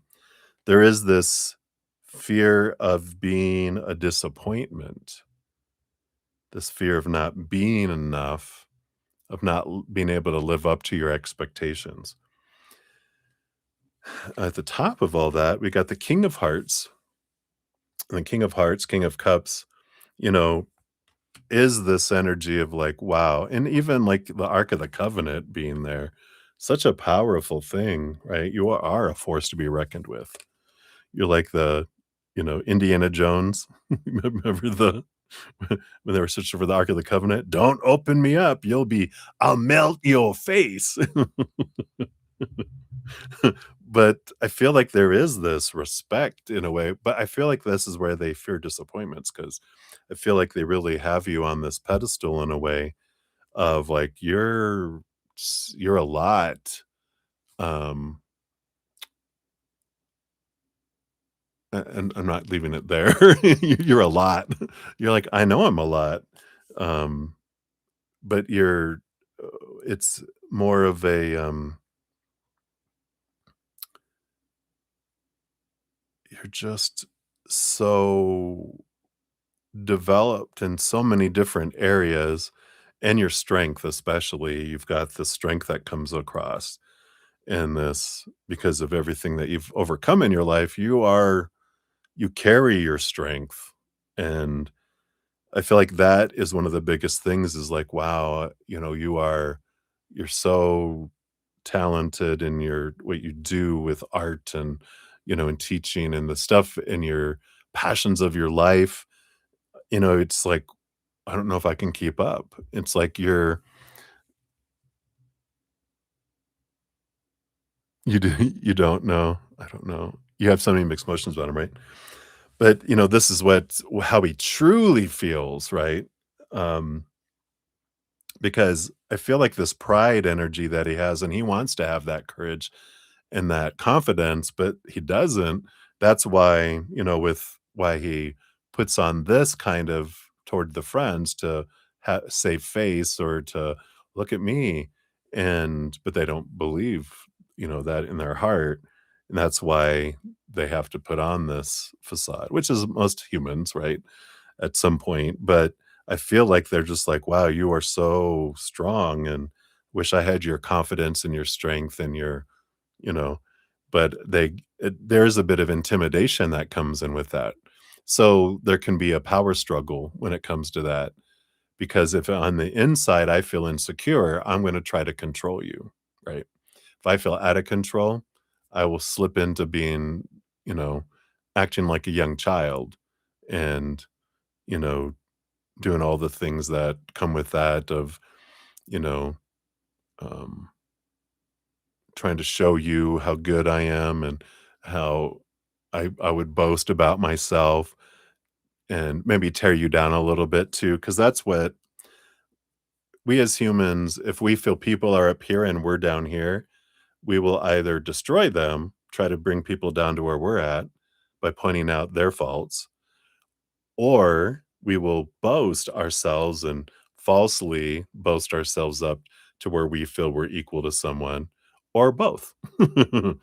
And so when anyone's doing the boasting or the tearing down, that's not about us. It's about, oh, boo boo, you feel low about yourself. But, in our minds, if we feel we're lower or even equal and they're boasting, we feel like, oh, you're trying to boast yourself above us or destroy me and push me down. Then that's when it happens, right? All right, let's see. You got a couple more cards here. Let's see what else we got. Yeah. So we got the Six of Wands. So they do feel like there's this equal, passionate draw to one another, physical and energetic attraction. But the Four of Hearts, I feel like they feel that because this is like a stagnancy energy that the emotions, but this is not about you. This is about them feeling you would get tired of me very quick because of your fiery energy. They're like, it's like you run at a sprint, and they're like, I can't run a marathon, but I'll walk one, but you sprint it." And that's what they feel like you would leave them in the dust. So there is that insecurity there. Yeah, and I feel like here they do kinda have this here's the High Priestess energy, and the Wheel of Fortune here is too, right? Which is it kind of feels like it's better off. I feel like it's better for both of us if you are off on your high priestess temple because I can't, to be there. I can't, um, kind of this I can't compete energy. So it feels like maybe it's for the best that you are, you know, I leave you for the worshipers to come to your temple because I don't think I can do this. But it's about them, that comes in here. Yeah. Aw. Jerk. No. Don't don't make me break out my voodoo dolls. Don't hurt my Zen friends. I don't have voodoo dolls, just in case. Yeah. You just want us to be friends. But yeah, I don't think that, that there's this,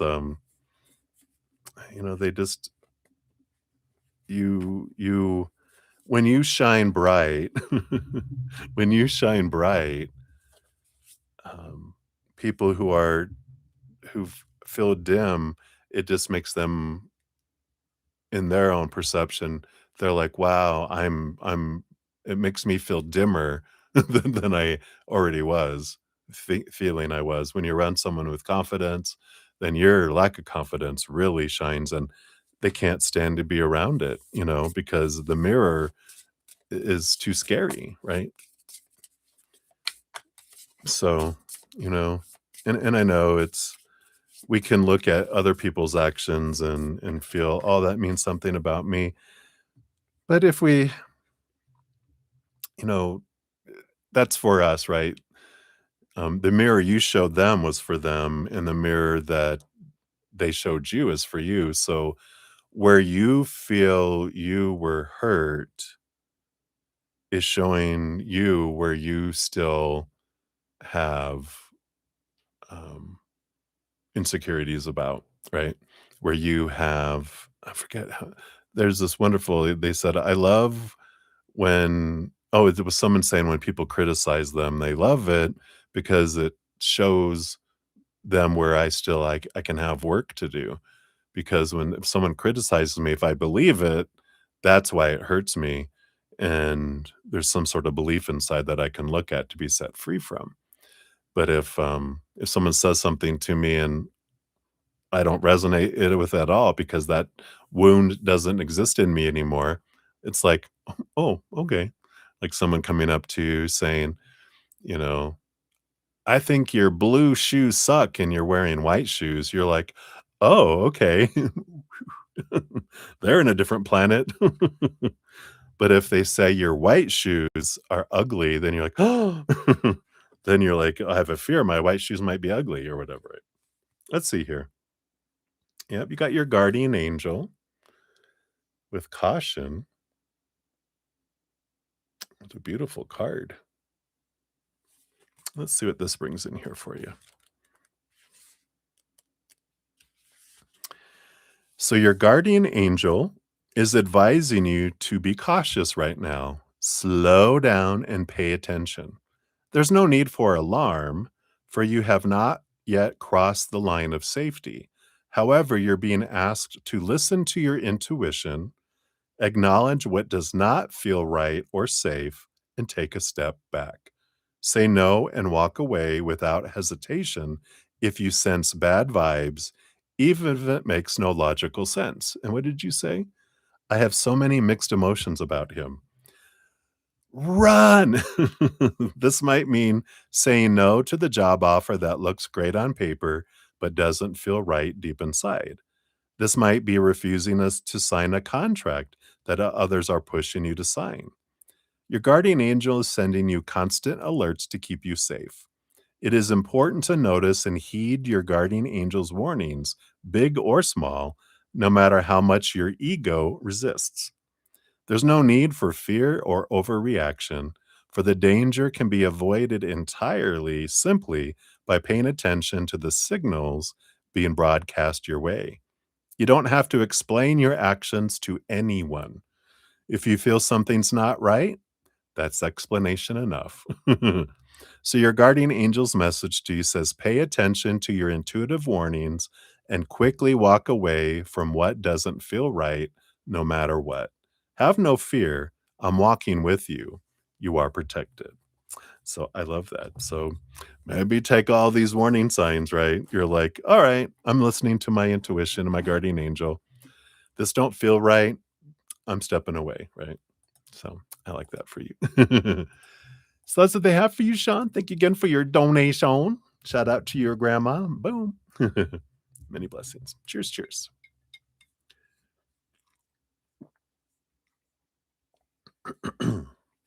All righty. So let me. You're welcome, Sean. So we're going to go into free readings for about 30 minutes. And then after I finish those, then I'm going to go and I have at least Deb to finish. If any other donations come in, I'll finish those too.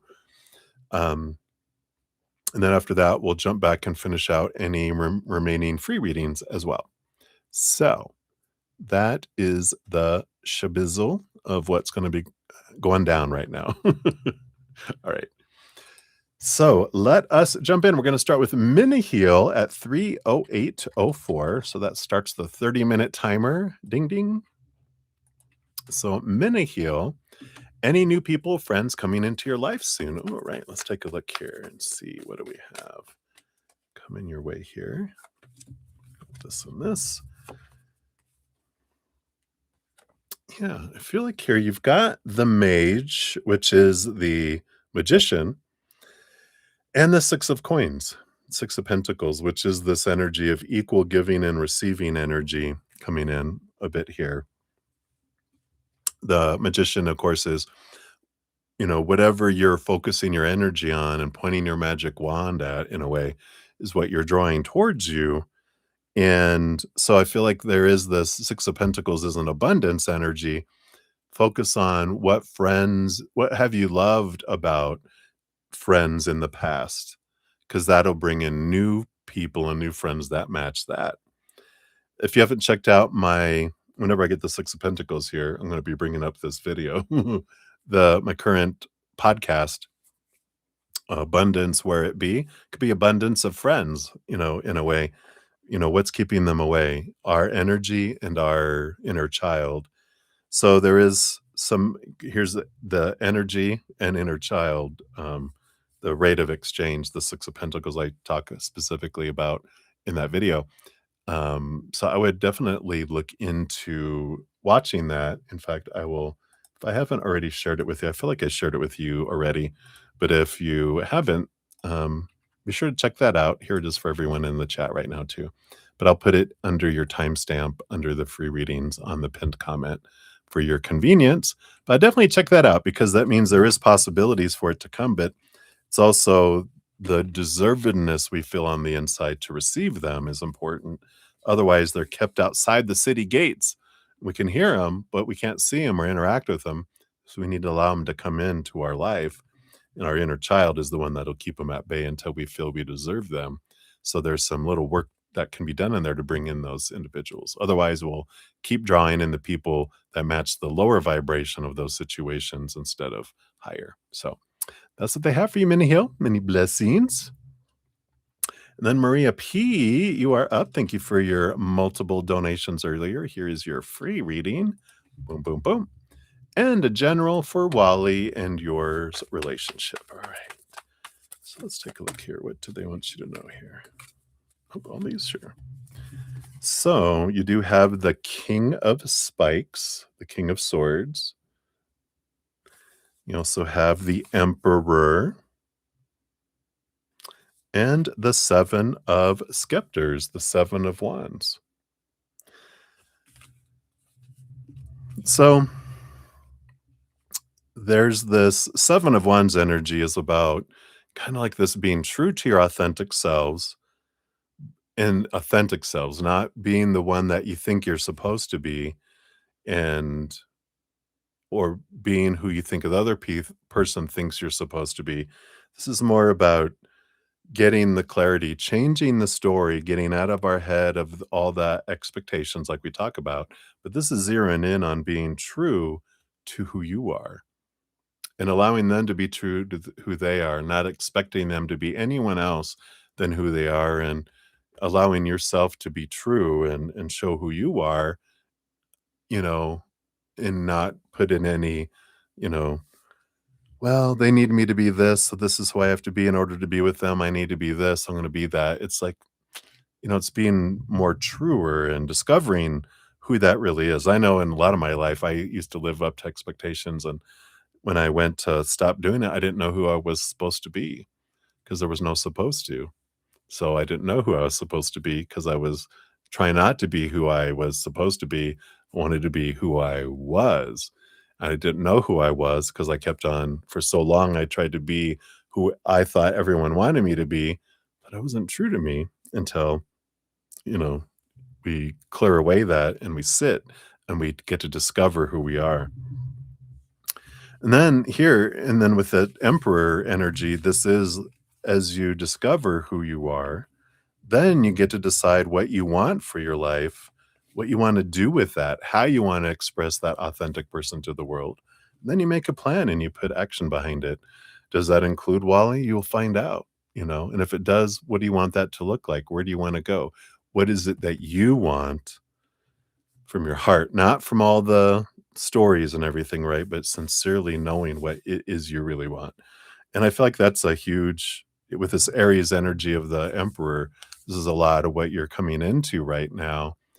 And you will have, and I feel like it's not just your relationship with Wally, though. I feel like it's with job, education, where you live, who you are to your children, who you are to your family and friends. And, it's this like you're in this place of self-discovery. And I like that for you. So I know that's not a ton about your guys' relationship, but I feel like they just need to let you know that you might be feeling like a fish out of water a little bit because you're in this change energy. You're letting go of pieces of that aren't you anymore and they're burning away. And you're discovering more who you are. So I like that for you, Maria. Enjoy. I survived it. You can survive it. You'll thrive through it. And you'll love who you really are, not who you're not that you're pretending to be, but we are pretending to be in a way, right? So There you go. All right. Many blessings, my dear. Ashish, you're up. 31428. Yes. So, Ashish, here's your timestamp. And which year will you move to a different country? All right. So, will you move this year? Will you move this year? Will you move next year? Will you move the year after that? So I'll do 3 cards because we'll see. Is it going to be this year? 6 of coins. That's kind of a maybe. Next year after that, 2 of coins is another maybe because 6 of coins is like scales. The 2 of coins is almost like scales. And the third year, you have the Ace of Swords, which is clarity that comes in. So it feels like here, I mean, you could move this year, you could move next year, you could move the third year. It's up to you because when we have these scales that are coming in with this, it's and the 6 of Pentacles has been a huge indicator for me about this. My abundance podcast episode that I just put out last week, I just posted it just right above you under mini heal if you want to check it out. But it's the things that we can do or the things that we're not doing that are keeping opportunities away from us. So I don't feel like there's a faded moving to another different country here. There's opportunity every year to be able to do it. But it's discovering what it is within you. It's either energy, like what we're focusing on. If we're focusing on gratitude and different things, it can draw it in. If I'm focusing on need, want, lack, I'm pushing it further out, right? That's the first thing. The second thing is the 6 of Pentacles, which is our rate of exchange deep in our subconscious that says, I have to do this to deserve this. So one brings the energy to our city gates. The other, with our work with our inner child, is what opens up the gates to allow the opportunities in. So I feel like it can be any of these years, and it can even be later than that, all dependent upon what's going on inside of you. So I really check out that video about abundance. It gives you tools. I feel like it'll give you perspective, and you can be like, oh, I see. I know what I need to do. So that's what they have for you right now. Ashish, so many blessings to you. All right. Lotus of Serendipity, 3/17/19 is your timestamp. So Lotus, good to see you. That's your timestamp. I am well. I hope you're well. So you'd like messages from your spirit team. All right. Thank you so much for the blessings. So a message from your spirit team. What do they want you to know? Okay, this one. Yep, and this one here. All right. Yeah, you have this new adventure coming up. You have the 4 of Hearts, 4 of Cups, which can be an energy of kind of feeling stagnant, kind of feeling like things have kind of come to this, I don't know, just a nice plateau, but it's like you're ready for something new. And this Fool card is this ending of an old cycle, the beginning of a new adventure. It could be especially around relationships, whether romance or otherwise. You're just tired of experiencing what you've always experienced and you're ready for something new. You're ready for this Fool card new adventure, leaving behind old ways of thinking, eradicating a lot of expectations, and looking at the world as full of possibilities that are coming in here. I feel like there's this try new things energy that I'm getting. Try new things. Doing the old isn't going to really bring it. Um, so it's like go to different places, talk to new people, go to different places.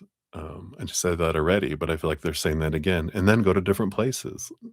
Um, and you'll meet new people, and then they'll take you to different places and you'll meet new people. So I really feel like there's this, energy that's coming in around that. And it's time for this, kind of change that you're so ready for. And I feel like that's the big thing. Just go to a new place. Start there. Go to a new place, and the new adventure begins. So I like that. I know it's simple, but I feel like that's what they have. That's so many blessings. All right. And then ascending universal butterfly, you're up 31952. So here's your timestamp. Thank you, thank you, thank you again for your kind words. I appreciate that. So, just a general reading, anything that you require to know from Archangel Metatron. Ooh, I like that.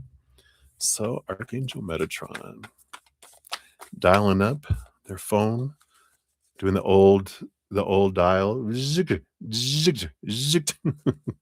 Go, why is he having me call him on an old rotary phone?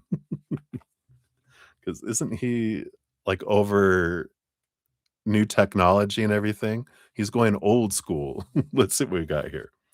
So you have the Hanged Man.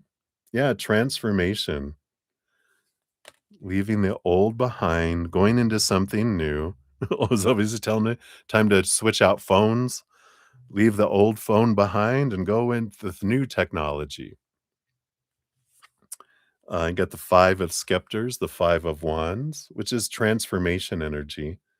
I like this Scorpio energy of, how Scorpio energy, they go from a scorpion and they transform into a snake, and where they shed skin and grow, and then they transform into an eagle, and then which they can fly above storms and dive down to like protect the things they love. Then they go back up above the storms, high, high, high up, very, able to see things so clear from such a distance. And then they eventually evolve into a phoenix. So I like this transformational energy that's coming in here with you, but they're really focusing in on, I don't know, they're focusing on technology. Yeah, even the Eight of Coins, Eight of Pentacles is another one of my transformational cards that they bring me, which is the Hanged Man and the Eight of Coins. I talk so much about going from a caterpillar to a butterfly, and you're a butterfly. You are a butterfly. You're an ascending universal butterfly. So I do feel like they are bringing you new technology, whether it is real human technology. I feel like it's more ethereal technology that they're taking you into. And they're reminding me, I had a friend of mine who um he asked me once, he was like, what did the spirit guides have for me? And I'm like, there's something they're working on you with where you have like this spiritual ethereal screen in front of you, and they're going to show you different ways to tap on something to access something. And this is what they're giving to me. They're like showing me that they have this kind of ethereal thing that you can start to connect with to give you different information, see things from a different perspective, activate different gifts and different menus that open up different settings for your human character, as well as I don't feel like you can remote into other people's to adjust their own settings, but you can guide them on how they can update their settings, which is interesting. So there's this evolutionary Metatronic ethereal technology upgrade that they're showing you and activating it so that you can see it because you're ready for it now. So interesting that that's coming in here, but all that Scorpio transformational energy, I like that, and that makes sense. Scorpio is about um, diving into the secrets of spirituality, so that makes sense why they brought up Scorpio energy too. But hopefully that helps. Ascending Butterfly, thank you again so much. And thank you for all the mentioning the thumbs up and all that too. I appreciate you being an advocate for my channel. I appreciate that. Many blessings to you. Then we have Essence of Ethereal Serenity, 32424. Ooh, look at that. Repeating numbers. Boom, boom, boom. And thank you for being a new subscriber. Welcome, welcome, welcome. You want to know what steps you can take to improve your health and well-being, right? I'll do that one here. I'll do one card for that. And then you also wanted, what soul lesson are you currently discovering?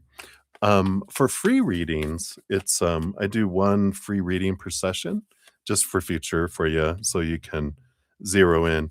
And they're 1 to 2 card readings. So if you ever want a deep dive reading in anything, a donation of any kind, we can pull more cards for. So all that information's down in the description area of the stream if you want to check that out. But we'll kind of tap into both of these kind of on a surface level. But if you want to dive deeper into those, then we can do that as well with a donation. Or if you ask one question, we can dive a little more deeper into one. But when we ask a couple, then I just kind of on both. So hopefully that makes sense. So what's a step you can take to improve your health and well-being? Yeah, the page of the spikes, the page of swords. So, and this is clarity, seeking clarity. And I feel like for this is, you have a wonderful spiritual support team, all your posse, of course, that they love to help us. They love to bring us clarity. And all we have to do is ask, right? They do honor our free will so much that they don't interfere and give us like they don't give us unsolicited information unless it's something that our higher self has said, yeah, you need to tell them, you need to tell me this, tell my human side of this so that I'll know it. But for the most part, we're on this adventure. And until we dial up help a friend, help, they're behind us and they will give us like indications that they're behind us. Like if you have a crowd behind you and you forget because you're so engaged in the moment, they'll and you're like, oh, and they'll do that through synchronicities and repeating numbers and stuff to go, oh, that's right. Thank you guys. So can you give me clarity on what can I do to help, my wellness with this? What can I do to help my body with this? Right. And um, so I feel like pay attention to repeating numbers because I feel like if you search, like if you're getting, like in this case, you got 32424. So if you're like, oh, repeating numbers, there we go.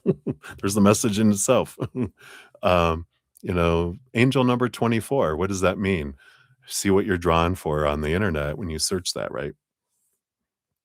And see what resonates regarding your wellness, your well-being, and your health. Also, a great book is I think I have it still over here. Let me see it. Maybe with my Kleenex box. Have it on the stack. Here she is. Ugh. As I knock everything over here. It's a great book. You can also look on the internet. You don't have to, if you don't have this book, you can probably pick it up somewhere. It's an amazing book, amazing read in the beginning, but she has a list of all the symptoms and the emotional or spiritual reason behind it. And you can Google that too, which is you know, the um the spiritual and emotional reason for this. Like, when I pulled my back, when I look at back, it's all about support. How are you not feeling supported? In what way aren't you supporting yourself? And, it's wonderful the information that you can get just by asking spirit or Google. That's funny. But search for the spiritual and emotional reason behind, and you can also glean energy there too. Wow, I love that. And then what's the soul lesson that you're currently discovering? Yeah, you have the hermit. I feel like this is both together because the hermit card, that's about stepping away, connecting to the spirit world and asking them for guidance with the lantern that the hermit normally has. And so this is asking, I feel like this is the biggest thing that you're um, the soul lesson right now is that you're not in this alone, that you're worthy to receive words and guidance from spirit, and they don't die, so they can't be dying to help you, but they're so excited to help you, and they're around you all the time, and they're just ready to give you signs and synchronicities and guidance to help you on your path, and you're worthy of receiving that. And so I feel like that's the message for you right now for this one here. So, of course, I'm on Wednesday through Sunday night, so if you wanna ask a free question every night, we can dive deeper, into it. Um, so hopefully that helps, and good to see you. Hopefully you'll be hanging around some more, and welcome to the Zen Friends. All right, many blessings. Right, Deb? Deb, it is a good book. Hey, Jamie. All right, Blueberry, you're up. 3:30:16. Here is your timestamp. Boom, boom. And what your spirit guides want you to know. All right. All right. Just heard a weird noise go flying by the house. Somebody's car probably is not tuned too well. Well, I got the King of Hearts and the Queen of Hearts. So I feel like this is, on one hand, it's the divine feminine, the divine masculine, this wonderful energy coming in that, you know, do what you can. That's your divine masculine action energy. And whatever you can't find a way to do anything about, ask creator and open up. And that's the divine feminine, is being able to receive from creator. So I feel like that's one side of this energy that they're having come in here. The other is you do have a divine counterpart. Got the king and the queen of hearts. So you do have this very compatible person that you can connect on an emotional level in the outside world, that they are out there. And you can trust that they're going to bring the perfect person in the perfect timing, the perfect way. And I feel like a big piece of your journey is to know what you want in a relationship and why, and then leave the who, the how, and the when up to them. Um, but because if you try to control that, that's when we usually end up with our other lovely experiences. Because we're like, oh, they were not that at all. They are the know-it-alls, so they can, bring in people. And there's always stepping stones, people we can experience, you know, that help us understand who we really are. And then we understand more of what we really want, and that helps us. So, but we can trust that the creator is bringing the perfect person for you, this divine counterpart. But I feel like the energy here is you get to focus on the what you're wanting and why, and they'll take care of the rest. So I feel like that's what they're wanting you to know there. So hopefully that helps. That's what they have for you, Blueberry. So many blessings to you. All right. And then we have Maria Scorpio at 3:32:47. Yes, that's correct.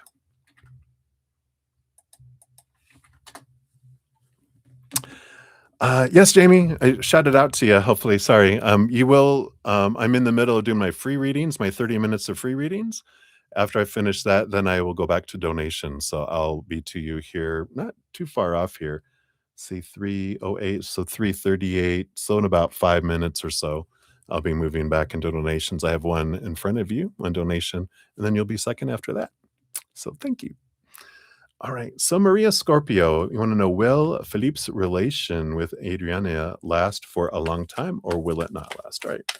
Based on their current energies, no, it's not. There's the Tower card, which is things falling away, and the Nine of Swords coming in here. I feel like Adriana has a lot of expectations according to Philippe's perspective, and they don't like all these expectations. They don't like feeling caged, and so it doesn't last very long. Um, but you know, they won't be going back to you though. Um, with all of that, they're just gonna move on to the next person, the next person, the next person. They don't go backwards, they go forward. They're like a forest fire, right? They burn through a forest, there's nothing for it to burn backwards, it just goes on to another forest, and another forest, and another forest, and another forest. So, it won't last, just like it he doesn't have a long-term relationship bone in his body right now, so, he won't return backwards. If he does, it's just for a quick hookup and then he moves on kind of thing, so he's not good for you, leave him behind, let him burn someone else, don't get burned by him again, and again, and again. You deserve better, right? So, that's your lovely spirit guides, advice. Unless you wanna get burned again. If you like feeling the burn, feel the burn. Alright, so many blessings to you, Maria, hang in there. And then Ravit, you are up 3:35:21. So Ravit, here is your timestamp.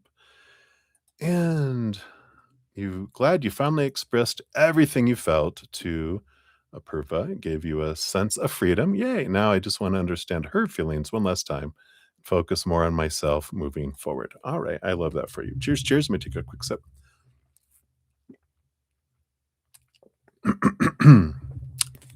Getting parched.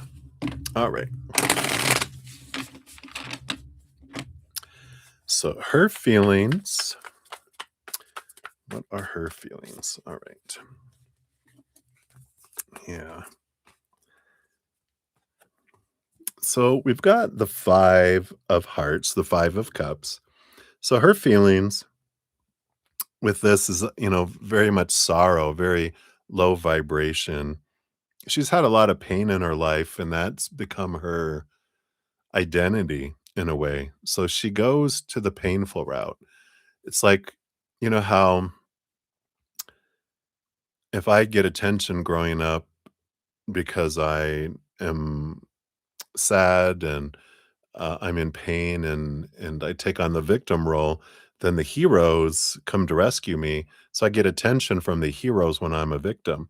And I feel like there wasn't a lot of competition growing up for to be the victim. There was a lot of people that were getting all the positive attention. So when I chose to be the victim, I got more attention. And so it became a part of my identity growing up as her that if I focus in on that, then I get more attention. And that is such a part of who she is right now in her life that, it's like there is here's this, um, Trojan horse, you know, it's not real. And until she goes in and with this full card and lets go of the old ways of thinking and stops that cycle that they have of, you know, turning into a victim, gets attention, gets happy, then turns into a victim to get more, and then turns into a victim to get more, that they'll continue to do that. And it's a repeating cycle that I feel like is what you need to be aware of that, you know, if given a chance, they will look for the sadness in a situation and um, and pick apart a statement. If you say something, "Oh, you mean that I'm this?" And you're like, "No, I didn't mean that at all." It's like I pick fights so that I can be a victim. And it's not conscious because it's part of, the kind of perpetual cycle that that she has herself in until it she takes action to stop that. So it'll continue to be that. So if you realized, yeah, why was she always picking fights? Why did she, always look for the bad in things? Why did she it's always about the what's going wrong, not what's going right. And it's because that's how she grew up. And until she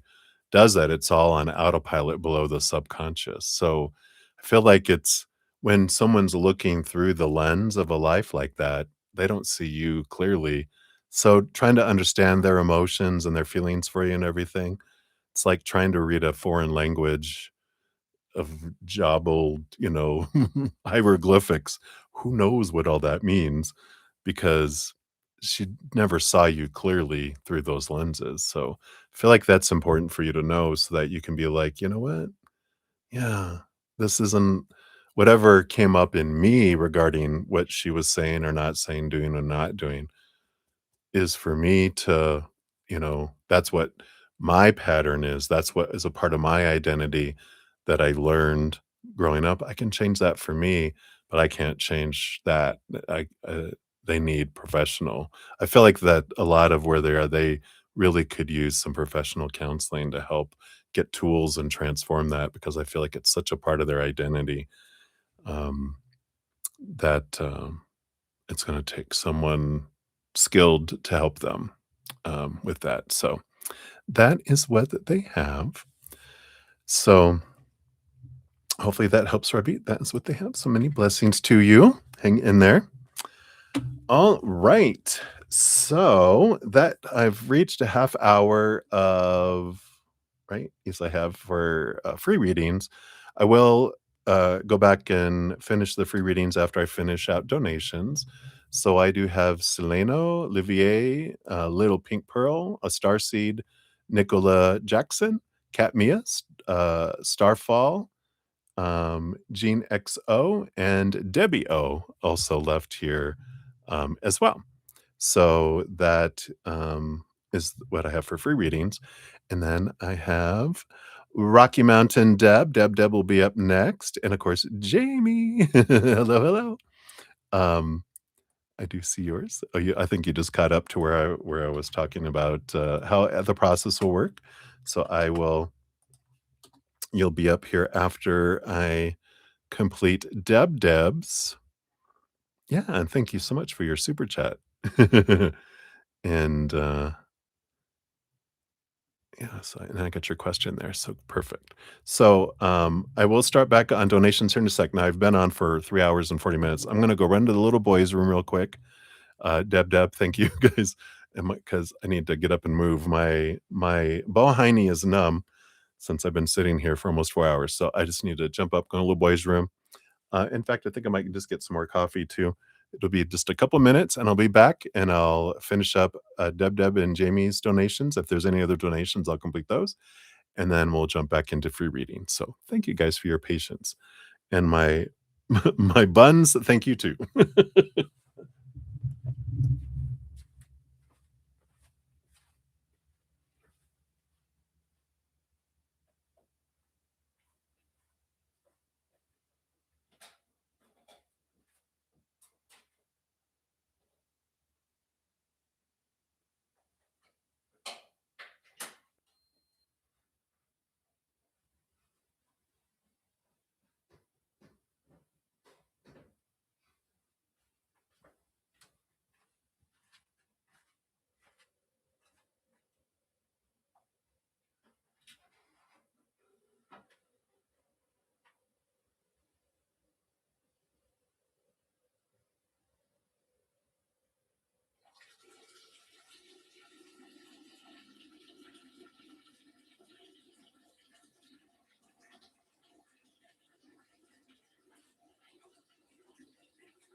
right. Thank you guys so much. The blood is flowing through my buns again. So, shoo, shoo. All right. So thank you guys again so much for all the thumbs up and all the love and support. I appreciate you guys so much. Glad you guys have a great sense of humor. Let's plug in my little Android pad here. We will shuffle up and get back into it. So, get up here. So, Deb, 34515. Hello, hello. Good to see you, my friend. Thank you for your donation via the Venmo. And you wanted an oracle card. Let's see, did you say anything up here?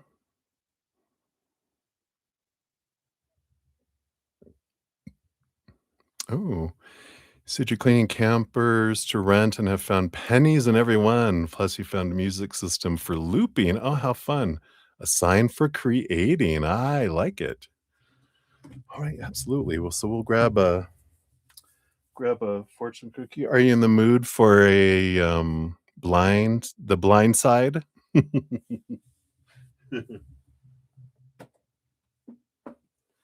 think the blind spot be calling your name. The blind spot. Psh, psh, psh.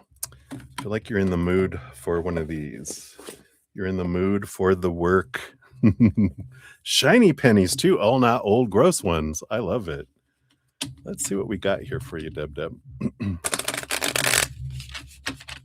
Pennies from Heaven. Isn't that a movie?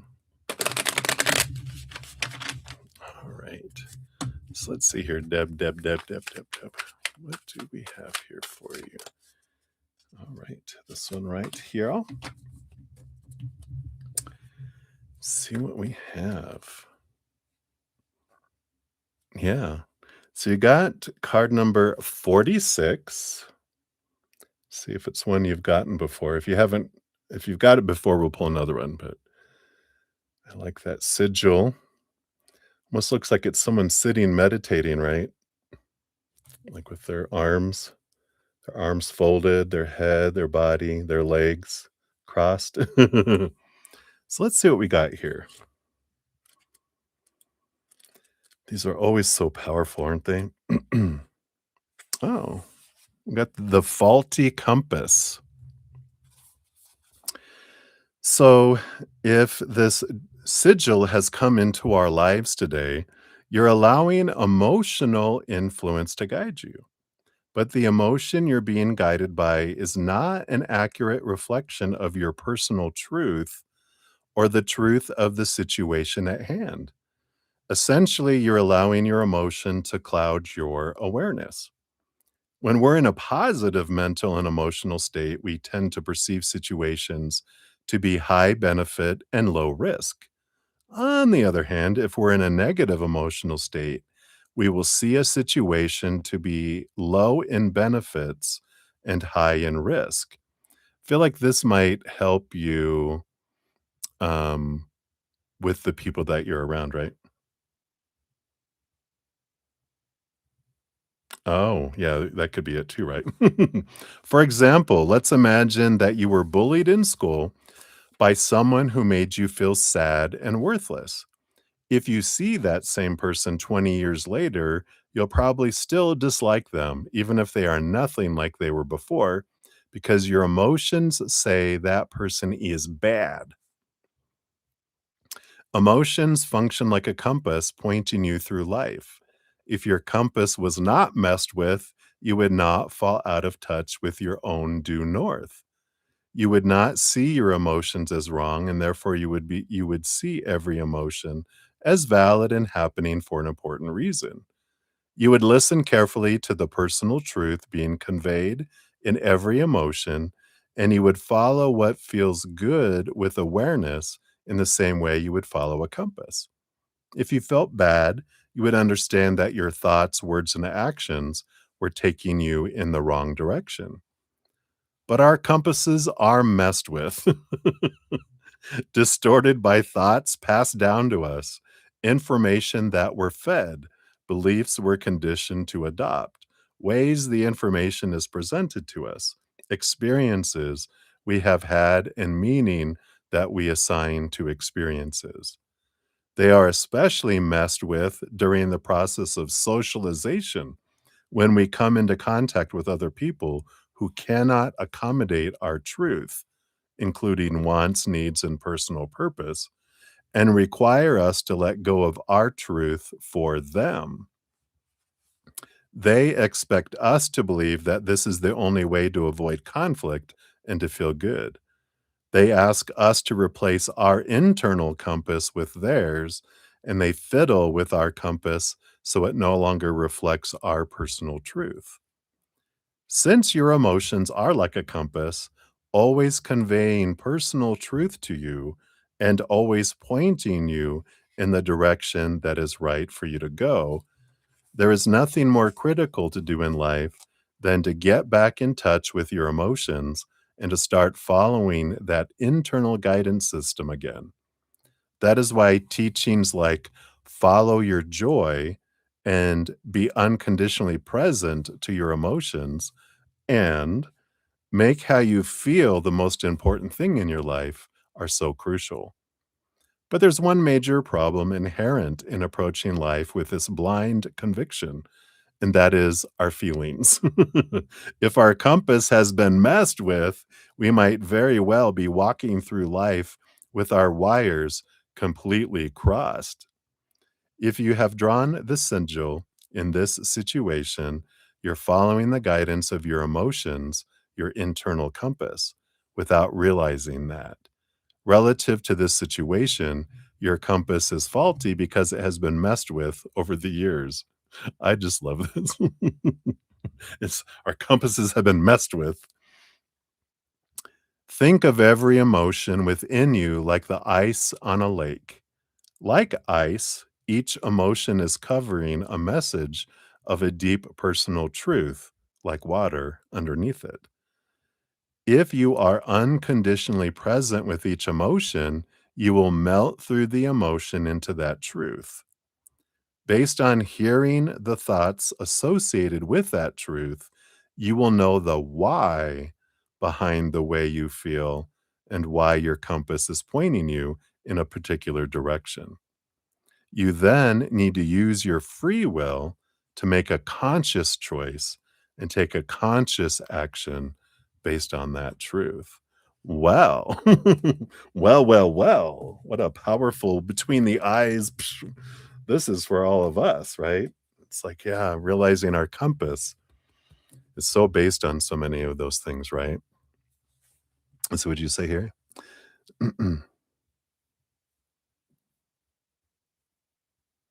Yeah, right? And realizing, seeing, like, the different people going through the different it helps you understand that all their compasses are messed with, and they are reacting from their emotions, old emotions and the bullies of their past in a way, right? And, so it allows you to understand, where people are coming up, right? Oh, you're so funny. You're so funny. And then understanding why your compass had you, tell them what they need to do, right? Oh, yes, deputy of the universe that we are, right? We You better check yourself when you're talking to my daughter. Boom, don't make me come across that table. So for you, you've got rest. Card number 33, I like that. Master number 33. Walk hand in hand with your human and your higher self, right? Yeah, because when we did your reading about going over there, right, there was something that you got in your messages, right, about you'll be learning this time around that you don't need to speak up and control other people's actions, just observe and reflect on what their actions are bringing up within you, right? So it's funny, you're telling him he needs to check his emotions, and that was the message to yourself, right? I love it. It always is. Anything that comes out of here is usually for us to hear for our own self. I know. I catch myself all the time. Blah. So yours is relaxation, rest, rejuvenation, retreat. So this card signals that this is a time for rest and healing. Your body needs a break, even if your mind resists the idea. You may feel as though there is simply too much responsibility sitting on your shoulders for you to slow down right now. However, following this line of reasoning is not advisable. Pushing forward can adversely affect your health, thus harming your ability to show up later for the people who count on you. Rather than continue to willfully push onward, have enough self love and self awareness to recognize your limits and ease up. Taking a short break now and then will allow you to go the distance. Besides, resting briefly does not mean you're quitting or giving up on your commitments and responsibilities. It simply recognizes the need to pause and refuel before you carry on. Your beautiful healer guides are encouraging you to give yourself this much needed rest. Your body is tired and your mind is fatigued. You need to refuel and regain proper perspective. Resting will also give you a more accurate view of what is and what is not your responsibility. Your loving healer guides advise that you take time to relax before your body falls apart and forces a break upon you. I hear you. That's what happened to me last week. Allow your healer guides to attend to your body and soul as you rest. Turn away from outer stimulation and go within. Sleep, relax, meditate. Spend time in nature if possible, and let the healing begin. Stepping away for a brief time will not only be good for you, but it will also be good for others, as they will find their own resources to draw from in your absence. This will stimulate and strengthen their creativity and independence, which will help them in every way. I love this for you. Your healer guide's message to you, it's simple: rest. Your body's very tired and sore. So it might be, I've done enough of these, I can't do any more, or I need to take the morning off, and I only can do one more, right?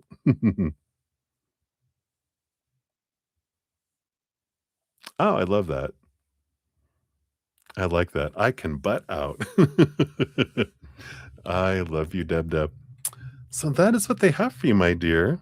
Rest up, enjoy, sleep well, get out into nature, have some meditation, you know, be reasonable. I know you want to help, help, help, go, go, go. This is a good rest, stop back, reflect, come back to you. Yeah, because if you're, um,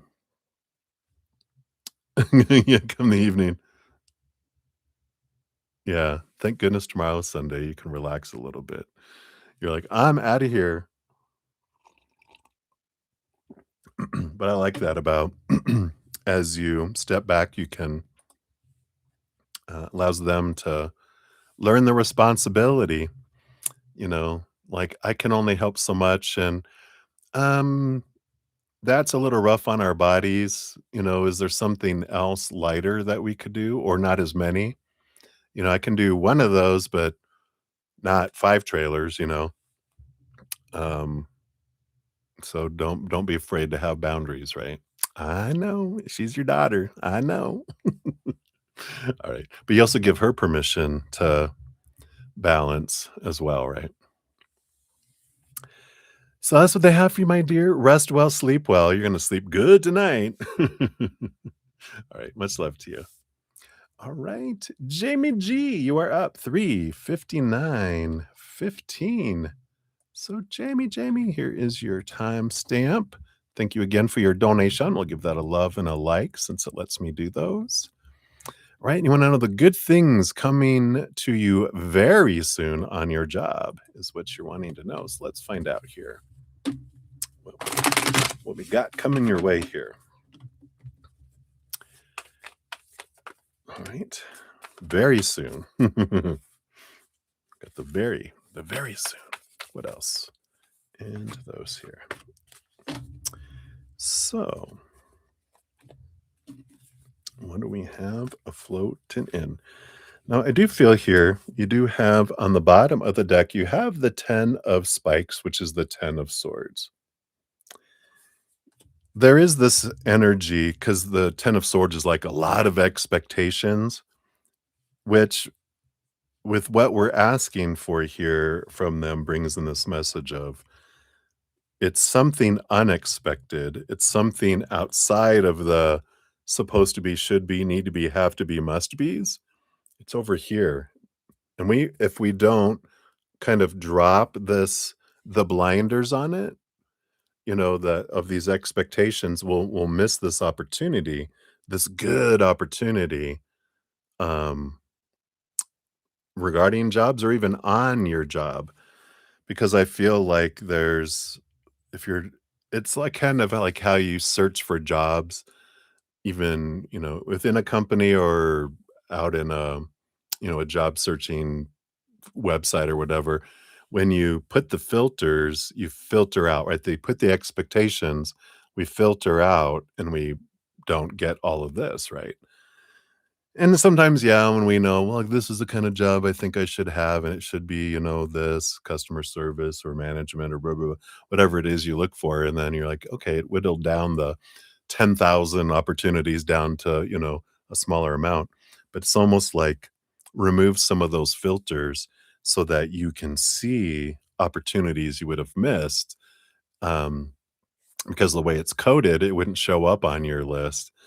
And so I feel like it's unfiltered, kind of just see what opportunities are available. Might take a little bit more time, but I feel like you'll come across some opportunity that like you said, you would have totally have missed. Then you have these three cards. That was the bottom of the deck. So let's see what else here about good things coming your way on your job. You have the Two of Hearts. And you got this Two of Hearts energy. You also have the Eight of Coins along with the 10 of Hearts. Yeah, look at this. Joy, joy, joy energy. And I feel here that the Two of Hearts it's almost like there's these two choices that are coming up here. With the Two of Hearts, it's like I feel like there's this choice energy. One is something that would just, oh my God, I would love this. This is my joy. I would love to go in this direction.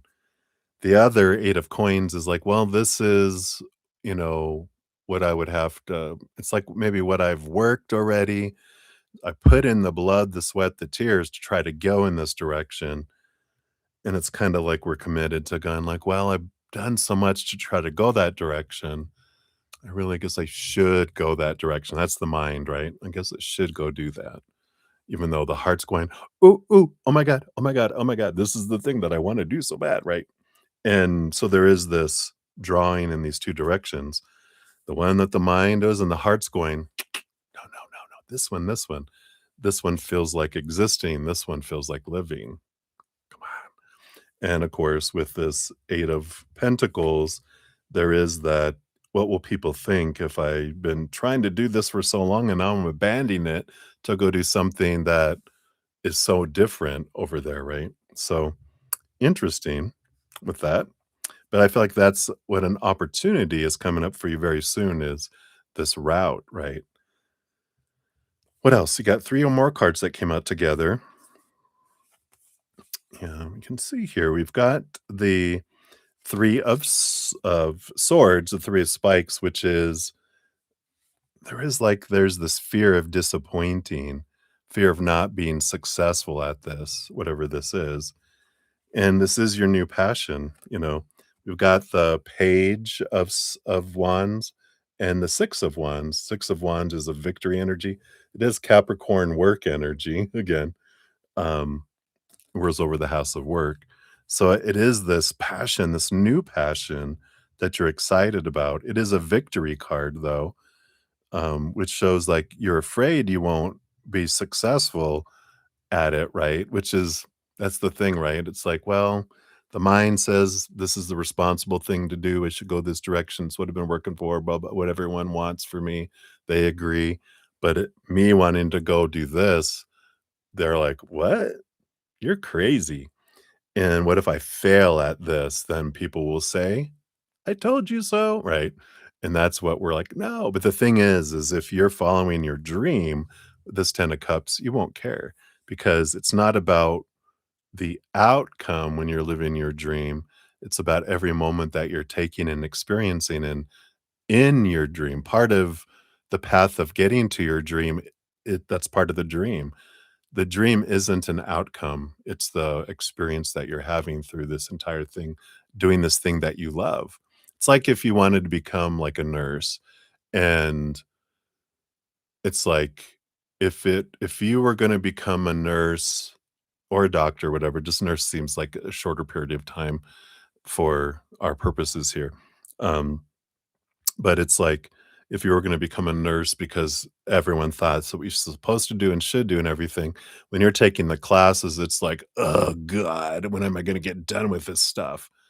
But if nursing is what you wanted to do and you love the content and you're loving the books, reading them, and you're loving the labs and doing the, drawing the blood or giving the shots or whatever you're doing, you know, it's you're loving that experience and see the difference in the energy when you're following something that you love and you wanna do and the stuff that you feel like you're supposed to do. When you're living your dream or you're living someone else's dream. You wake up in the morning excited for this dream. You wake up in the morning going, "Oh, crap, I gotta go live my dream today," when it's someone else's dream that you're living.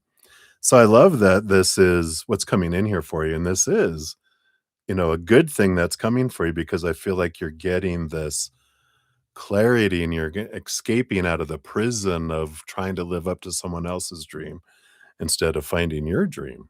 And I like this. Underneath those other three cards, you do have the Eight of Spikes, Eight of Swords, which is a beautiful energy of you're realizing what of your own thoughts and beliefs and mindsets, your expectations have made you feel blinded and bound and trapped and restricted and small and even powerless. And you're ready to let go of all these expectations. You're ready to see things differently. You're ready to kind of end this battle that you're having between your head and your heart. And your head, instead of trying to bully your heart into doing what it thinks it's supposed to do. Um, Once you let your heart lead, your mind will support your heart and help it make those things come true instead of the other opposite. Got a little bump on my shoulder.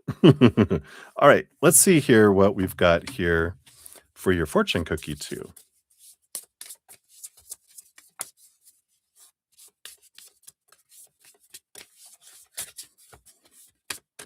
All right, here we go. And you have oh my god, work. Interesting that you got a card of work and it was about work, but look at this beautiful what you're feeding, what you're growing, and this is your helper guides. So how perfect. Card number 20. There we go. So you are in the beginning stage of a huge growth period in your career or in your business. What you have been doing until now has brought you to this point where promotion or expansion is possible. Have faith in what's to come. You are on the correct path to building a sound and solid future. Continue to work steadily and with focused determination, discipline, and commitment to your intended goal. You can be confident in a successful outcome. You may not see immediate results from your efforts, but know in your heart that the work you do now will bear much fruit later. Much like planting a garden, you're planting and cultivating the seeds of success. Careful attention to detail is important right now. The more thorough and dedicated you are in all you do, the more you guarantee your future harvest. Your helpers guide message to you: carry on with confidence. You're on a solid path to lasting financial security. A successful and lasting outcome is guaranteed. I like this about it's like follow your heart. What is your dream that you're wanting to do, regarding your work? Kind of how do you want to express this love in your heart with the world in your own special and unique way? I feel like that's the journey for you.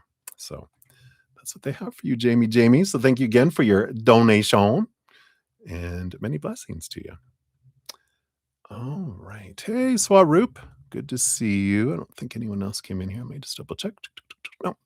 So let's grab your Swaroop and we will put that on the list here. All right. So thank you guys so much for all your patience in getting to your readings. Well, that was it for the donation. So we're going to head into free readings here. And let's see, I've got what? 1, 2, 3, 4, 5, 6, 7, 8. I've got like 10. So Swoop, you're 10th right now. And so I'll jump into those in a moment here. And cheers. Thank you guys so much for all the thumbs up too. It does help spread the Zen love. I'm so grateful. It's a way you can show me some love, so my channel some love, and it helps. You're part of the love tsunami. It's you're helping spread that love to the world. So thank you so much for doing that. Yum, yum, yum. Let me just scooch back here on the chair, like sliding off here. All right, here. There we go. Move my little back support that helped me get my butt on the chair here. Okay. So we have, I think that's Seleno, Philian girl. We got 4/11/23 for yours. So there's your timestamp. You want to know, will Sam respond this time, or what will be his reaction towards your love messages? All right, let's take a look here. So based on current energies, tell us here, will Sam respond? Let me just shuffle these up.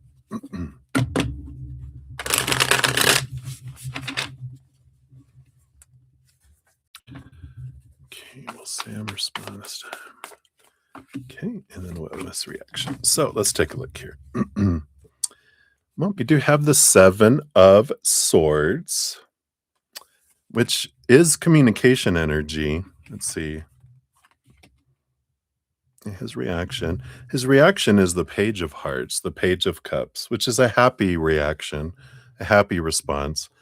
But I don't feel like it's going to be the response exactly as you're wanting with the 7 of Spikes. 7 of Swords is like, you can look at it as like someone who, as I'm going to be true to my authentic self. Like, I'm not going to dim my light. I'm not going to ask permission to shine. I'm not going to defend my actions. I'm just going to be me. Here I am. So they're not going to, respond in the way that you think people should respond. They're going to respond in their own unique way.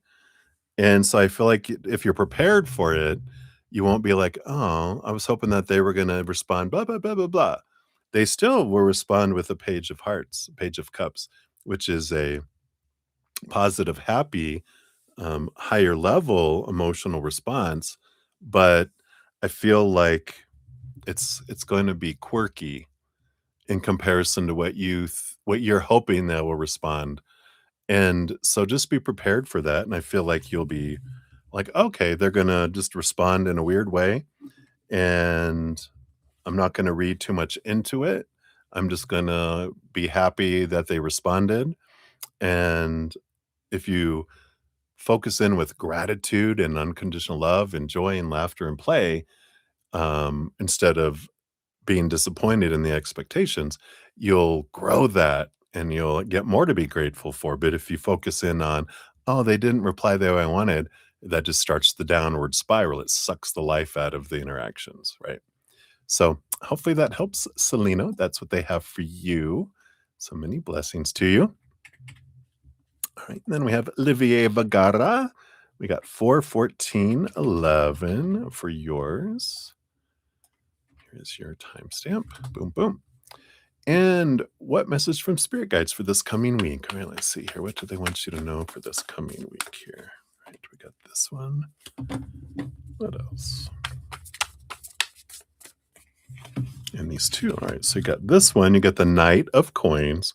It's a little bit of slow motion energy going on here with the Knight of Pentacles. It's the slowest moving knight out of the four. So it's a little bit of, you know, it's like someone got the remote and did slow frame by frame. So things are a little bit slower, but whenever we get a slow card, right, it tells you what you're able, that there's a purpose for it all. And you got the Seven of Coins, another slow moving card with the Justice card. So it's giving you the opportunity here to really evaluate what it is you want and what it is you don't want. Because the Seven of Pentacles, even though it's a slow card like the Knight of Coins, there's another meaning to it, which is when you start to see the fruit of your actions, it's like, meh, it's not really bringing me what I want. And so there's the Justice card with the Ace of Swords has you kind of look at things from a higher perspective, cut away some other expectations, reevaluate what you feel you're wanting. And so there's a lot of clarity that comes in with this next week. It's a balancing energy, but it also is about clarity, a lot of clarity around what you are wanting, what you're not wanting. So whatever you feel you're not really getting the results back from it, whatever actions you've been putting forward, that's the thing that you can focus on this week and reevaluate and go, maybe there's a different way I can go about this. It's not I'm going about it wrong. And just maybe there's a different way I can go around this and go about this, whether it's approaching job, love, health, family, friends, whatever. It's like, what do I feel is, I won't say lacking, but what is it not bringing me the fruit, the fruit that I'm wanting? It's just like, this is all right. I'm ready to switch up. So I feel like that's what they have for you, Olivier. Hopefully that helps. So many blessings today. Now you can think, what is that? What area of your life is that, right? All right. Many blessings to you. All right. Little Pink Pearl, you're up. 4/16/57 is your timestamp. This, let's see. So what's coming for you in August? August, wow. It's only 4 months away, right? It's crazy how much time is flying here, right? So, there's a great opportunity. You have the Two of Scepters, which is the Two of Wands, which is the power of planning. I've never had it come through quite like that, but it's the power of planning. The Ten of Swords, the Ten of Spikes is about letting go of expectations. And as you're making your plans for August, let the energy of trying to please everyone else and trying to make sure all the expectations are met and trying to, the supposed to, the should, the need to, the have to, the must, the blah, blah, blah, blah, blah, blah, blah. It's exhausting, right? There's this energy of, let me let all that go and let me choose what I'm wanting to do. Because the Two of Wands is an energy of you planning, and then you'll put action behind the plannings to make whatever you're wanting to happen in August come true. But a big piece of that is letting go of what the mind is telling you to do, what's expected, and go, what is my heart wanting me to do? And let me then make plans around having that. And then the mind will support the heart in making those plans come true. But the biggest thing is what's the restriction is that you might be kind of torn because the Ten of Swords is, restricting you, and you're trying to please a bunch of people that have contradicting beliefs and needs and wants, and you can't please all the people for a second, and you can't please one person for eternity. So you might as well do what you're wanting to do because you're going to piss off people anyway. All right. So that's what they have for you, Little Pink Pearl. Hopefully that helps a little bit for August. All right. Many blessings to you. All right. And then we have a star seed, week 41922. Here's your timestamp. You're welcome, Jamie. And what spirit wants you to know right now? All right, let's take a look here. What does spirit want you to know right now? Shuffle these up again. We'll try that one more time. That was a very poorly rated shuffle. Wow, again. Are you cards getting tired? Are you getting tired? Do I need to switch decks? No, they're like, no. All right. So, what does spirit want you to know right now? All right, do you want that one in these as well? So, you got the page of coins, the page of pentacles. There is a new opportunity that's coming up here for you. Let's see what that is. You got 3 cards for this. Yeah, ace of coins, which is a new opportunity coming up here for you. Got the 8 of coins.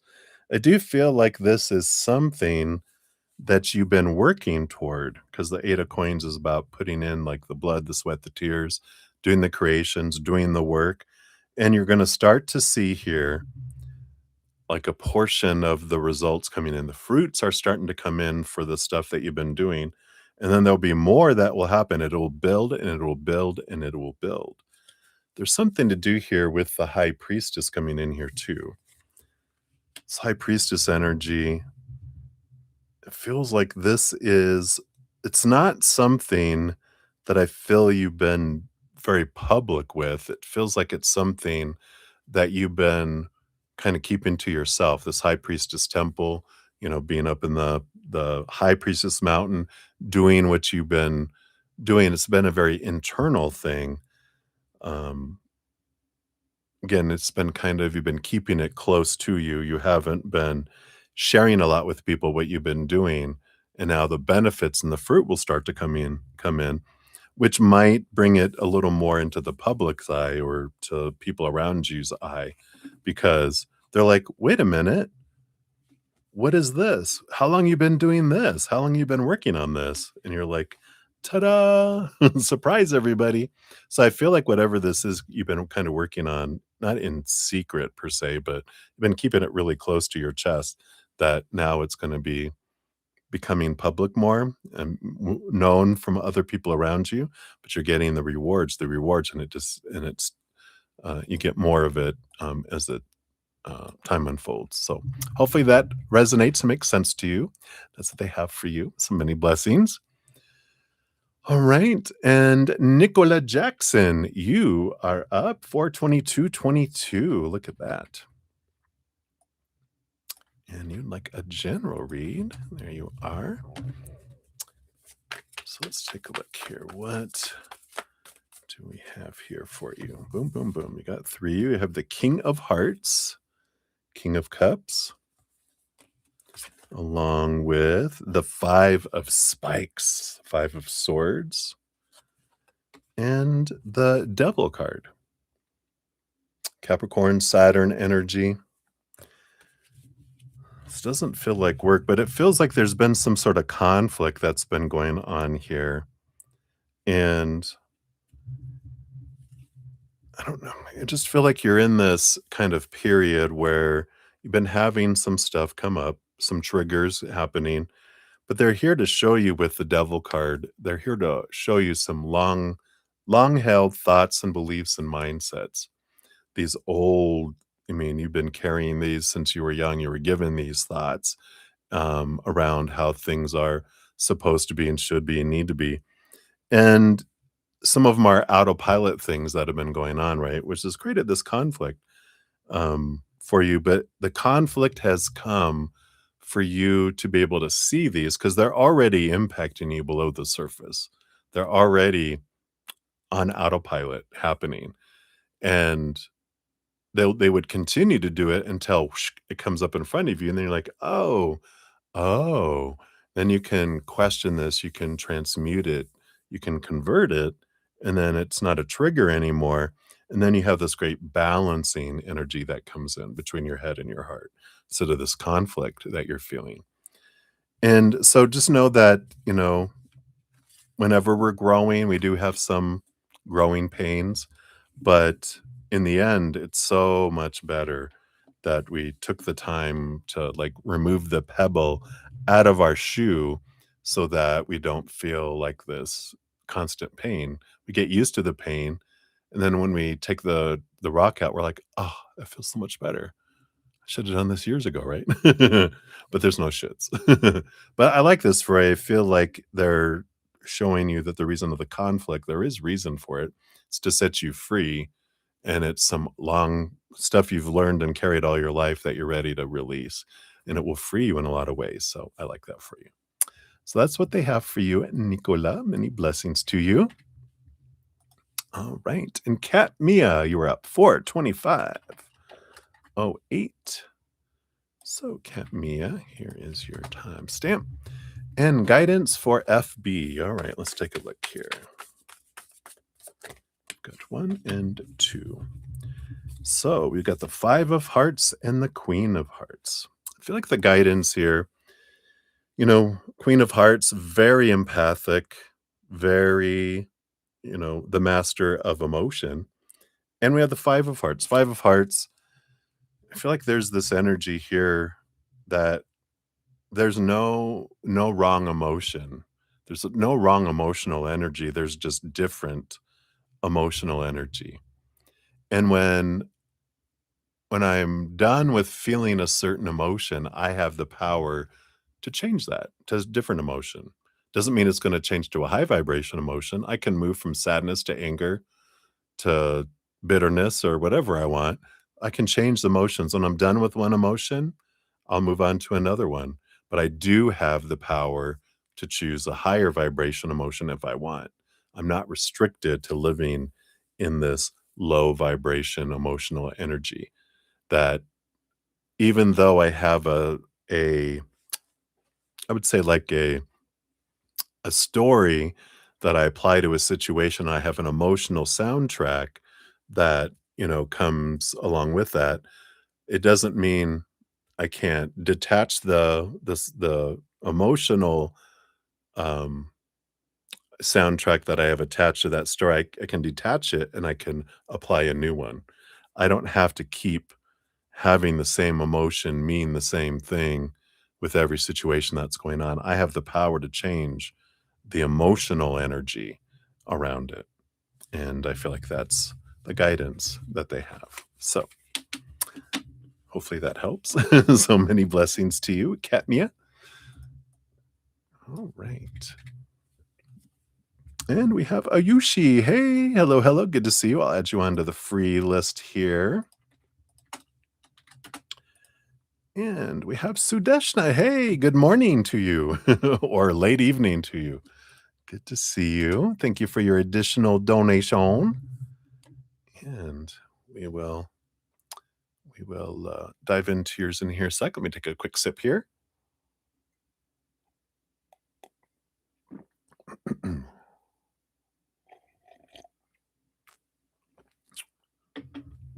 All right.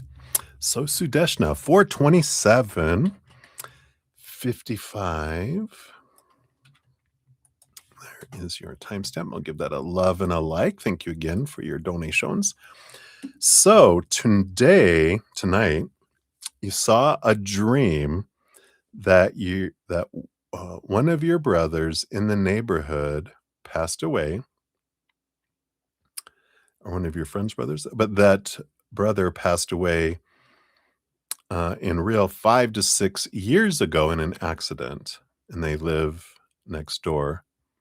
Okay, and why did I get this weird dream? Any significance? Will any of my closed ones get hurt or any bad thing happen to your family? All right, so let's find out what we got going on here. Yeah, you had a dream about, it was you that had the dream about the mom that had passed away too, right?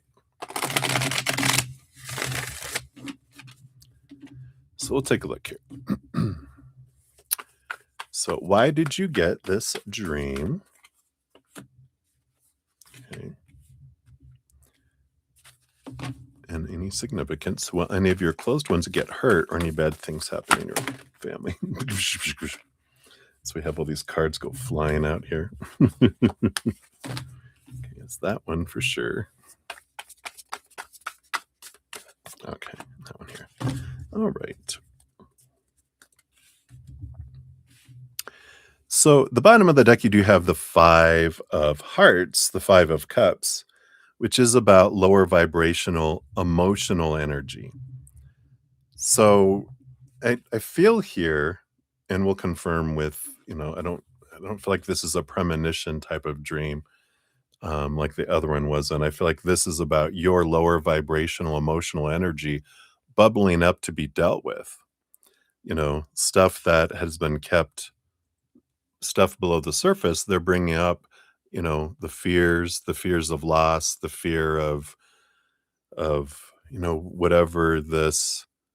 Um, and it's important to know, what were you feeling during these, not so much what was happening, but what you were feeling during them is the emotional experience they were trying to bring up.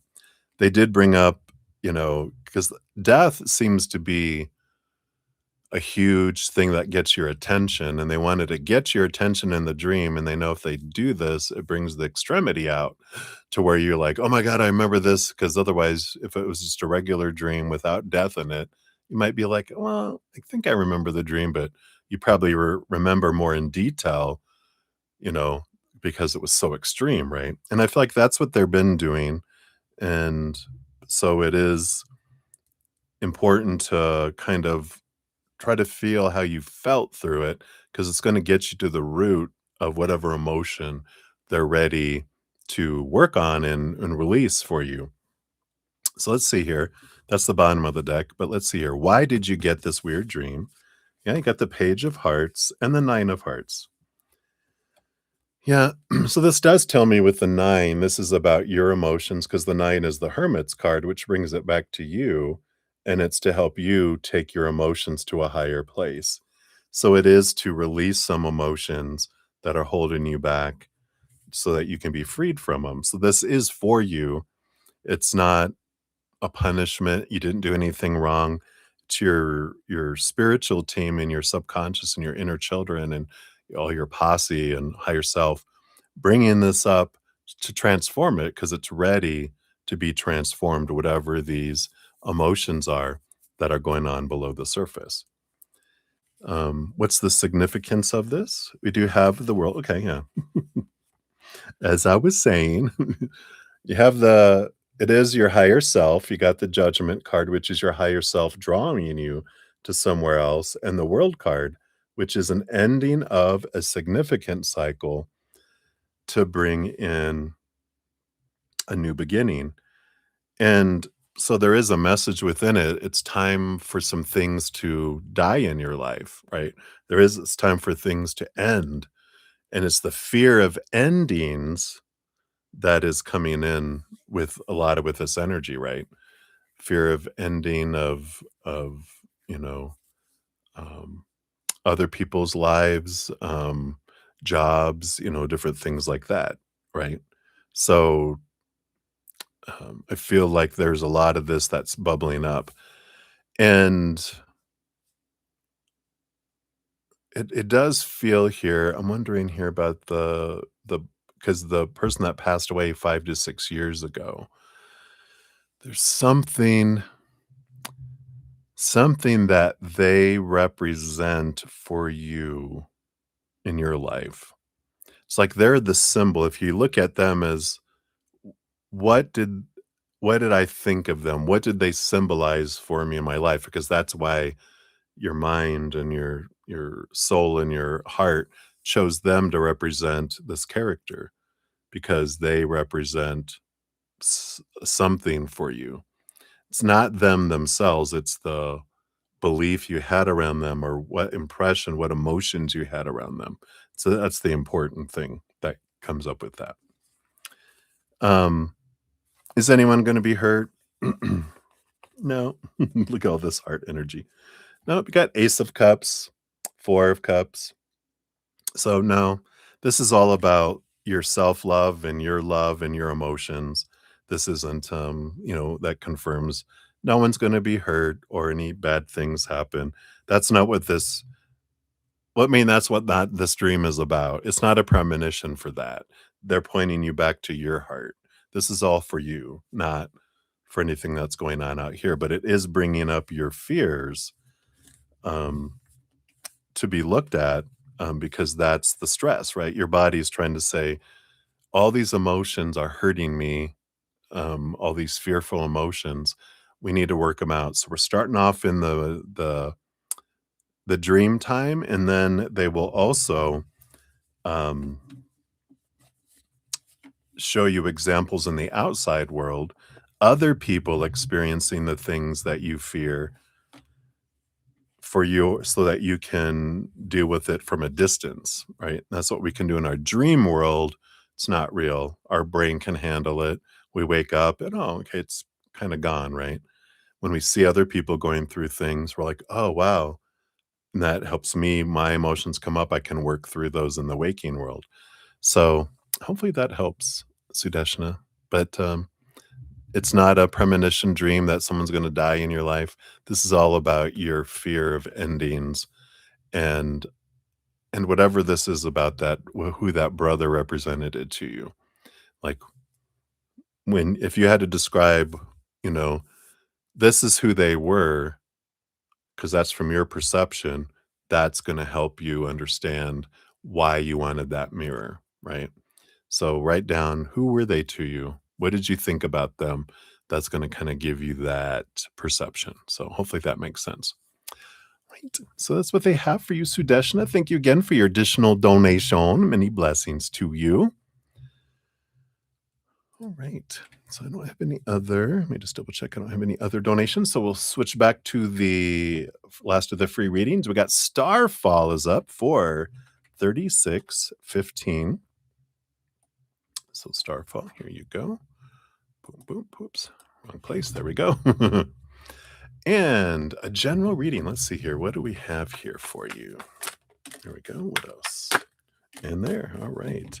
Wow. Very nice. Very nice. Very nice. You got the King of Coins, the King of Pentacles, and the Nine of Pentacles as well.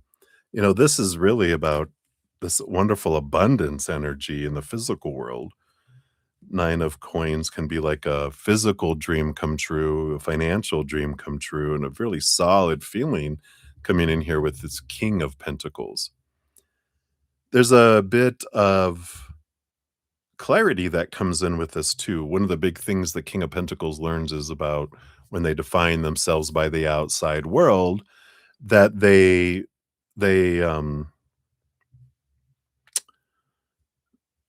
feel unstable because they realize all those things that they're defining themselves by the outside world are unstable, right? The three buckets: relationships with humans, situations, and things, right? Those are the buckets: body, bank account, possessions, situations, job, education, social status, marital status, situational, right? So those three different areas, so unstable and temporary in the outside world that when they define themselves by it, they feel unstable. So they realize they go turn inward and upward for their true value, and then they realize they're priceless. When we define ourselves out there, that's retail price.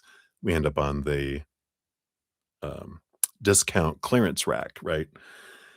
So we find our true worth in here. And then within this, your definition of abundance is also changing. Because when you realize I've got everything I need inside of me, I've got the eternal, unconditional love of the higher realms.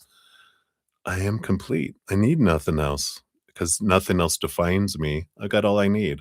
Everything else just becomes above and beyond extra. Doesn't mean I stop wanting things in the outside world. I just stop needing them because I have everything I need in here. But sure, I can have more in the outside world. We can make room for more dessert. We're getting full on the inside by this 10-course meal we find on the inside that has two desserts already. But after that, we're like, yeah, I can have third dessert and fourth dessert and fifth dessert and sixth dessert with whatever jobs, relationships, things, whatever. We don't need it, but it's fun. And so it becomes that instead of before we find that inside of us, we're searching so much in the outside world and desperate for more dessert because we can't find any meals out there, just desserts, empty calories. Um, but it doesn't fill our heart because we're looking for that which does fill our heart on the inside, right? So I feel like that's the message for it right now, Starfall. Hopefully that helps. Many blessings to you. All right. And then we have Gene XO is up 439.31. Whoops. Try that. There we go. That's better. Hey, Gene. Good to see you. Hello, hello. All right. So you want to ask what are eyes, feelings, and intentions towards you, and then check the underlying energies. Absolutely. Let's take a look here. What are eyes, feelings, and intentions? There we go. And then the bottom of the deck. Well, at the bottom of the deck, we're starting off here with the Nine of Swords. So this nightmare and insomnia energy, the fears of not meeting up to expectations are kind of bubbling below the surface, not keeping up. Yeah. Let's see what this is here. What are their feelings towards you here? Got the Five of Scepters, the Five of Wands. We got the Scorpio energy here, transformation energy. The Five of Wands, that there is this change of energy, this transformation of energy, evolution of energy. And this feelings here, I mean, this is more attraction, energetic attraction, and physical attraction energy than it is emotional cups energy, right? This is fire, can be spiritual energy that comes in a little bit with it too, of course. But there is this evolution, Scorpio, scorpion to snake, and then they go from snake to eagle and eagle to phoenix, right? So I feel like there is this movement of attraction energy that's here, and their intentions towards you. We have the Six of Hearts. Six of Hearts energy, Six of Cups is a bit of, what is this, past life connection energy. Are they looking to find out here what kind of connections that are these emotions that are bubbling below the surface? So like the intention is to understand what emotions are there, and it could be what mutual emotions are there, but I feel like they're kind of held back with these fears. The Nine of Swords, the fears are keeping their heart from moving forward. Like their intention is, I want to understand the emotions that are there, but right now I'm focused on this kind of swirling ring of fire, of this energy that I'm feeling between, they are feeling between themselves and you. So hopefully that makes sense with all that there. It just feels like it's in this transformation. Scorpio energy, I feel like they're really looking to you what a lot for spiritual connection and spiritual understanding, and maybe wanting to understand past life energies as well and understand what the past life connections are with you guys. But I feel like that's kind of where the energy is kind of all over the place. It's interesting. I just feel like a little, I won't say confused, but confused. A little bit of, oh, wait, do they have ADHD? Are they dolphining? That's what my host calls it. She'll start here and then appear over here. Then she'll tell me how she got over there. We'll be talking about this and she, oh yeah, we need to da da da. And I'm like, what? Where did that go from? She's like, well, I thought about that, which made me think about this, which made me think about that, which reminded me of that, and then it reminded me I need to do that. And I'm like, oh, thank you. And so she's so funny. It's fun. Sometimes I'm right there with her. I can track it. Other days, sometimes I'm just like, I don't, what? But that's right.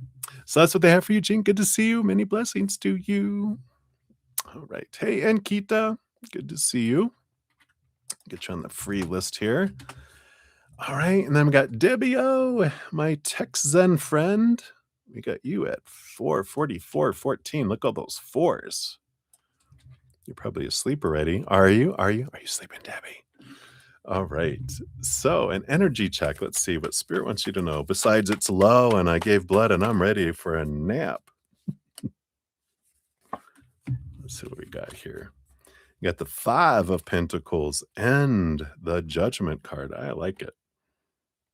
So, the Judgment card, of course, is an energy of, your higher self. Oops, your higher self drawing you, you know, in this direction in a higher place. And the Five of Coins, the Five of Pentacles, of course, it feels like they're leading you away from this place of feeling like you're, the fear of abandonment, being left behind, being left out in the cold, not having enough or being enough. And there is this great transformation because the Five of Pentacles is kind of like an explanation that we experience abandonment when we feel that our sustenance comes from humans, right? Love, like relationships, jobs, possessions, money, right? All that comes from the people. Well, it may come through individuals, they're a shipping company, but the Five of Pentacles has us go, oh, it's the creator that brings us what we need in each moment. And they will use humans to deliver it to us. But when we realize that the creator is the one who brings it, then we stop kind of fearing so much we're not going to have enough. Because, I mean, you get to our age, right? We know that we've never been without. Otherwise, we'd be dead right now. We've always had everything we needed and more. They're not going to stop now. But we experienced abandonment when we depended on a human that they're going to bring it to us. But when they went into fear, fight or flight, they will go into survival mode and they grab back everything. When a human is in fear, it's I need all the toys. No, give me your toy too. I want it all. You know, and that's when we feel abandonment because they pulled back their support because they were in fear. But spirit, creator, source never goes into fear. We never have to worry about them. They have endless resources. They're always going to bring things toward us. So I feel like there is this calling right now. The energy check is that you are more than enough. You're not lacking. I will provide. And it's not humans that bring things to you. So don't worry about them. You don't have to trust humans. You can trust me. So I like that. So hopefully that helps. Debbie O, my tech Zen friend. Many blessings to you. All right. And then we have Swaroop. Bobby is up. Swaroop, we got 447. 17, I think it was. There is your timestamp. And so you didn't get a response on your job that you've applied any new job coming in this week. All right, let's take a look here. So based on your current energies, what do we have here? So you have the Ace of Spikes and the Four of Spikes. I do feel like you get communication on them this week. The Ace of Spikes is new communication and clarity coming in. The Four of Spikes, it's a bit of rest your mind energy. And I feel like it's, because we talk about jobs and opportunities of things being able to come in. But when we get into I need, I want, I don't have, I fear I won't find energy, that's what pushes the things away. And I feel like this is all clarity about letting go of expectations, trying to get out of there. You know, have we been doing gratitude? Have we been, you know, focusing on what I love about jobs I have had? Because if there's fear, it keeps things away because our energy is going, I like this. I like this. I like not having a job because I'm focusing on not having a job. So the energy feels, oh, you want more of that. So when we focus on gratitude, it's what, draws it in. At the very top, I have a podcast out called Abundance. I might have shared this with you already. If I did, I apologize. And if you haven't watched it, then that's why they're bringing it up again. So you just better watch it. No, I was kidding.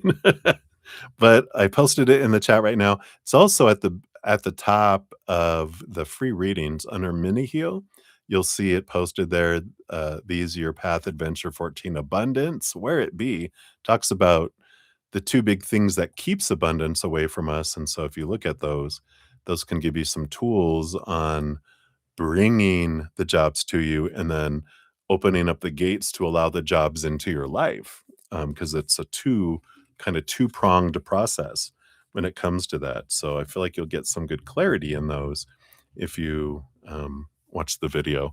It goes into, that for you. So that's what they have for you, Swaroop. So many blessings to you. Hang in there. All right. And then we have a Yushi or 449.55. Here is your timestamp. And when I ask why the Sagittarius is calling you multiple times after so long. All right, let's take a look here. All right, we have these here. See what we have happening here. Oh, yeah. Well, let's take a look here. Makes sense. We've got because we have the 8 of spikes, which is the 8 of swords. It's movement of communication. There's this flow of communication. I feel like they've let go of some of their thoughts and beliefs and mindsets that used to make them feel blinded and bound and trapped and restricted and small. So they've moved beyond some of their fears and some of their thinking. They have been doing with the Queen of Pentacles, Mother Nature, Mother Nurture, working on themselves a bit. But there is this, there's this passion, energy, and sensuality and energy with the Queen of Pentacles. So there is that draw to you with that as well. And I feel like with this 8 of spikes, I feel like there has been something that changed in their life. Like, it does feel like there's been a release of something, meaning like maybe a relationship, maybe something where they're free and now they're not with someone and they're kind of reaching out. Because we have the 8 of scepters, which is the 8 of wands, which is a lot of passion energy. So it feels like here they've got, that attraction, that fire for you. And I feel like they're kind of just reaching out to see how you feel, to see if they're kind of going with the flow of things and just seeing how you feel, what's going on with you. Are you open, to something more, but it's more passionate than it is emotional. So I feel like that's kind of what spawned the connections. And I feel like they're trying to see they've got all this passion that they're ready to, all this energy back, and they want to, have it go places. And I feel like they're kind of filling out to see if you're open to passion, or to see where it goes at least. So I think that's what's coming in, Ayushi. So many blessings to you. Right, and then Ankita, 452.37. So Ankita, here you go. There's your timestamp. And you want to know, will you get more projects in the office this month? All right, based on current energies, will you get more projects? All right, so you do have the King of Hearts, which is a balance between head and heart, which is interesting. You got the 2 of swords, 2 of spikes, which is the kind of a battle between your head and your heart. But and you got the Wheel of Fortune. So I do feel like you will, with the Wheel of Fortune coming in. In fact, with this 2 of spikes, it feels like you're going to have a choice between 2 projects. This King of Hearts, I feel like at first I thought this was your energy, but they're like, no, this is a person. So it's this, I feel like there's someone that has a real balance. They're like a really balanced person, head and heart. And it might be something that you think is like, wow, they're really cool. Because there's someone they're intelligent, but they can communicate. They have great communication skills. And because it feels like a managerial type of person being a king. So I feel like they're the ones that is going to go, hey, I'm going to leave it up to you. Would you like to work on this project or this project? Well, can you tell me a little bit about each of those? Yeah, this one has da da da, and this one has da da da. And I feel like the 2 different ones, one is really like what the mind would think, "Well, this is the one you should do," and this other one is something that you would love to do. It's like your heart, "Oh, I'd love to do this," right? And I feel like that's what, you know, your choices are. Follow your heart. You know, do something that, "Oh, this is gonna excite me," instead of, "Oh, well, this one will check off the boxes," right? I feel like it's important to choose from your heart when you're given the choice between the projects, not something like, "Oh, well, this will look better," or, "Oh, this will do blah, blah, blah, blah, blah," get your mind out of it. Let your heart go, "Oh, I'd love to do that," because your passion will show in doing that thing, which will blow the socks off people versus, "Oh, you completed that. Good job." Right? Alright. So that's what they have for you, Ankita. So many blessings to you. I like that for you.